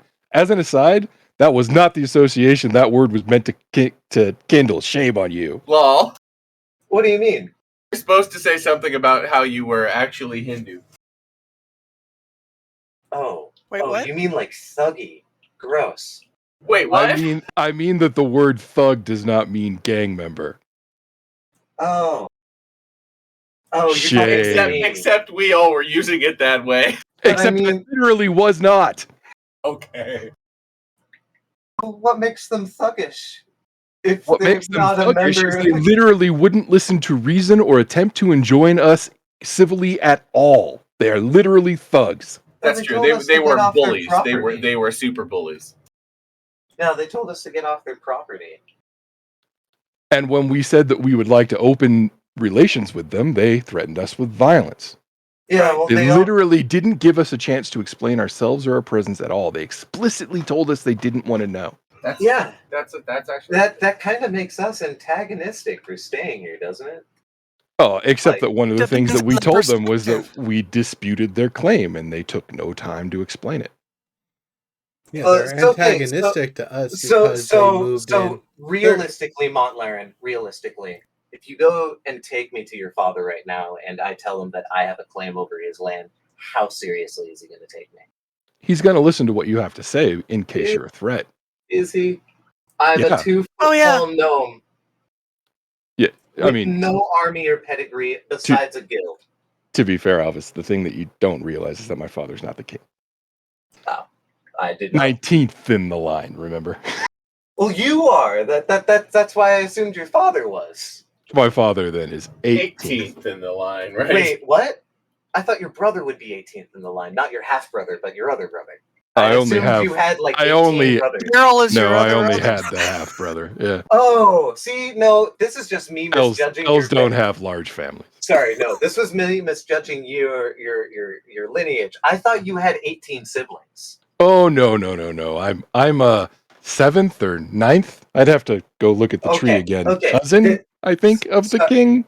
Sorry, if I go to your cousin, right, and just like flash my dick and be all like, "This dick is ruler of the throne you're sitting on," right? Then he's got the military might to say no. No, I built a trade house out in the middle of that forest over there, and I've been running it for 5 years, and none of you guys have done anything about it, right? Obviously, I have claim to that forest right over there that you haven't been doing anything towards. You don't even know where. I think you would actually owe taxes at that point. Well, he doesn't know where it is. He doesn't know. I've been killing my boar on my land for 5 years, right? You don't think if I told the king that I was killing his boar on his land, no matter how poorly it was policed, right? And that I was living there, that I wouldn't be arrested for tax evasion? Or at least like sought upon with the most uncivil of, well, what the fuck have you been doing? Right? Give me my money. Do you think there would be no diplomatic claims? He would arrest me and throw me in a dungeon. Well, the story that you described is different than the one we started with, first of all. But secondly, these goalposts don't actually change the argument, because what would have happened in really any kingdom, if you had claimed that you had set up a trading post on the country's land without their knowledge and that you had been operating it for 5 years. It's not the country's land, it's my land. It's obviously my land. I understand that. Was operating it. My point is simply this. You're not a sovereign nation. You're a citizen. Whether you're a citizen of some other nation or not, right? You don't have a recognized sovereignty of your own. So, you would be considered a pretender, which means that you would be arrested and put on trial as a law-abiding country would force you to do. But I am a sovereign citizen of my country. Which is not what happened in our case, is it? No. In our case, what it seemed like happened is we went to the doorstep of a very large kingdom, that hadn't been inhabited or seemingly inhabited for a very long while. And then after we set up more than just a trading post, we set up a military post, an antagonistic thing. We're not military. All right, It was a No, military. hold on a It's second. literally called a fort. I'm gonna put And a peg then- in this real quickly. There's a dryad called the Grandmother, who's been here since before the Redshift. She wants the Redshift gone. She's, as far as I'm concerned, the highest conscious authority that's had consistent existence since before the Redshift. She's basically the king or queen, as far as I'm concerned, in terms of if we want to There's give another claim. longevity. She even has the forest. You can't even get to her, but she can get to you if you're in the forest. And talk about first time encounters. Was that really civil? Yeah, Yeah. that actually worked out really well because we enjoined diplomatically, if you recall. I mean, Yeah. we did, but only after like jumping through a hoop of fire. It wasn't fire. There was no fire involved. Not literal fire, absolutely Hey. not. But there was no diplomatic entrance like every time I've gone to another kingdom and opened. Would up you trade. would you agree that an actual citizen of Vesoth would have more say than a machine built by Vesoth? Not if that machine was literally built to be the presider over Vesoth. Like the caretaker of Vesoth versus a caretaker of Vesoth are two different things.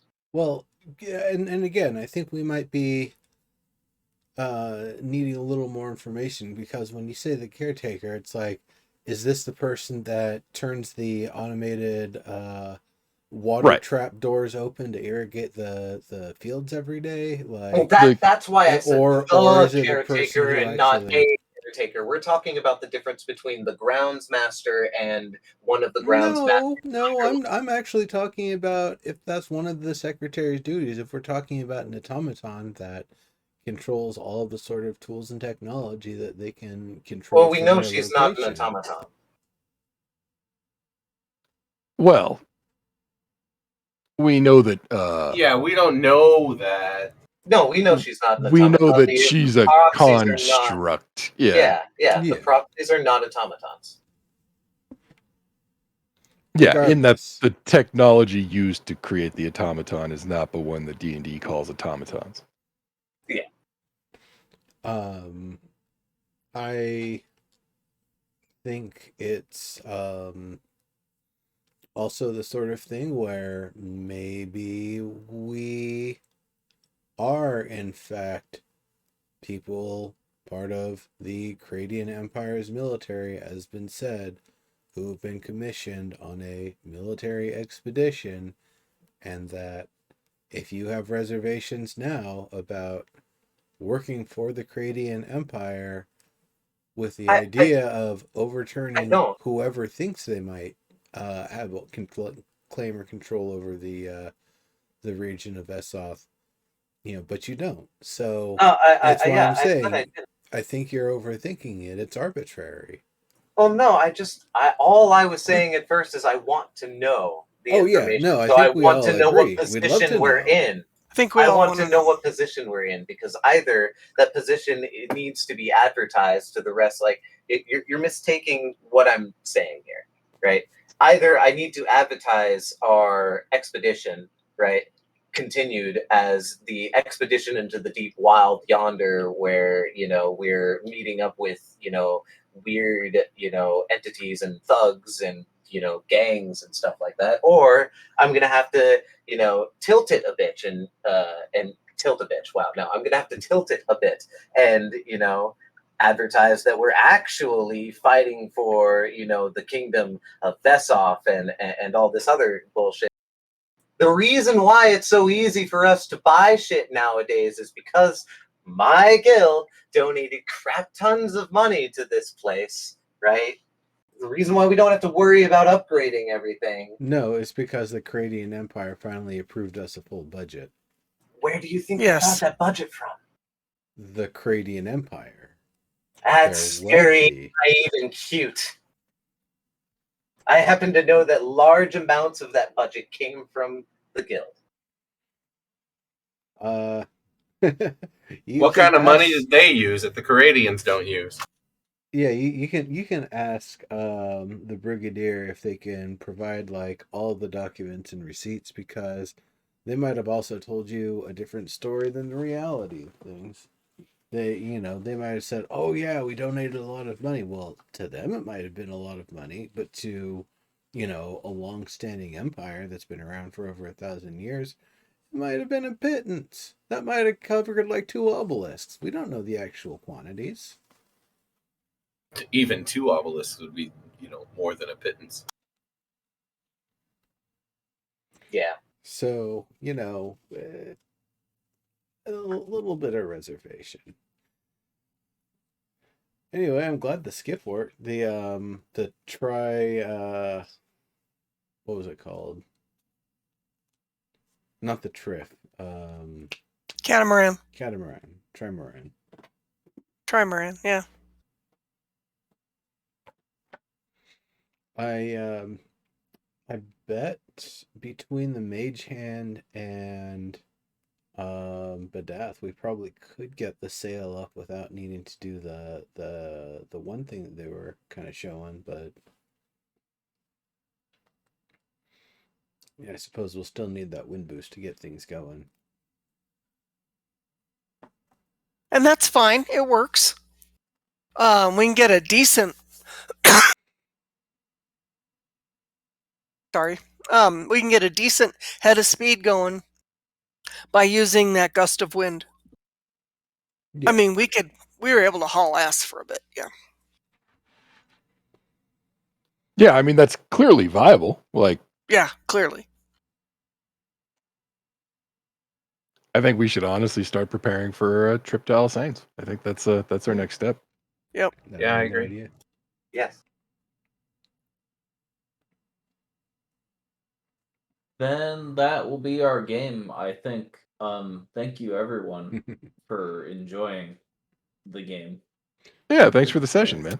Thank you for Absolutely.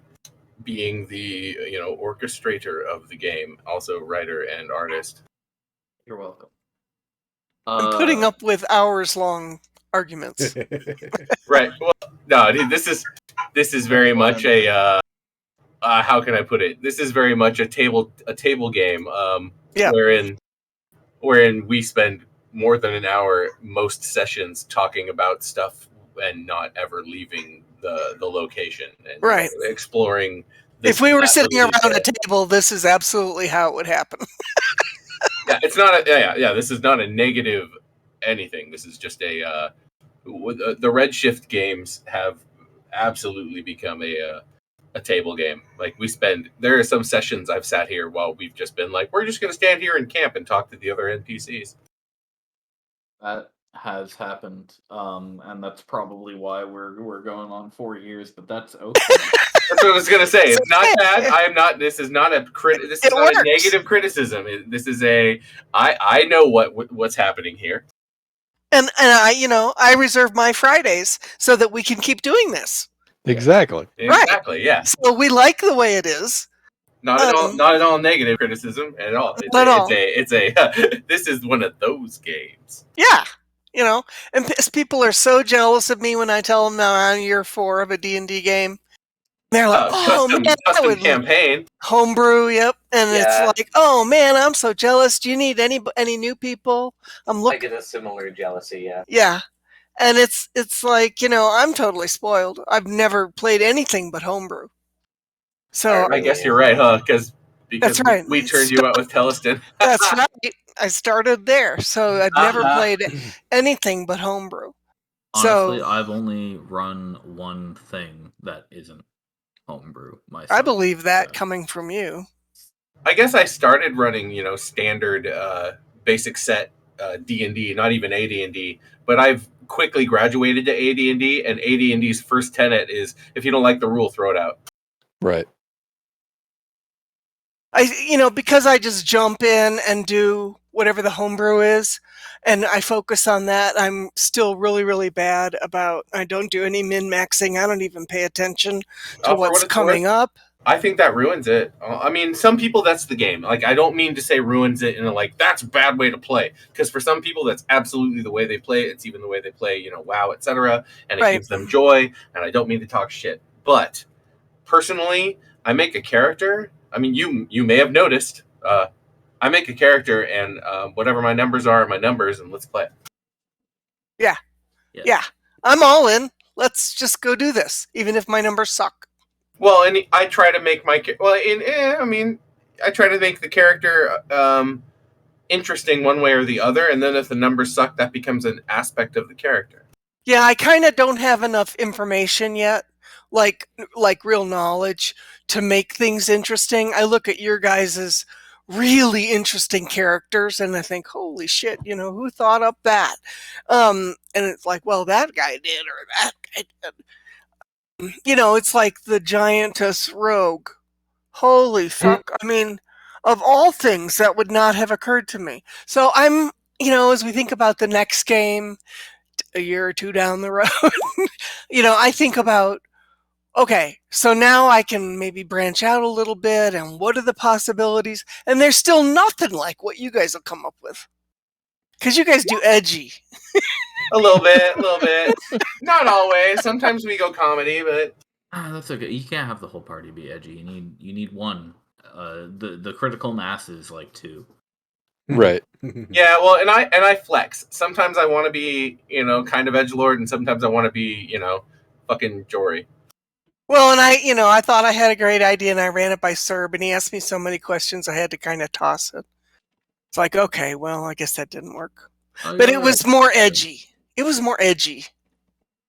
It just and I would have to definitely role play it. You just need a second draft, I think. Yeah. But that's normal. So anyway, that happens with every character. Right. Really it didn't happen with Naya. You said she was good to go from day one. This is this tends to be a simpler and less personal game. At least it was designed that way at first, because I was designing it for 20 plus people. Right. And how things change. This was my secondary game, while my main game was on a month-long hiatus, I guess, that never ended. Right. Like you do, yeah. Like Inkadu? Right. It's okay. They gave me enough to go on at the very end. They had plans to get some clans married, and so that happened. Without them even having to roll any dice, because they didn't get to play any more sessions. But they made their mark on the world. They did.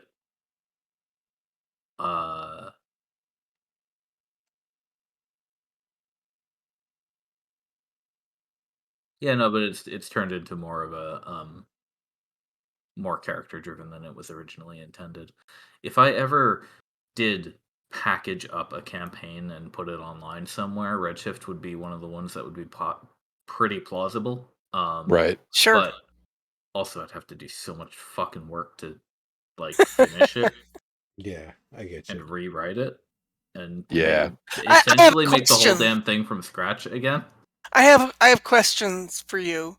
Okay. And I might not be able to answer all. That's fine. If you can't say that, or you say that's none of your business, because you're the DM and I'm not, then you just tell me that, you know. But I wonder how many times so far, I mean, it's been over a lot of years now, but how many times have you had said, okay, that's it for the session, and then you've had to spend a week or two fucking writing up something because we just went somewhere you didn't expect? 1,000 times. Come on, sir, how many? Yeah, that happens. Okay. Fine. Yeah, that happens is code for 1,000 times. Yeah. I'll tell you all about it later. Yep. Right, when it's all done, he'll be able to say, okay, so I expect you to do this, and then you did this, and so for the next year and a half, we did this. Well, I remember hearing about, you know, the other game that you were in, and you had to rewrite everything because they made a choice and you rolled shitty as the DM, and they ended up going to another plane or something, and it was a while ago. But it's like those kinds of stories are really fun to me.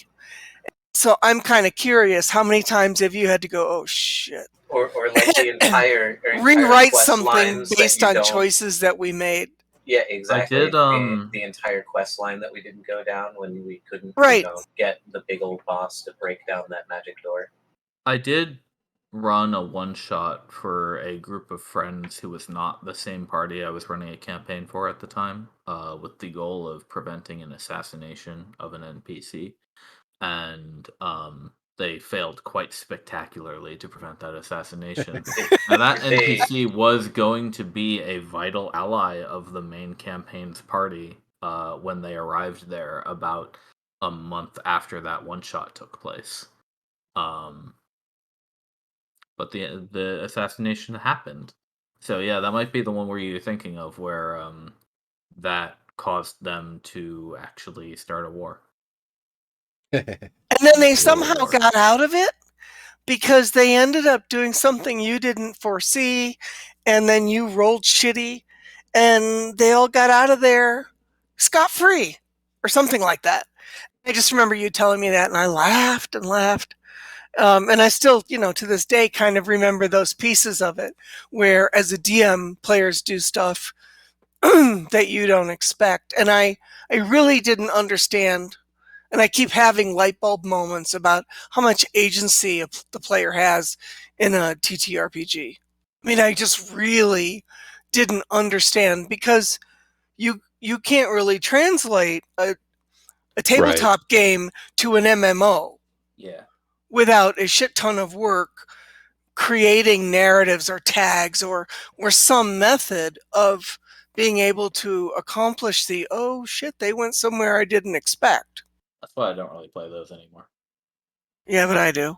I try to anyway.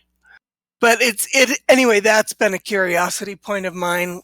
There have been a couple of times when I felt like, I think Serp's gonna have to rewrite this. I apologize, but can you guys log back in so I can give you your XP, please? Oh, sure. Yeah, absolutely. Still there. I did for a second in order to demonstrate my my new alignment. Yeah. Oh, were you not lawful neutral before? No, he was chaotic. No. So one of the reasons why I was playing this so hard, even though, yes, of course I'm going to fight the big bad guy with you, is because Alvistaver is going through some personal changes right now. Nice. Yeah, you used to be. Were you lawful evil or chaotic evil? You were lawful evil, right? No, he was neutral evil. He was the most evil person you could possibly be. He was the I'm in it for my fucking self because I was born a goddamn slave to a freaking slave guild. Right.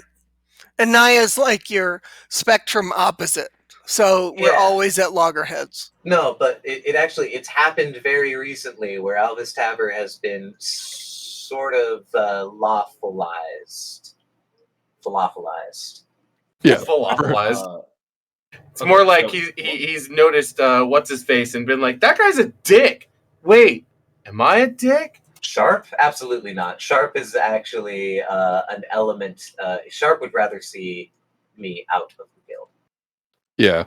I was going to say, Sharp actually seems like an entirely reasonable being. He is a reasonable being.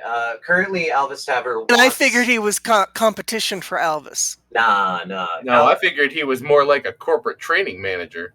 No, we're more like peers with completely different ideas of what the guild is and can do. He sees me as, I think, this is just how I'm taking it, so it's probably interesting for Sir. He sees Alvistaver as a symptom of the guild, as literally one of the worst possible things that could happen because of the guild's influence and what the guild can do. But from recent conversations, he might just think Alvistaver is a well-intentioned fool, because Alvistaver now wants to get in deeper with the guild so that he can, do law with... He says do good, but it's really more like so he can, inject some lawfulism falafelism in there. Authoritarianism. Maybe. So that maybe we're more Yeah, you well might dip guided. evil again. I just don't want to tip super evil. Yeah, I mean, if you're gonna tip evil, lawful evil's the better way to go. Yeah. And I'm neutral, right? Like I would rather the trading guild tip neutral. Makes the most sense for a multinational. Yeah, but Albus Taver thinks that he can get in deeper with the guild, get high up, and change it for the better. Right, from the inside. Yep. Because So- that's definitely the most efficient and effective way based on history. Yeah, isn't it? Right up to the board. I think let me see. I think the text about the board was the secret part. What board? Hang on. Talking about me? Yep.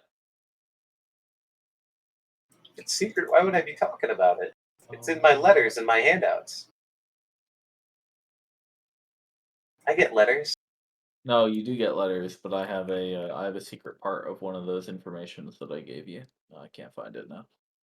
On your character sheets, can you all put plus 1,000 XP? Good.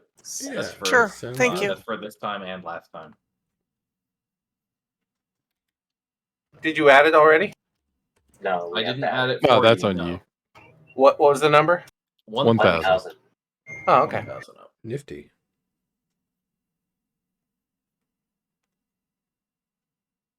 Again, that's for everything you did this time plus everything you did last time. I just need like 10,000 more points. Let's go kill that dragon. Sweet. Wow, 10,000? I only need 8. No, I need a little under. Yeah, exactly. A little under 10,000 is what I need. Yeah, a little under. So it's like I'm at 382. Yeah, me too. I got my math wrong at some point because I'm at 4,100. I'm at 4210. What the fuck?